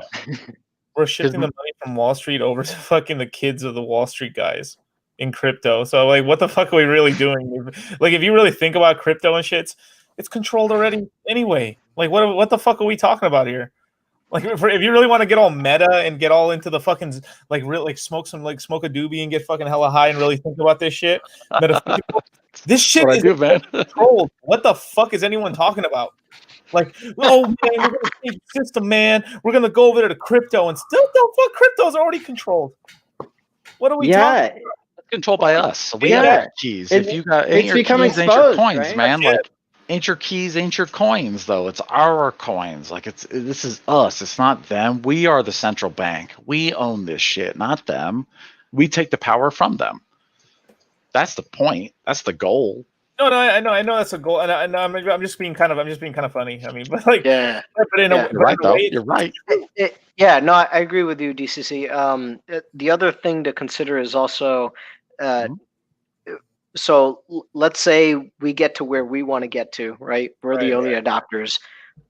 For the next generation, maybe or the 2 generations from now, how do we set up systems for them to succeed so that they don't fall into the same traps that the world we grew up in develops again, right? And so I think we just have a responsibility to understand where we're coming from, why we are where we are, and then and not just right now or the 5 years or the 10 years, but 20 years from now, how do we make sure that those systems don't develop again, right? I'm very much against communism, and I think there are communist ideas that are emerging in the economy. Now, I'm not against a communism in a very small family-centric situation, because I think socialism and communism does work in those scenarios. But when you look at an economy and you're forcing people into certain positions, I think it's very dangerous. And so I think those ideas are starting to emerge again, or they have emerged, and we need to fight them off. Yeah. But we set up systems that are immutable. So by rewarding saving, right? And so if Hex pays whatever it's going to pay, right? Depending on how much the OA stakes and stuff in the future, Hex might pay 3%, right? Or 30% or whatever. Then what that means is that in order for a business, right, to be a better bet, they're going to have a better idea, right? That's going to generate more money than that, right? So you're going to have to compete with whatever the real money and the hard money is doing in order. And so that's gonna create, I think, a huge leap in innovation once companies do actually get wrecked if they're not doing something better than that, right? Than that standard that's being set. Right. It's past RG's bedtime. I'm finally talking to a fucking guy who's been asking me for crypto advice for years, and I told him in March to get Hex, and he didn't. And now he's like, oh, I should have got in. Yeah, you should have got in, buddy. You should have got in. You're not too late. At a plenty of time. Late. I mean, have you seen the comments, RG? I was just messing with you. But no, I'm actually looking down. I don't think one person got in the beginning when I initially sent it out there. I just had my coffee. I'm good, guys. I was just looking at the phone, listening to the conversation, because I find it. You guys are. Well, most of you guys are younger than me, obviously. Well, all of you probably are younger than me. But, I mean, we talk about financial institutions and the failure of them and all this stuff. The bottom line is, guys, we're in a cycle. This is a cycle. It has absolutely nothing to do with this doomsday fucking thing. They fucked up the first time we had a Great Depression when the world was in fucking trouble. They fucked up. They should have printed money, and they didn't. They made a mistake. So this time they may be overcompensating. I don't know. We've never seen how it works. They couldn't print money back then because money was pegged to the gold. Yeah. So we had real money. But they still could have. They still could have influenced. They could have dropped law and they could have influenced it, but they didn't. And a lot of people got wrecked. A lot of people got wrecked. Real hard. I mean, people were giving their kids away. That's not totally true. Yeah. So back when the Great Depression I'm not saying it's totally true, but what I'm saying is if they would have had a tool that they have today, back then it would have been a different situation. People were giving their kids away. People were jumping out of fucking buildings left and right. People were starving to death. It was different than this thing. We're all sitting here in our homes still. That's going on today. Man. People are starving to death and we got fucking thousands of dollars of clothes sitting in our closets and shit. Things are different today than what happened back then. And it's because of the tools that they have. Yeah, people are still around the world, but in the U.S., we have it a little different. But I'm trying to Deep was talking about communist China. People are still starving and dying, and they don't and have then we access talk to about financial tools. socialism and communism and all this. America has had loads of socialism in it, and it's worked for the country. And we can say all we want how bad about it, but the military is fucking socialism. That's what it is. Your military, your Marine Corps is socialism. Period. End of story. That's socialism at work right there. The military-industrial complex. Well, I'm not talking about that. That's private people making money off of it. And you can have a whole nother argument for the war. The wars are rackets. Let's just face it. The number one decorated Marine on this planet was Smedley Butler. He wrote a book called "The Wars Are Rackets," and he was the highest decorated Marine of all time. And he wrote a book called "This Is a Racket. They're killing my boys for no reason." And it's the military-industrial complex. There's a reason. It's called dollars. The reason is dollars. All that really is high-level socialism. And they use capitalism to hide underneath that because they're socializing the losses, their losses, and we have to pay the price for it. All the peons down below them are paying the price for it. So our we blood call and guts. capitalism whatever we want. It's really socialism for people that are in control of it all. It's imperialism. All the money going burr and all this shit. Look, until you get money into the pockets of the people that are going to spend the money, your economy is going to remain stagnant like it is right now. It has to be turned back on is all. That's all. It's not going away. We're not having a doomsday issue is going to happen here. All that has to happen is the people that spend the money, that buy the tennis shoes, that go out for the weekends, that buy pizzas when they're not supposed to. Those people are the ones that have to be spending that money every day. So they got to get more money in their pockets. And they don't have it right now. They don't. Nothing. And when you turn the machine on and you make the money go burr, whatever you want to call it, the almighty dollar is still the almighty dollar. You ain't going to change that. You're not going to change it. There is no other currency that can take its place. And crypto is not going to do it right now either. Took you long enough to get to the almighty dollar speech. I was waiting for it. I thought we'd get you like an hour ago on that. I agree, Archie. It just is. It's the economic energy of the world, and the world is not going to stop. We aren't having a zombie apocalypse. The motherfucking, it's not going to happen, guys. It's not going to be an end times here. It's going to start back up. And it's when human beings start doing things again, and when human beings start spending money again, that all the machines will start to roll. And once all the machines start to roll again, then the economy will get better and everybody will get happier. Right now, it's just stagnant. What happens if the dollar is not the world reserve currency? What happens if you lose that position? Be? It's not going to happen anytime soon. I'll tell you what else is going to be? That's some bullshit. We don't know, man. That's the upheaval. That's the future upheaval. I think we can know because you have to have fast transactions. You have to have trust, and people trust the dollar for better or for worse. And so that's not going to be overtaken anytime soon. You have to have the systems built in. The whole banking system, whether you're in the euro, you're in the dollar, you're in the yen, it doesn't matter. It's all built on the dollar. That's not going to change overnight. XRP already tried it and it didn't work, and it's not going to happen. I'm worried about the yuan. I'm worried about China. I'm worried about the RMB. I'm worried about they could destabilize the Federal Reserve note as the world. For sure, China is a risk, but it's only a risk in a very particular sense. Fuck them, exactly. But I hope you're right. Fuck them. I don't want. Absolutely, fuck China. Say it again. They're only a risk in a very particular. Say it again. What the fuck are y'all talking about? We're talking about the hex standard. Let me go get some more alcohol. Fuck this. Hex is we know it. It's not going to be the hex standard for 10 years, guys. Right now, it's the Bitcoin standard. We have to admit that. It's not even a Bitcoin standard. It's not the Bitcoin standard. No, it's not. It's about to be the Ethereum Bitcoin's 300 million. 300 billion. That's nothing. That's what all the hedge funds are betting on. They got their bags. They're betting on the dollar going down. They're betting against the economic climate. It's going to drop again. We know it. I predict 13K top. 40,000, and then what? It's going to 19K and bust. It's going to bust. It's going to happen again. Dump at 19K. That's my prediction. I mean, short term, but I mean, even mid to long term, it's still going to maybe 50K at best, and still going to dump again. They're not betting on it long term. Like, hey, this is here to stay. hey, you know, the economic climate and the social climate and the political climate is kind of fucked. Let's see what happens with Bitcoin, because what else is going to pump for us if it's not Bitcoin? Okay, That's why they're in it. Tyler says, we got 5 days until big payday, and this is the best you guys got. Yeah, we're all fuck, bro. There's such like a mental masturbation. But, oh my God, China! What is China going to do? Is China gonna take over the world?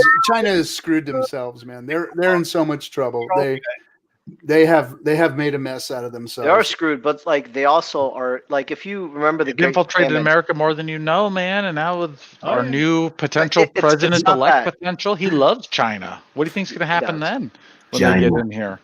But okay, for China though, the Great Famine happened in 1958 to 1962. The Great Famine set a very big precedent for how the Chinese respond to things, and they do not give a fuck about sustainability. They are all about consumption in the short term, right away. True. And that experience that they went through, that communist experience, that Mao experience that they went through, that still lives today. And you can see it because they had a raid on the Galapagos Islands in September. They were there for a month. They raided the fuck out of that place. They destroyed the ecology of that place, and then they just left because there is no food for them in their local area. Now they are venturing out, and there is no repercussion for them because the rest of the world is giving them a pass for whatever the fuck they want. Not Japan.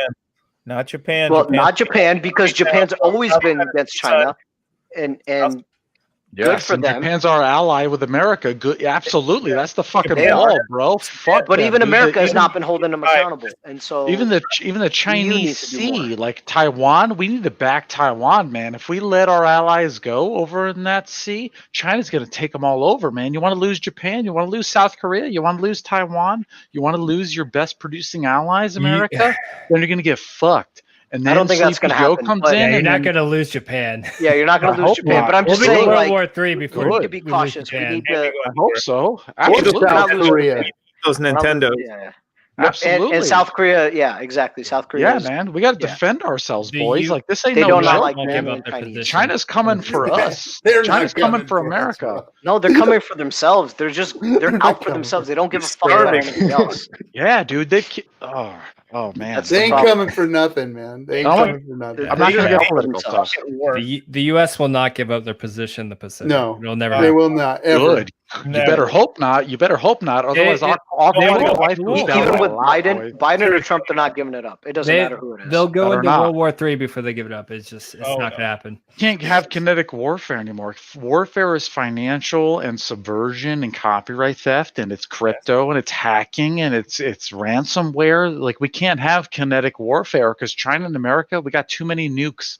If we go to kinetic warfare, if we go to World War III, we all die. It's game over. We're done. Well, biowarfare, absolutely. China released this fucking virus out of their Wuhan lab by accident. I'll give them credit as by accident. Now, because they're fucked up political party, we gotta be careful when we talk about we gotta be careful. We don't man. I'm telling you, like, don't sleep on China. They're gonna eat our lunch. Don't say the virus. We'll get kicked off. Yeah, we will. Right here, China's bitch. Don't sleep on China. They're gonna eat our lunch. I'm fucking taking a shit on it. I'm like wiping my ass with it. Like, so all right. So how many hex per share in the future? When? Hex per share, right? So it'll one day be 1-to-1. One. Let's do 2 years from now, 5 years, and then 10 years. Oh. Wait, what was the first number? Sorry, I'm drunk. 2 years, 5 years, 10 years. 2, 5, 10. Okay. 2, 5, 10. 2, 5, 10. Hex per share. So I think we had a discussion in the pro chat about this, and obviously the share price always goes up, but that's just your entry into the market. But after that, God damn it, Cookie.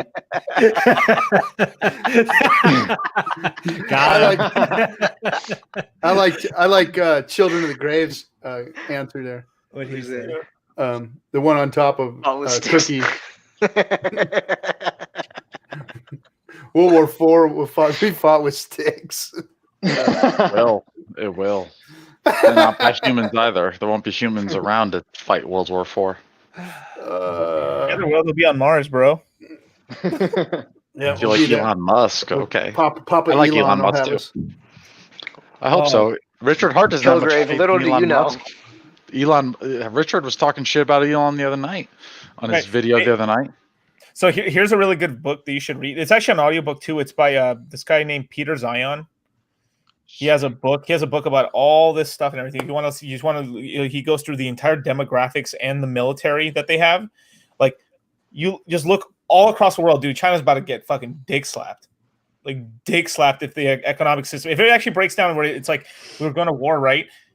Half the country ends up starving, and then the country just revolts against itself. It's a paper tiger, and it's fucked up because it's like a lot of people are going to suffer. And like I have hatred for the government, not for the people, because the people people have nothing to do with it. They're going to suffer for that shit. But the world is going to come and help it out. Exactly. After it's done, and it's gonna go through a thing. The whole world will free them, and it's all gonna be something that we can do. It's fleas, guys. It's fleas. Yes. That's why dogs have fleas. They got something to fucking do. Communist Party.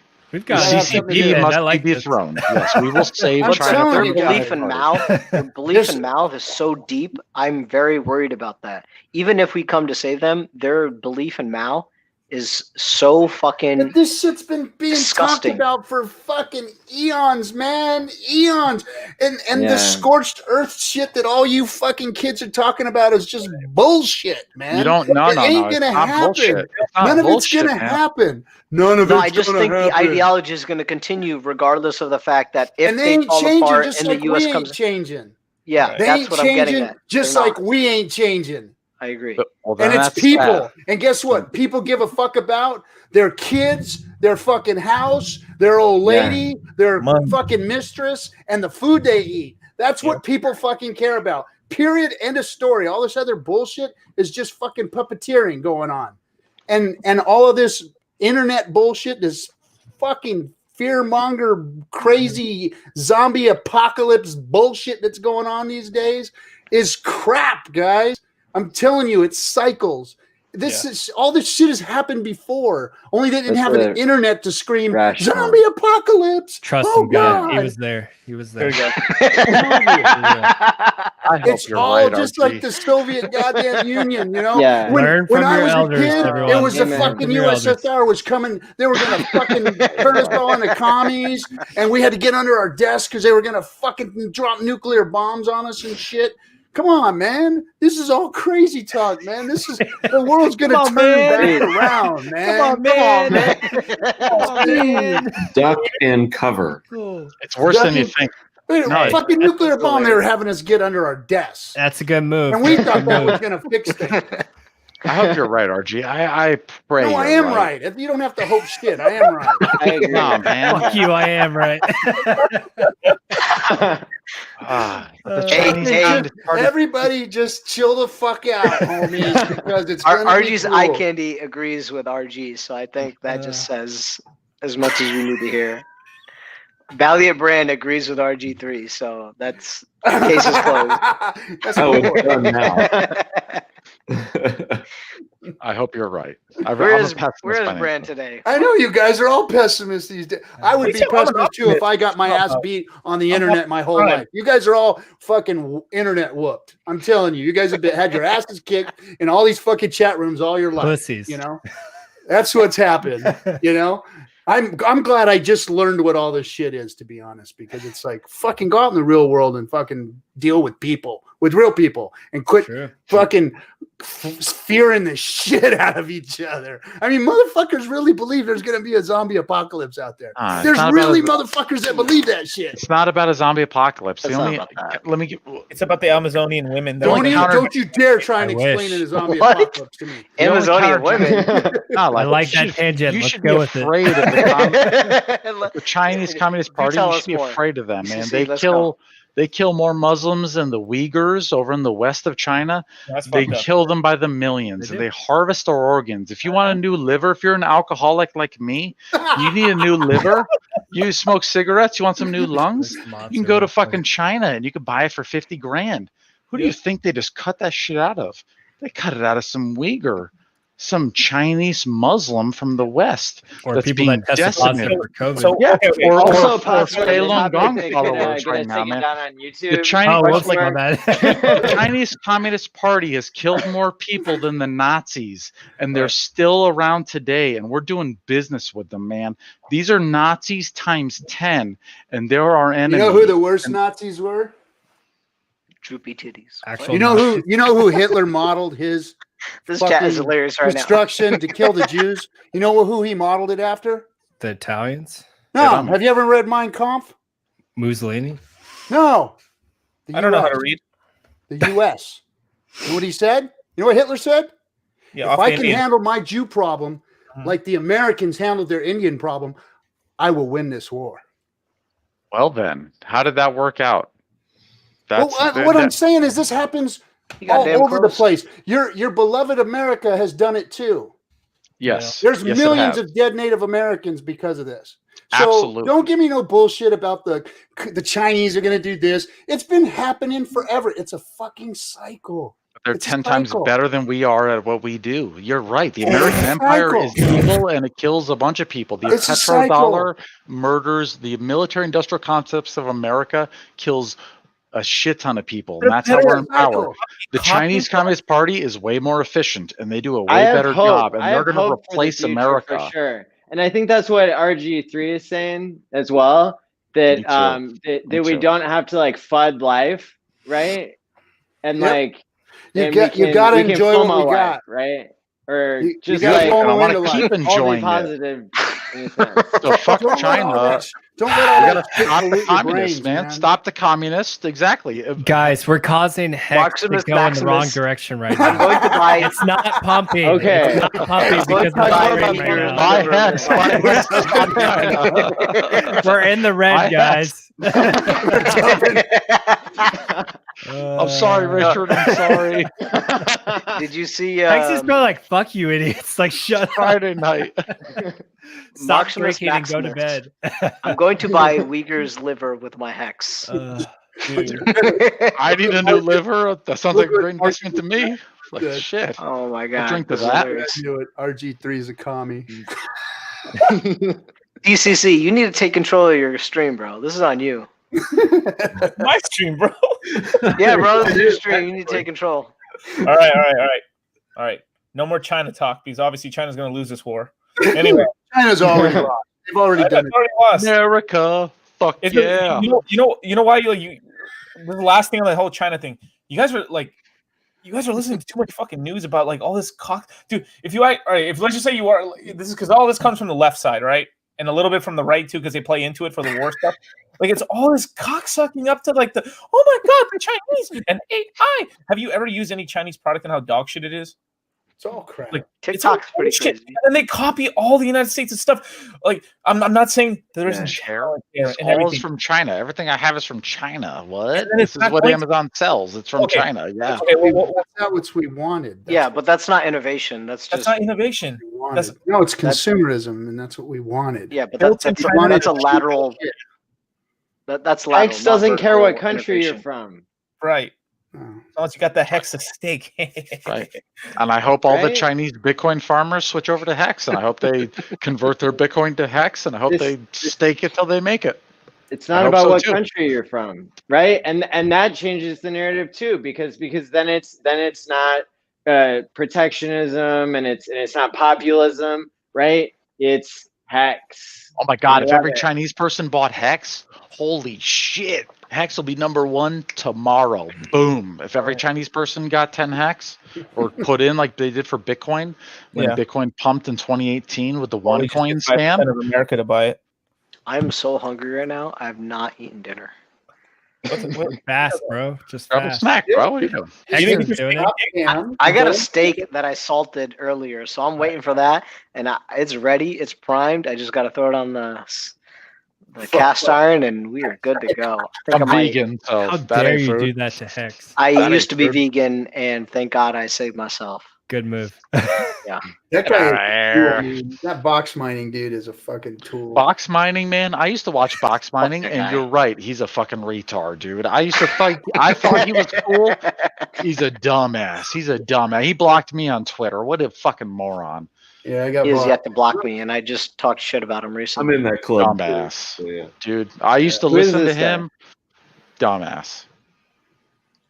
I've lost a lot of faith in a lot of crypto influencers over the years, man. Yeah. A lot, man. Let me tell Never you. had it. I'm here Yeah, for you, man. they're all spewing crap out of their mouths. I mean, it's just They don't know shit. They don't. They Hex is couldn't research pulling the curtain product. back. Yeah. What's Exactly. really funny? What's They really don't- funny about like the guys on Twitter is like I've had comments, replies, conversations with many like people that you would recognize over the years, and some of them I've called out. And I've mentioned Hex over the past, say, 6 months, and be like, all right, it's time to go. Look at performance. And I mentioned this to you before. scoreboard. Look at the chart, Yeah. boys. Blocked. Hello, Blocked. Here we are. Blocked. Derek Dean, Carnivore. Blocked. Yep. Blocked on the Yep. All day. They don't get it. They have no idea. I can't wait to laugh at them later, just like Richard. Oh my God. I can't wait to laugh at box mining 5 years from now. Oh my God. Be like, hey, Can't buddy, wait to I'm go an to X crypto miner. shows, man. What are you mining, bitch? Nothing. Like, oh my God. I want to go see them all at the crypto shows. That's what I'm. Can't wait. I can't wait. What are you mining, bitch? Yeah, nothing. I won't even call them out in person at the mining events. I mean, at the DC, put up Cass's comment. Cass roulette. Yeah. It's very accurate. Hey, you guys should have just Oops. let good enough alone, you know? Oops. Are we hurting the price? I'm sorry. This is what happens when you involve alcohol, boys. It's Friday. Sorry, boys. I mean, we're Conspiracy like, pushing like way over 4 hours. So. Hey, it's a good opportunity to buy. Shut up. Holy Down price. Yeah. One last Discount. You're welcome, guys. Discounts for everyone. Ooh, here You we get go. a discount. You get a discount. I blame Motley's red candles. Yeah, yeah. No, these are Asian red Welcome, candles. Derek. They're good. Not yet. Yeah.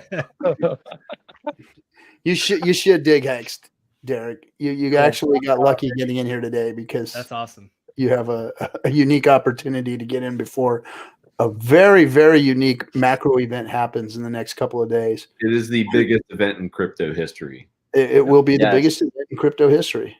And then I'm not after that event, after the AA closes, which is what I think is the biggest event, then Big Payday is going to come. And that's going to be the second biggest event. Derek, ask us questions. What do you want to know if you just been digging into it now? Like, how can we help you? Because I think we're all pretty knowledgeable. We can probably answer 99.9% of your questions. Yeah. So And if ask not, away in the Motley's not chat. available and he's not gay. If not, we'll get the smarter people on here for you, like Firebun and Kyle and everyone else. We'll CC them on everything. Can someone explain to me? David, what you drinking? If I could win pool together, I want 9,000. David, what are you drinking? Local brew. Can't dox myself. Okay. What? I got Jameson. I'm pretty sure they distribute decent radius. Is it better? Hey, DCC, can you put up his question? Derek's question. Let me get on Google. Is it better to hop? So, right now. Yeah, our opinion, I'm pretty sure I'm going to speak for everybody, but it's to hop in right now, especially if you're going to stake. Right. If you're going to stake, I think, which is probably the best outcome you can have, because that's what Hex is designed for, is for staking, because you can earn APY. This is the best time. The share price is the lowest it's going to ever be. Every day it gets more expensive, and then after Big Payday, it's going to spike like crazy. And so I would say the best time to get in and stake for the long term, because this is a long-term prospect, is right now, as soon as you can. And Derek, we brought down the price for you, so you're welcome. Yeah, we're trying to help you discount, man. Yeah. Under a penny is a fucking discount. We were talking about China. We brought it down for you, so. But But seriously, though, it's not just big payday, right? You have the 2 to 3x after big payday, and then T-share price. If you've gotten to your T-shares yet, that's a big component to start learning about how T-share price is always going up. Today is your best entry that you'll ever get in the system. So if you buy tomorrow, you're going to get in at a slightly less better entry point. So consider that. And then after big payday, it goes up exponentially. Some good people to look up because you're new to this is Silver the Antidote. He's a bit technical for you maybe right at the get-go, but he's a good person. There's Hex Genius, which is a live stream that constantly has new information coming out. You can look up Richard Hart for sure. Always good content. You can look up Big Pep. Big Pep has very digestible information for you. And then any one of us, a lot of us have streams as well. I have a stream. Dollar Cost does streams. So any one of us, we can provide you information. You could always message us on Telegram, Twitter, whatever you want. Any questions you have, nothing's off limits. We'll try to do our best information. If we can't get the best information, we'll reach out to people like Firebun. We'll reach out to Steph. We'll reach out to Kyle. Those are the pros of the pros, and we will get you the best information possible. But I would say if you're kind of in a rush and you really like Hex right now, to get in as fast as you can and stake as long as you can, that's the best optimal outcome for the return on Hex. Now, your return on USD, who knows? I can't tell you anything about that, but I can tell you right now, your return on Hex, this is the best possible time to get in. And he didn't mention it, Derek, but RG3 here has a show too. Yeah, he's all right. He's a little crazy. He's a little kooky, but toilet humor. Then come see our show. We ain't gonna give you a whole bunch of good information, but are you giving away anything? Yeah, tell them about the giveaway. Are you giving away the giveaway? And we're just giving away 3.69 million Hex. That's all. Oh my God! That's more Monday, than some Hexagons I know have. Holy shit! Mondays, That will Wednesdays, change your and life. Fridays. They come on at 10 o'clock Eastern. I don't know what other times, but 10 o'clock Eastern, 7 p.m. Pacific. Come on, and at the end of the show, he'll randomly pick three people from the chat. I got it today, so let's go. God. Thank you, Sammy, for picking me. Who's RG3? Hextherapy.live is a new show every Thursday. Yep. After Hexologists. We don't have anything to give away like 3 million Hex, but we'll drop some knowledge if we can, give away some education. I like that bow tie. Oh yeah. Thank you. Well, hey, actually, so tomorrow, 9 a.m. Pacific Standard Time, myself and Crypto Coffee, we're doing a stream on Crypto Coffee's stream on his channel. So listen in. If you have questions, we'll answer them. We'll talk, it's more just an interview, like we're just going to be shooting the shit. But at the same time, we'll try to get into some good conversations. So the more interaction we have, the more people that join. If you're in EU, this is perfect for you. This is why we're setting it up at 9 a.m.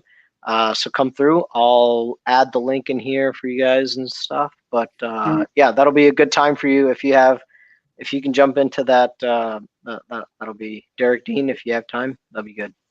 I'll pump that one a little bit because coffee is always a good chat, and everyone will just gain balls deep over there, man. Yeah, you can talk Hex too, man. But coffee is a great interview. I love chatting with him. So everybody do that one. That's going to be really good. Multi Megawatt said, "Who are you guys?" Multi Megawatt. We are the guys that one day you're going to go, "Holy fuck! I ran across those guys one night. Son of a bitch! I didn't." That's who we are. OG Hexicans. Hell yeah! All right, Deep. I'll be at your show with Crypto Coffee tomorrow at noon. That's a noon Eastern American. Yeah. Not China. Perfect. Let's hear it, Multi Megawatts. What's your question? What's your question, bud? Let's see if he I like how he said I host a podcast, but don't try to find it. Don't look for it, but I have one. Marketing show When your link. friends and family ask me about that, I say the same exact thing. Yeah, that's probably a good move. Let's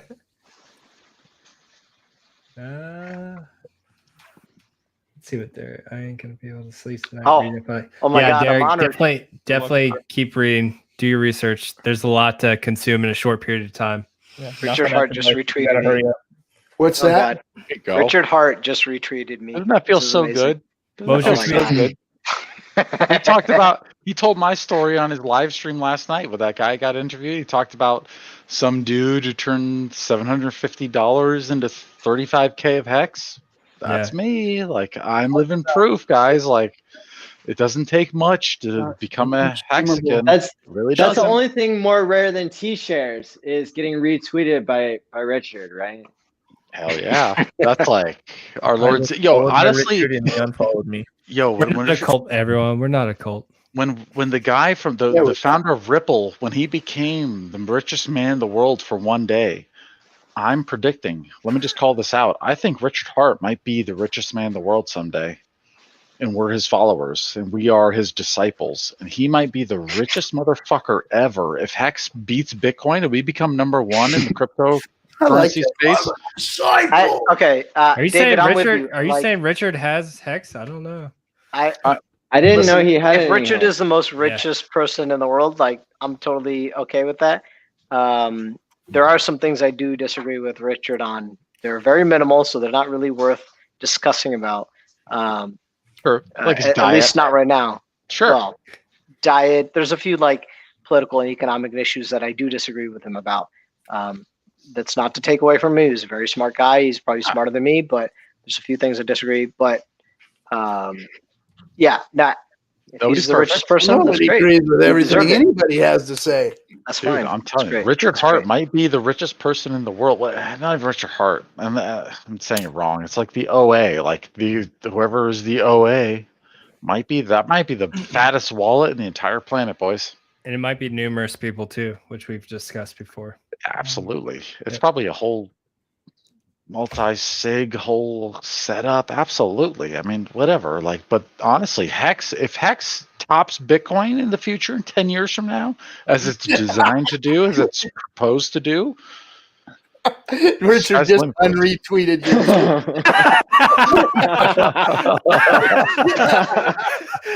Look at that face. Someone screenshot that face right now.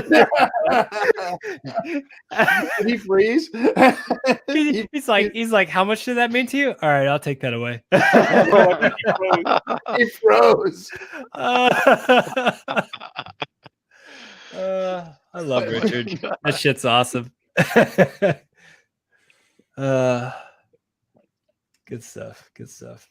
Beautiful. Yeah, guys. I mean, what else is there to say, man? The next 6 days are going to be insane, and then after that, it's going to get insaner. After that's going to be nuts. Yeah. Expect volatility. Insaner. Hang on for the ride, and if you are in the product for what the product is designed for, then really it should not affect you. Yep. Is that Stake fair? it till you make it. Stake it till you make it. No, I mean, is that fair to say though? I mean, if the product is designed for you to lock up your money, then the next 2 weeks, if not longer, should not matter to you. Correct. Enjoy your emergency and stake penalties. Grab the popcorn and watch let your staking sponges collect. It's going to be fun. A lot of people think it's going to get boring after Big Payday. Like the next couple of months after Big Payday is going to be really fun. Yes. And all I can say to the miners out there, if you're a Bitcoin miner, an Ethereum miner, if you love mining, get into Hex and stake, because staking is mining. Staking is mining. Nobody says that in Hex. That's the one thing I've delayed found. gratification. Yeah, stake. Yeah, exactly. Time value Delayed of money. gratification. Yeah, if you've seen Bitcoin and what it's done, if you loved Bitcoin at $1 and you want to be a Bitcoin miner at $1 and you want to ride it to 20K, then stake your Hex now so you can be a Hex miner for years and years and years. Period. And Hex lets you stake longer than Bitcoin's ever existed. You can do a 5-5-5-5-5.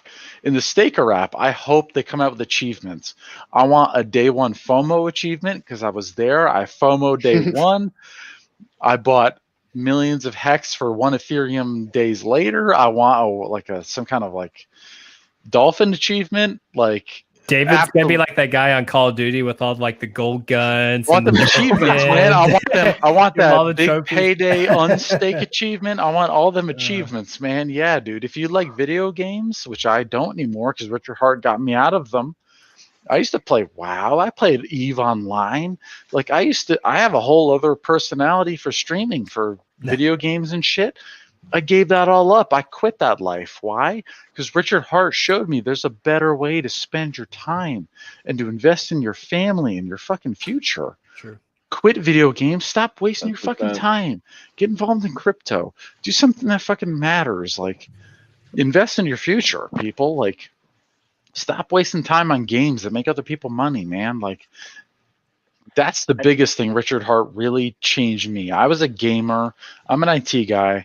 But man, I've watched that motherfucker invent Hex. Like I've seen all his videos. Like I've been there since the beginning. This guy's changing the world, man. I can't understate it. Like stop playing games, start playing crypto, get into Hex, stake it till you make it. You want to be a miner, you like Bitcoin mining, you like Ethereum mining, stake your Hex. You are a miner. You get those returns. You get the coins later. That's the game. Right. That's all I got. No, it's not. You got more. I do got more. I want to make some YouTube videos soon, and I want to put some shit out, and I will. So I'm cooking my steak now. I gotta be out of here. There you go. Yeah. It's hungry. It's got to be late for you guys, man. Yeah, like 3 in the morning. Like 4.5 hours. Yeah, but I don't know how Motley and Cabana, Maddie. I don't know where you guys are, but and David. Drink. But damn, dude, you guys are champs. Mixed with my alcohol, I feel like Four Loko right now. Hey, Motley, there you go. Motley, What's up? Your background's exactly like some sort of wise person I know. Stop. It's the only one that went with my candelabra. Leave me be. Thou shalt not be named here. Okay. I've been saving that in my back pocket all night, dude. Yeah, you know it's funny. I was actually looking at different backgrounds, and this was the best one that I found that fit. I was just like, God damn it! I was like, hopefully no one says shit about it. But yeah, I know what you mean. I want that first edition sci-fi book, man. I'm gonna frame that shit. I'm gonna hang it right there. I'm gonna have a picture of Richard Hart. I'm gonna have a little shrine right here. You guys are gonna see. I'm gonna build a little shrine for now Richard. It's getting weird. maybe you won't get that signed copy. I don't know. I love that guy, man. Stop all your head, saved my David. life, man. He even said I made the best video, You did. the best thank you video he's ever seen in his life because it came from my heart. Richard Hart changed my life and my family's life, man. Like, Damn it, Richard's name is Rich and it's Hart. It's like he's got the best of both worlds. He's got the perfect name. He's got the perfect crypto token that's out there. Like, dude's got it. He's got it together. The dude's just winning. He's just winning. Yeah. He's got Hex win all over the place. Yeah. God damn it. Hey, Did you buy that pillow yet? Hey. God damn it, Richard. We love you, but God damn it, you're winning too much. All right, so Cabana, where's the best place for people to follow you, man? Oh, Twitter. That's my handle, bro. I'm trying to get you Twitter. Fest. Come on, man. Instagram. Yeah, man. YouTube. Got that locked down too, babe. So we need to do a stream too, man. And Motley, I want to get you on. Just I got you. Shoot it like Coffee and I do. And yeah, man. Pass it on. Back to you, dollar cost. Perfect. And Motley, where is the best place for people to follow you? You could just follow me at Motley Investor, Twitter, YouTube. I'll stop being lazy one of these days and start making some more videos once the Navy gives me my balls back. Yeah, I know. They're running me. They're running me ragged, all right? What's that? I thought you bought yourself out of your contract. No. I am starting the paperwork for early out though, so we'll see. Oh, okay. Never mind. Yeah, you're right. I remember that now. I'm trying to. I'd rather keep my Hex, but yeah. Yeah. Right. Gotcha. Mr. RG3, where's the best place for people to follow you? The retirement home. Oh man, you're not kinetic. I kid. Damn. Yo, spicy. Okay, so you can follow us, myself and DC. We have a little shit show we call the Discourse Syndicate on D Live. It's Discourse_Syndicate, and on YouTube it's Discourse_Syndicate.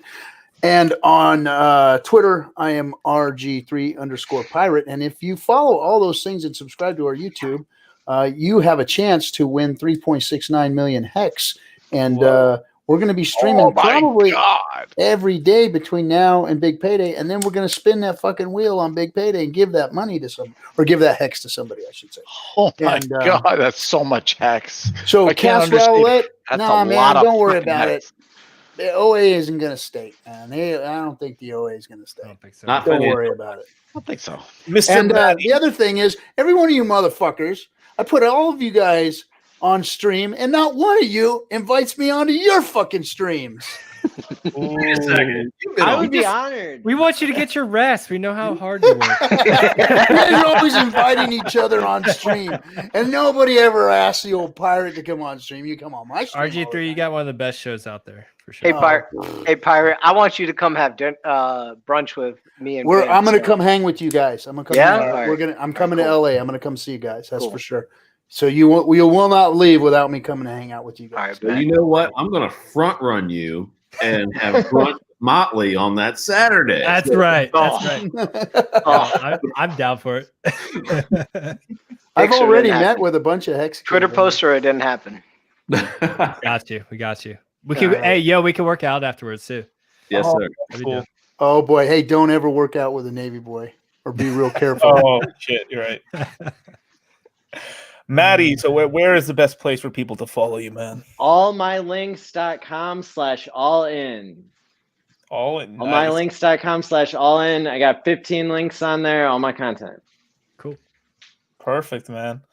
And David Feder, where is the best place for people to follow you, dude? I'm on twitter.com/DavidFeeder, youtube.com/DavidFeeder. He's burning his steak. There we go. I'm David Feeder. I am. Come at me. He still hasn't eaten yet. He's emergency end staking. Yeah. I'm not emergency staking. Yeah, I'm in to win it, man. I'm staking until I make it. So I'm on youtube.com/DavidFeeder, twitter.com/DavidFeeder. My name is my name. I'm out there. Come at me. And awesome. Yashdeep, where is the best place for people to follow you, man? DCC, you got my name right, so I'm glad you learned. I rewatched it 20 times, bro. I couldn't stop listening. Listen, yeah. So one thing someone in here said, where's the best place to take a shit? Well, if he could find box mining, you could definitely go take a shit wherever he lives. Yes. Fuck box mining, that motherfucker, man. I used to love that guy. Fuck him. Dumbass, man. Oh my God. So go look him up and then, drop a deuce. But you can find me on Twitter at HexDeep88. You can find me on Telegram, same thing. And then if you just type in my first name, Yashdeep on YouTube, you'll find me there. Tomorrow at 9 a.m. Pacific Standard Time, I'll be on noon crypto. Eastern. Yeah, noon Eastern. I'll be on Crypto Coffee's channel. We'll be doing a stream in the morning, so tune in for that. And I don't know what to expect, but I imagine we'll talk some shit and, some Moonboy talk and, crap on some people. It'll be fine. We'll be there. I'll be there. We're going to have some fun, shit. boy. Oh, yeah. It'll be fun. It's going to be good time. Good time. Yeah. Perfect. Hell yeah. All right, you guys have a good afternoon, or a good night, I should say. Thank you guys so much. Who's going to be on Hexo's 24-hour live stream? Pretty sure all of us. Everybody. Yeah. All right, good. Me too. I try to get my ticket too. Square. Yeah. That's right.